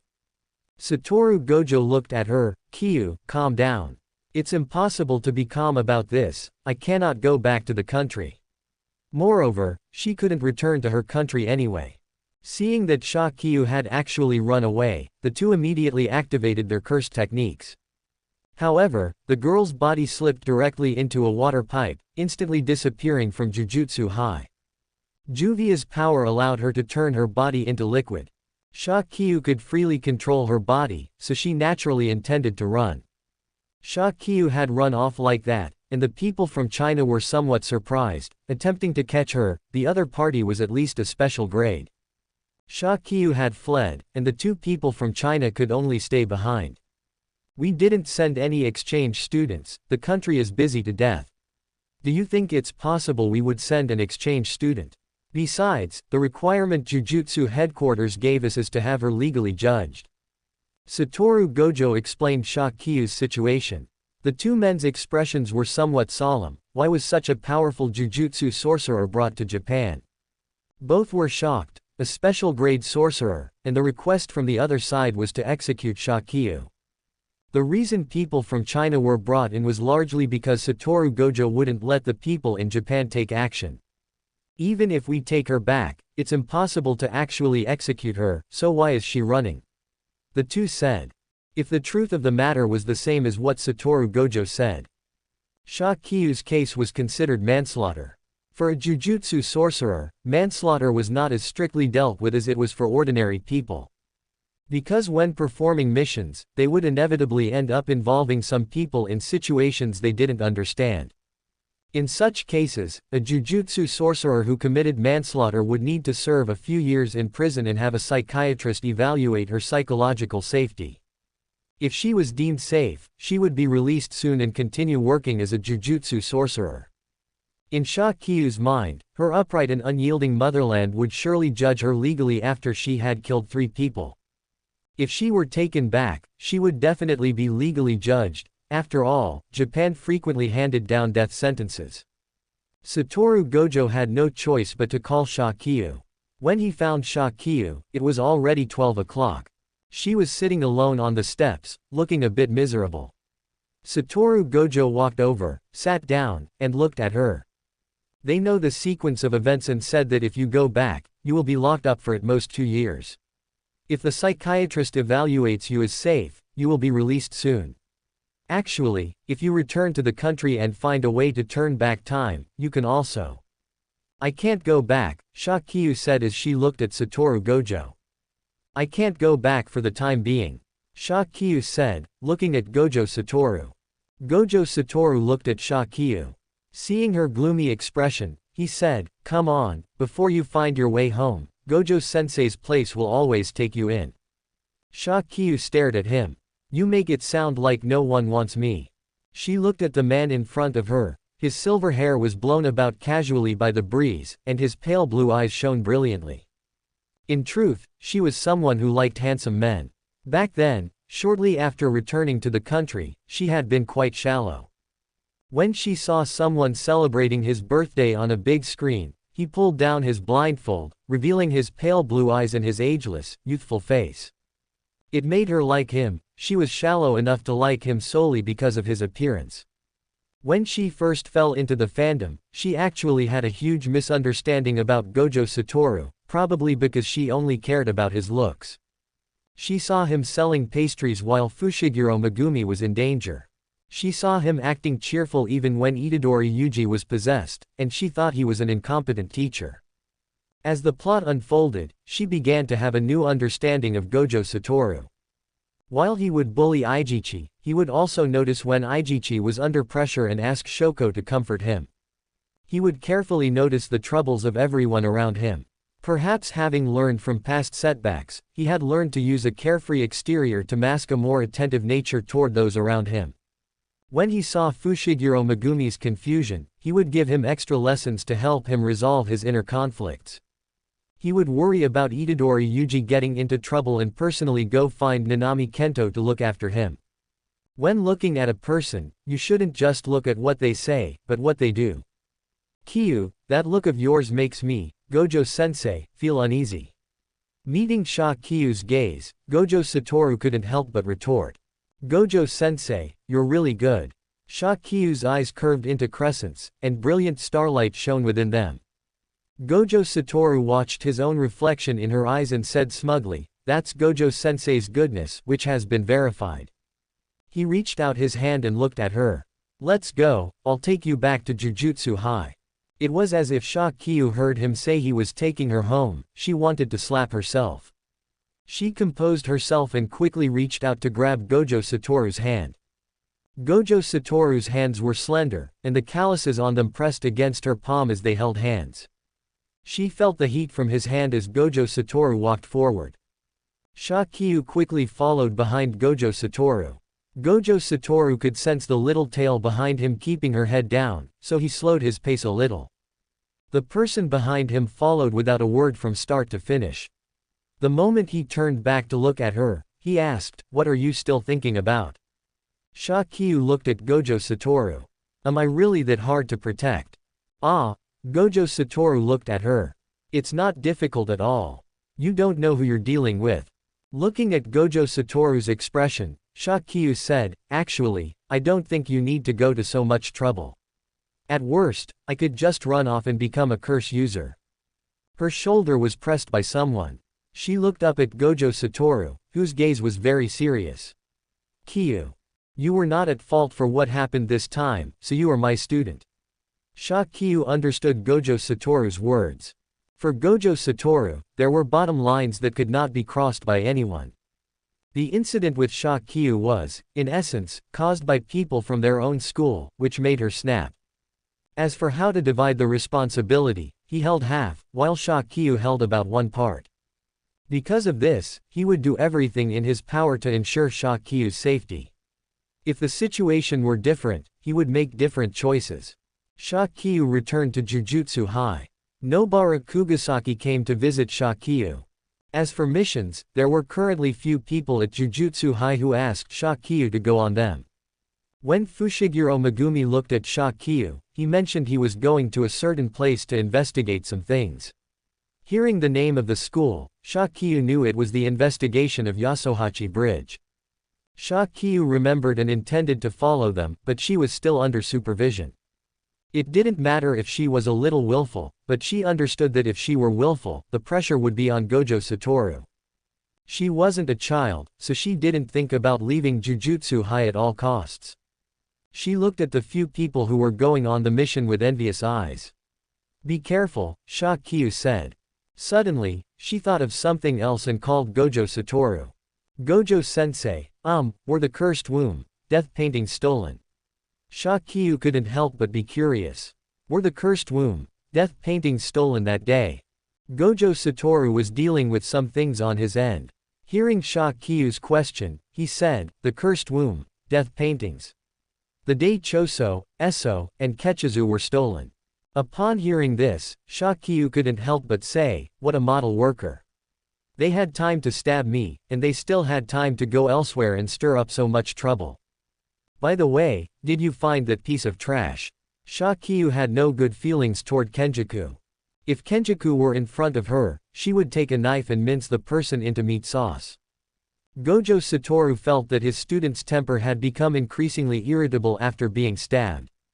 No, they're hiding. They were too good at hiding. He had to admit that Kenjaku's ability to conceal their presence was such that even Gojo Satoru found it hard to find them. Having received the news, Shakyu looked at Itadori Yuji not far away, who looked a bit confused. Shakyu pressed on his shoulder. If you encounter two strange people, one dressed flamboyantly with a mouth on their back, and the other looking strange, you should call them brother. Ah, Itadori Yuji was completely dumbfounded. Don't. Me. My cosplay today is a psychic who can predict the future. This time when you go, you will meet two cursed spirits. They are actually your brothers.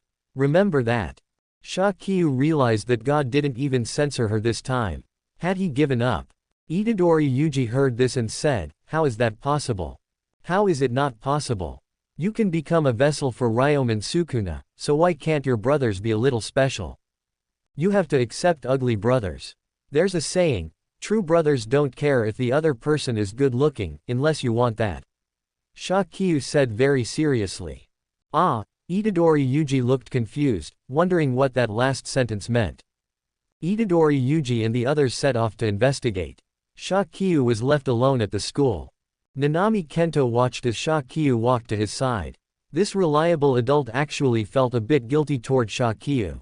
In that situation that day, even with him as her teacher, Shakyu had still ended up getting hurt.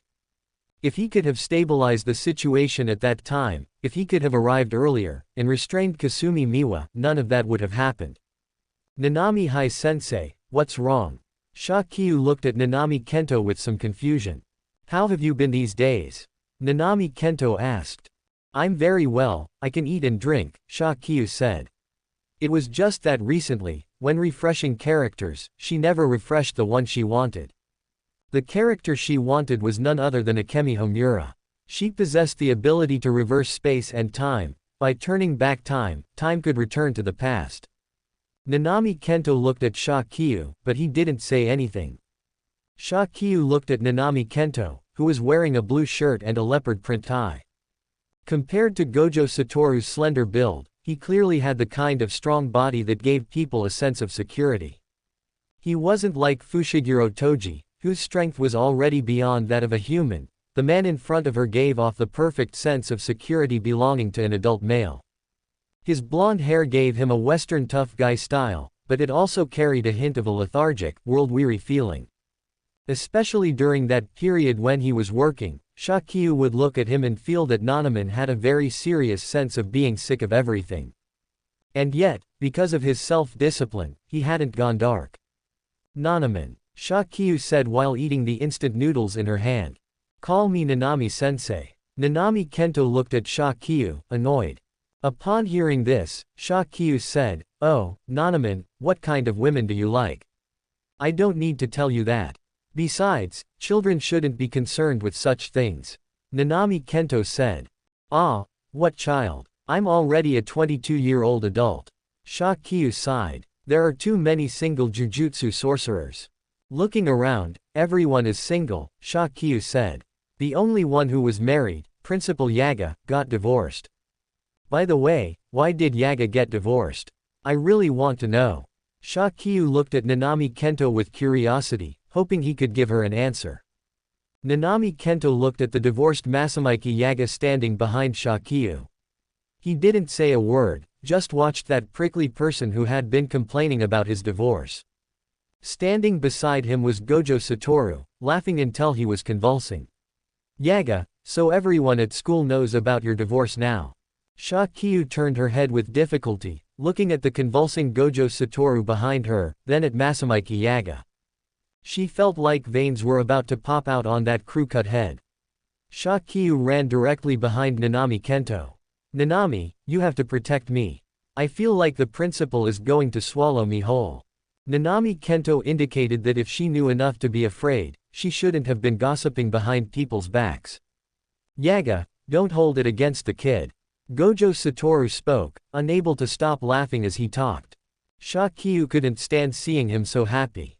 Gojo-sensei, stop laughing. In a moment, Yaga-sensei will realize that it was you who told me the news about his divorce. Smiles don't disappear, they just get transferred. Gojo Satoru was immediately put into a hold by Masamiki Yaga. Yaga, my waist is breaking. Kyu, how could you do this to your cute Gojo-sensei? Gojo Satoru was put into a hold by Masamiki Yaga and was getting beaten up right there. Nanami Kento looked at Shakyu.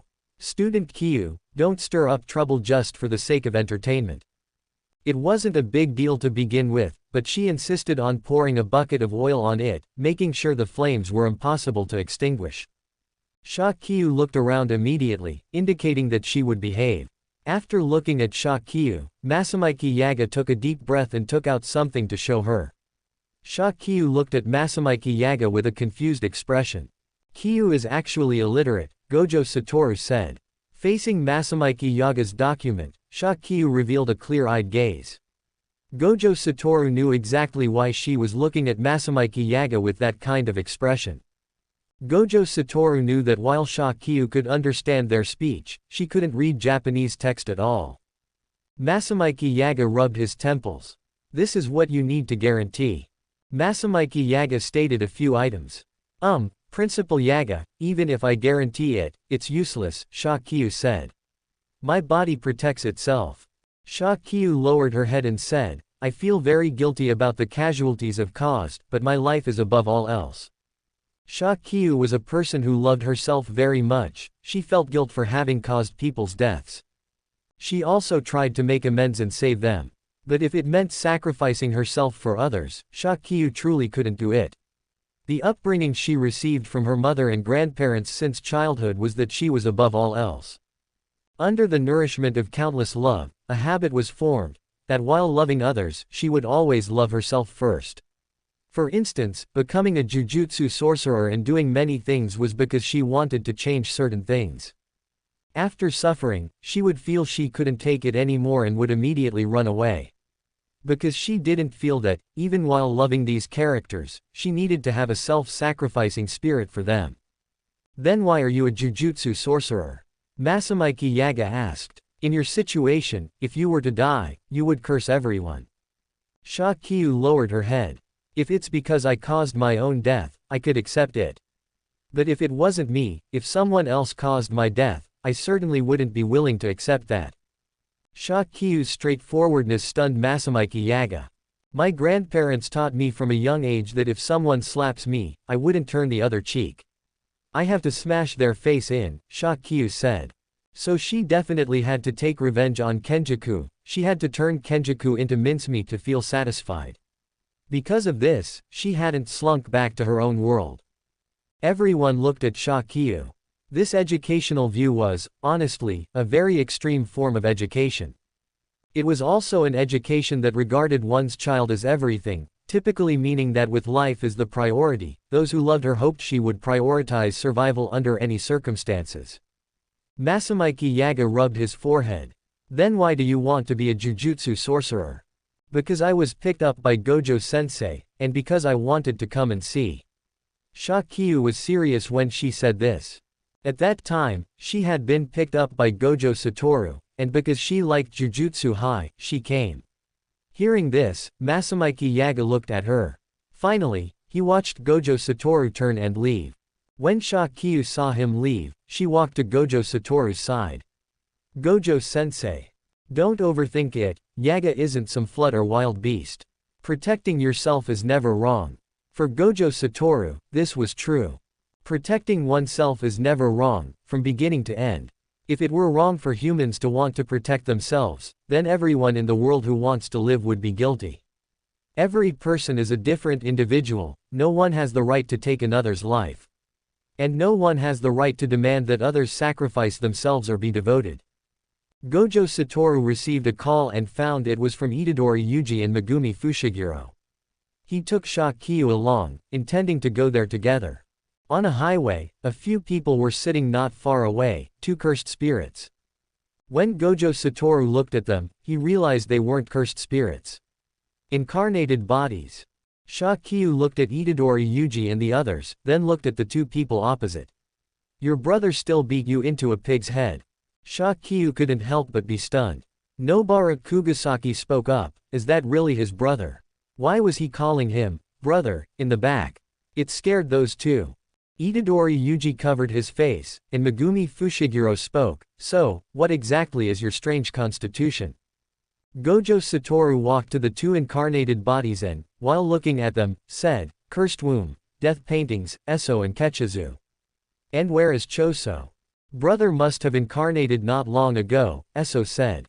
Brother, Ketchizu, whose brain was a bit slow, said, just staring at Itadori Yuji. Gojo Satoru turned his head to look at Shakyu and used blue to float her over. What did you tell that kid Yuji? How did he become a brother? Listening to the plan Shakyu described, Gojo Satoru's mouth twitched. So, that thing wouldn't use Geto's body to make babies, would it? Shakyu looked at Gojo Satoru. Gojo-sensei, that thought is terrifying. What if one day a tiny Geto Suguru suddenly appears? Do we raise him or not?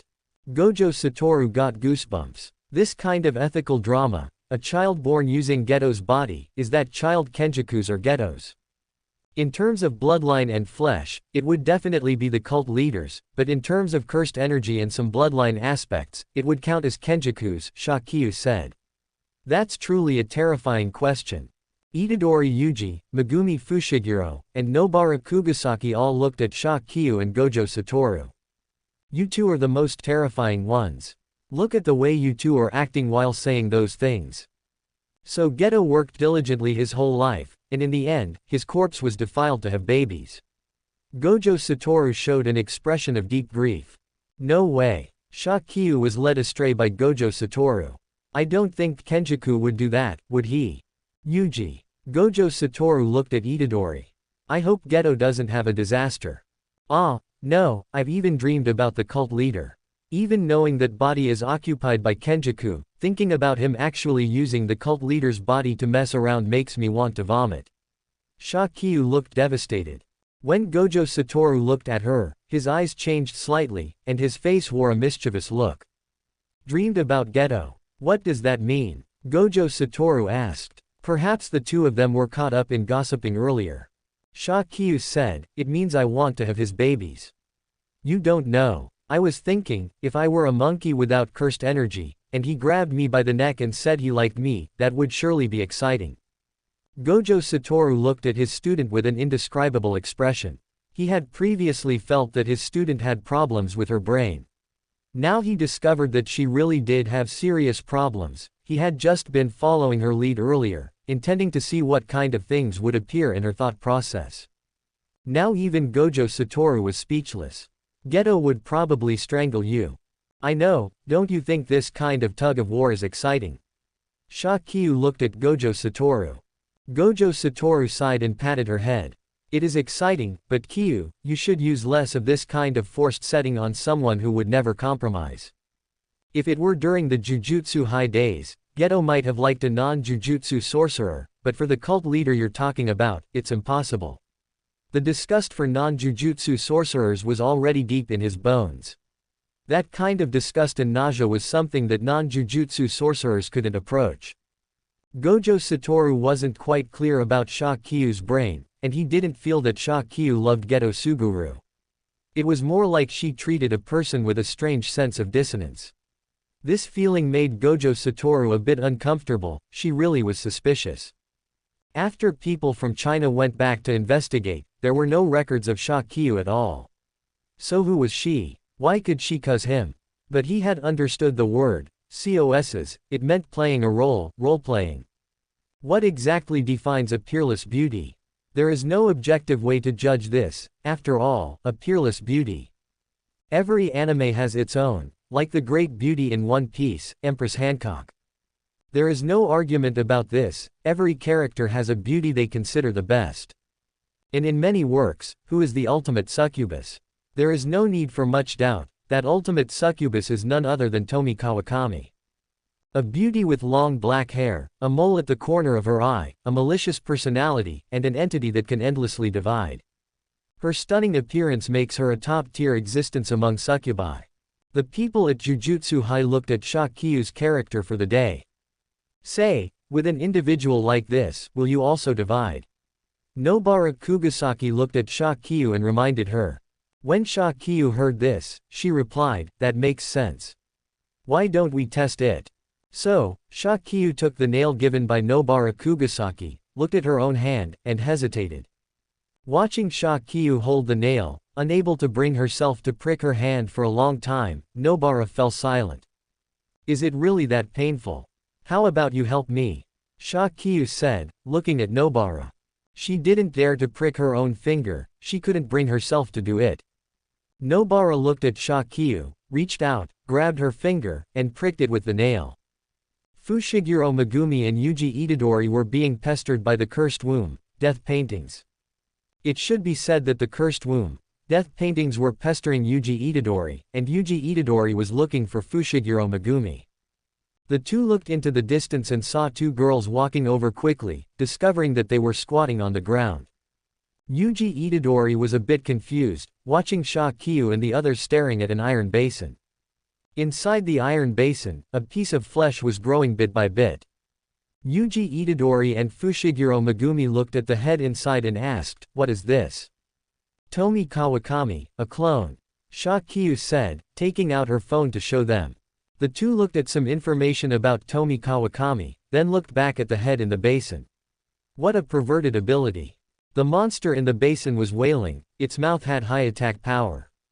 "You fake," a malicious voice came from inside the iron basin. Shakyu and Nobara Kugasaki looked at each other. Holy shit. Shakyu immediately cursed, what should we do? Hurry, get some fire, burn it, burn it. What if it reproduces? So, Yuji Itadori and Fushiguro Megumi watched as the two went to get cooking oil, drenched the person with the exposed head, and started burning it with a fire. "Ah, you fake, what are you doing?" The head was wailing loudly. It cursed at Shakyu, using every vulgar and malicious word it could think of. The vocabulary was so spectacular that all four of them couldn't help but fall silent. The four little ones gathered around the basin, talking about Tomi Kawakami's clone, each of them complaining. Gojo Satoru returned and saw the four little ones squatting not far away. They were burning something, and that thing was screaming. He walked over, moved Yuji Itadori aside, and squatted down to stare at the fire basin too. The people at Jujutsu High looked at the 5 people, 5 heads, surrounding a screaming basin. The people around were curious and confused, unsure what they were doing. Gojo Satoru watched for a long time, looking at the head that was spouting profanities. "What is this thing?" Gojo Satoru said, "A strange creature." The hints given by the 6 eyes were too twisted. Gojo Satoru was shocked, seeing it for the first time. "It's a top-tier succubus, Tomi Kawakami," Shakyu said. "I thought it would copy me, but I didn't expect it to be Tomi. With this malicious tone, it definitely can't be me," Shakyu said. "Who is Tomi?" "She is a malicious beautiful girl," Nobara explained to Gojo Satoru. Gojo Satoru pinched his chin, looking at Shakyu. Shakyu looked at Gojo Satoru with some confusion. "It feels a bit strange. Teacher, I've been staring at you for a while, and I have this inexplicable feeling that you are really beautiful," Gojo Satoru said, looking at Shakyu's face. Staring and staring, he felt his student was truly beautiful.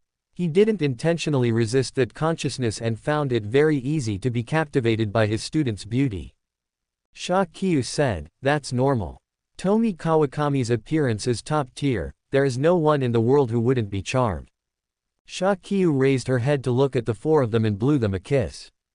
Tomi Kawakami's active skill, Nobara Kugasaki, Fushiguro Megumi, and Yuji Itadori were all stunned for a while. Gojo Satoru's mind also clouded for a moment, but he quickly regained his senses. This ability is too heaven-defying. Even if you can be aware of it on a daily basis, it seems like no one can resist this ability over time, Gojo Satoru said.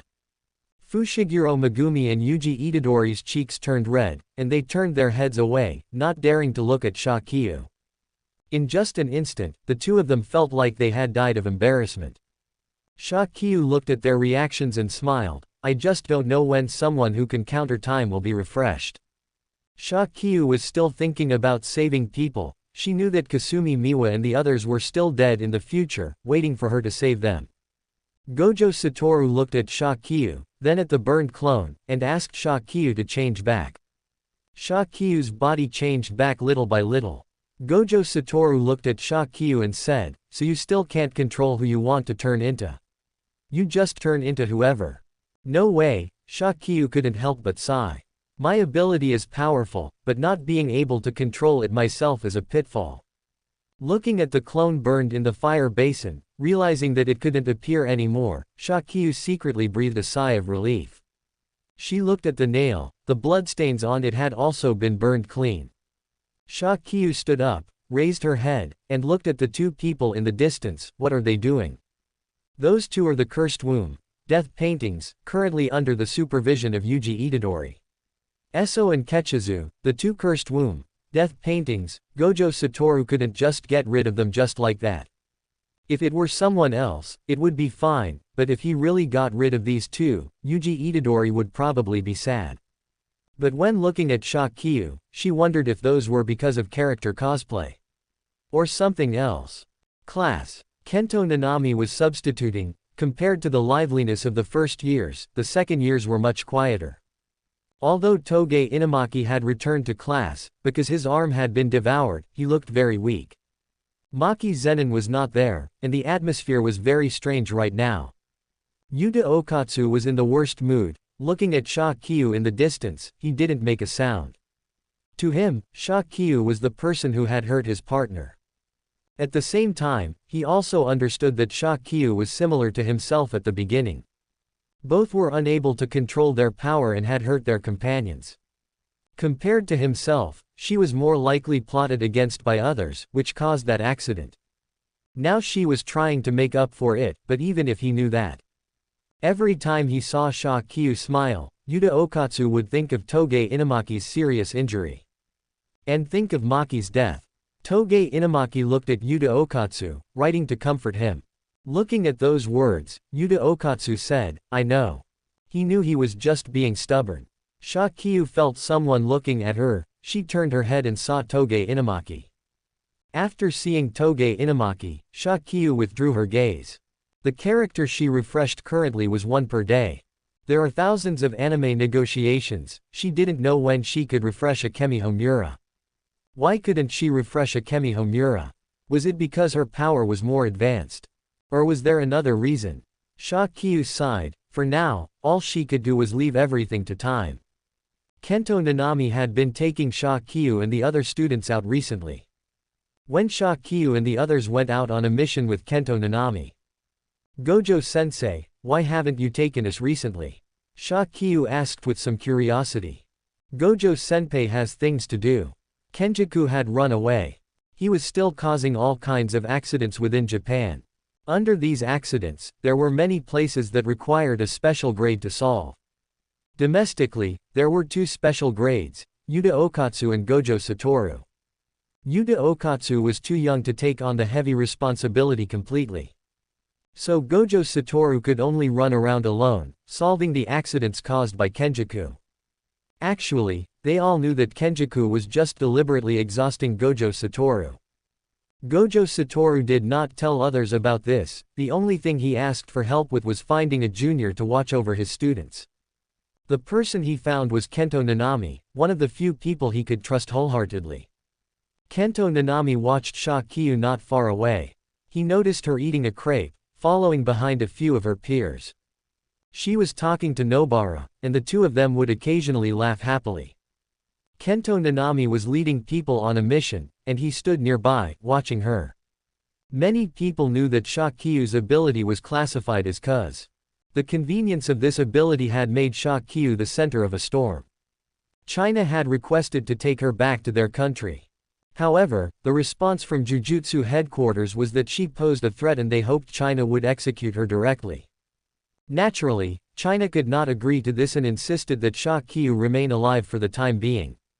Kento Nanami felt that even if they insisted on killing Shakiyu, it would be akin to a pipe dream. Putting everything else aside, in terms of combat power alone, there was almost no one who could handle her. Even that long-haired woman who appeared yesterday seemed to be a monster of a character. So, how on earth did she obtain such an ability? Shakiyu felt someone watching her, so she turned back to look at Kento Nanami. Nanami, hi, I feel like you're acting weird, always staring at me. Shakiyu looked at Kento Nanami and asked with a conflicted expression, did something happen? No, Kento Nanami said. Seeing his reply, Shakiyu stared at him. Kento Nanami's height was slightly different from Gojo Satoru's, but he was still very tall to her. Shakiyu felt that since Kento Nanami had wanted to go to Malaysia when he died, he should enjoy life while he was still alive. Nanami, hi, when do you plan to go to Malaysia? Shakiyu asked. Anyway, the season of the bitter summer has passed, and cursed spirits are starting to decrease. You can go to Malaysia for a vacation. How do you know that? Kento Nanami looked at Shakiyu. Because of my ability. One time, I refreshed a character who could see data panels clearly, and the words written on them were your dream. Work is shit, and being a Jujutsu sorcerer is also shit. Compared to the shit that is work, you would rather choose the shit that is being a Jujutsu sorcerer, Shakiyu said very seriously. When Kento Nanami looked at Shakiyu, he remained silent and didn't intend to say anything. Shakiyu saw that Kento Nanami was ignoring her, so she happily followed him. Nanami, hi. Kento Nanami suddenly stopped, and as Shakiyu walked forward, he pressed a hand on her shoulder. Shakiyu looked up and noticed something strange. The thing in front. Wait, why does it feel so familiar? The culling game, Shakiyu said in shock. Wait, this must be a mistake. This black curtain, no, how did it develop into this? Shakiyu couldn't help but be shocked. Who would speak up for her? Why did it evolve directly into the culling game? It's not even October yet, right? Has Mahito grown up? Is Kenjaku declaring war? Shakiyu looked at the culling game before her, very confused and wanting to know what Kenjaku was up to. Gojo Satoru was still alive and kicking. What was the point of him starting the culling game? Gojo Satoru could go in and slaughter his way through it alone. Moreover, it wasn't just Gojo Satoru, Kento Nanami and Yuta Okatsu were there too. Slaughtering their way through the culling game would be a simple matter. So, why on earth did Kenjaku decide to open the culling game? While looking, Shakiyu noticed someone calling her. She answered the phone with some confusion. Hello. You can choose not to enter the culling game. Hearing the voice, Shakiyu recognized it as Geto Suguru's. Kenjaku. Shakiyu gritted her teeth. You fool, what do you mean by this? Kenjaku chuckled. A gift prepared for you. The gift I want is to chop you, this brain, into a whistle, Shakiyu retorted angrily. Regarding this culling game, she didn't feel it threatened her. As long as she didn't enter, what could Kenjaku do? She just hoped she didn't find a cuz that could track him. If she did, she would be the first to chop Kenjaku to death. You just wait. Gojo Sensei and Yuta Okatsu will go in and slaughter their way through your culling game, Shakiyu said viciously. I look forward to it, Kenjaku chuckled. Shakiyu wasn't very happy. That fool Kenjaku was always acting crazy and making people uncomfortable. Looking back at the culling game, she saw Kento Nanami's expression was grave. Shakiyu looked at Kento Nanami. Nanami, hi. When Nanami Hai looked at Shakyu, his gaze was complex as he led people back to Jujutsu High. The other companions didn't know what had happened. Nanami-sensei, what happened? The atmosphere felt a bit different. Nanami Hai, what happened? Is it a problem with the culling game? Shakyu looked at Kento Nanami. Kento Nanami asked upon hearing this, where did you learn about the culling game? Kenjaku told me just now, Shakyu said. Kento Nanami looked at Shakyu. That curse user who usurped Geto Suguru's body has opened the culling game and set up strange rules within it, such as cursed technique theft. Listening to cursed technique theft, Shakyu felt it was different from the manga she had read. Wait, what do you mean by stealing a cursed technique and making it your own? Shakyu was stunned. Is this feasible? In essence, it's not feasible, but Gojo Senpai said there are some strange aspects to it. If it really is feasible, it would be dangerous. It turned out that Kenjaku had released some intelligence, letting all Jujutsu sorcerers in the region know about the existence of the culling game. If it was really possible to steal others' cursed techniques, people would swarm into the culling game. He looked at Shakyu again. There was a piece of information in there about the tens of thousands of people in the culling game. If a Jujutsu sorcerer named Shakyu did not enter within 3 days of the game's start, thousands would die every day. Of course, this was not told to Shakyu. When Kento Nanami returned, he went to find Gojo Satoru. Shakyu was unaware of this matter. She just felt that the people around her were looking at her strangely. The voices and speaking speed of those people were too fast. As someone who had only just learned Japanese, Shakyu couldn't handle such advanced topics. Someone walked towards Shakyu, and Yuta Okatsu stepped out immediately, drawing the katana in his hand, looking at the person in front of him. Gojo Sensei said he would handle it, Yuta Okatsu said coldly, watching the person approaching. The curse user looked at Yuta Okatsu. Yuta Okatsu, why are you protecting her? She caused the death of your classmate Maki Zenin. Now, we only need her to enter the culling game, and the daily death toll won't happen. Yuta Okatsu said, teacher said this matter, he will handle it. Yuta Okatsu's respect and admiration for Gojo Satoru made him trust him. Even if he wasn't sure if this was the right thing to do, Yuta Okatsu still chose to stand by Gojo Satoru's side. Shakyu watched the person and listened to him looking at her and shouting. Shakyu, do you know that if you don't enter the culling game, thousands of people will die inside every day? When Shakyu heard this, she was stunned for a moment. As the person was saying these things, Shakyu subconsciously wanted to retort. No, the villain is threatening her with human lives, so why should she sacrifice herself? How messed up in the head would she have to be to rush in? Looking at the gazes of many people around her, it seemed taken for granted that she should go to her death. Shakyu remained silent, she wanted to go home. Furthermore, her character had just refreshed. If she wasn't strong enough when entering the culling game, wouldn't she just be serving herself up on a platter? And with those perverted rules, if she entered with Gojo Satoru and the others and was separated by some rule, she would still be serving herself up. After thinking it over, Shakyu ignored everyone and ran back to her room. She shut the door and paced around the room anxiously. Is this retribution for me being too arrogant? Shakyu silently swore in her heart, God, please let me refresh a character with explosive combat power tomorrow. If they are strong, I will go in and slaughter my way through the culling game, and then chop Kenjaku into a whistle. If the character wasn't strong, she felt she could just lay low. She was just a little girl who liked watching anime and reading manga, so how on earth did she end up in hell mode? That's the end of part 2. Part 3 is coming soon. Thanks for watching. Please subscribe and support our channel for more stories.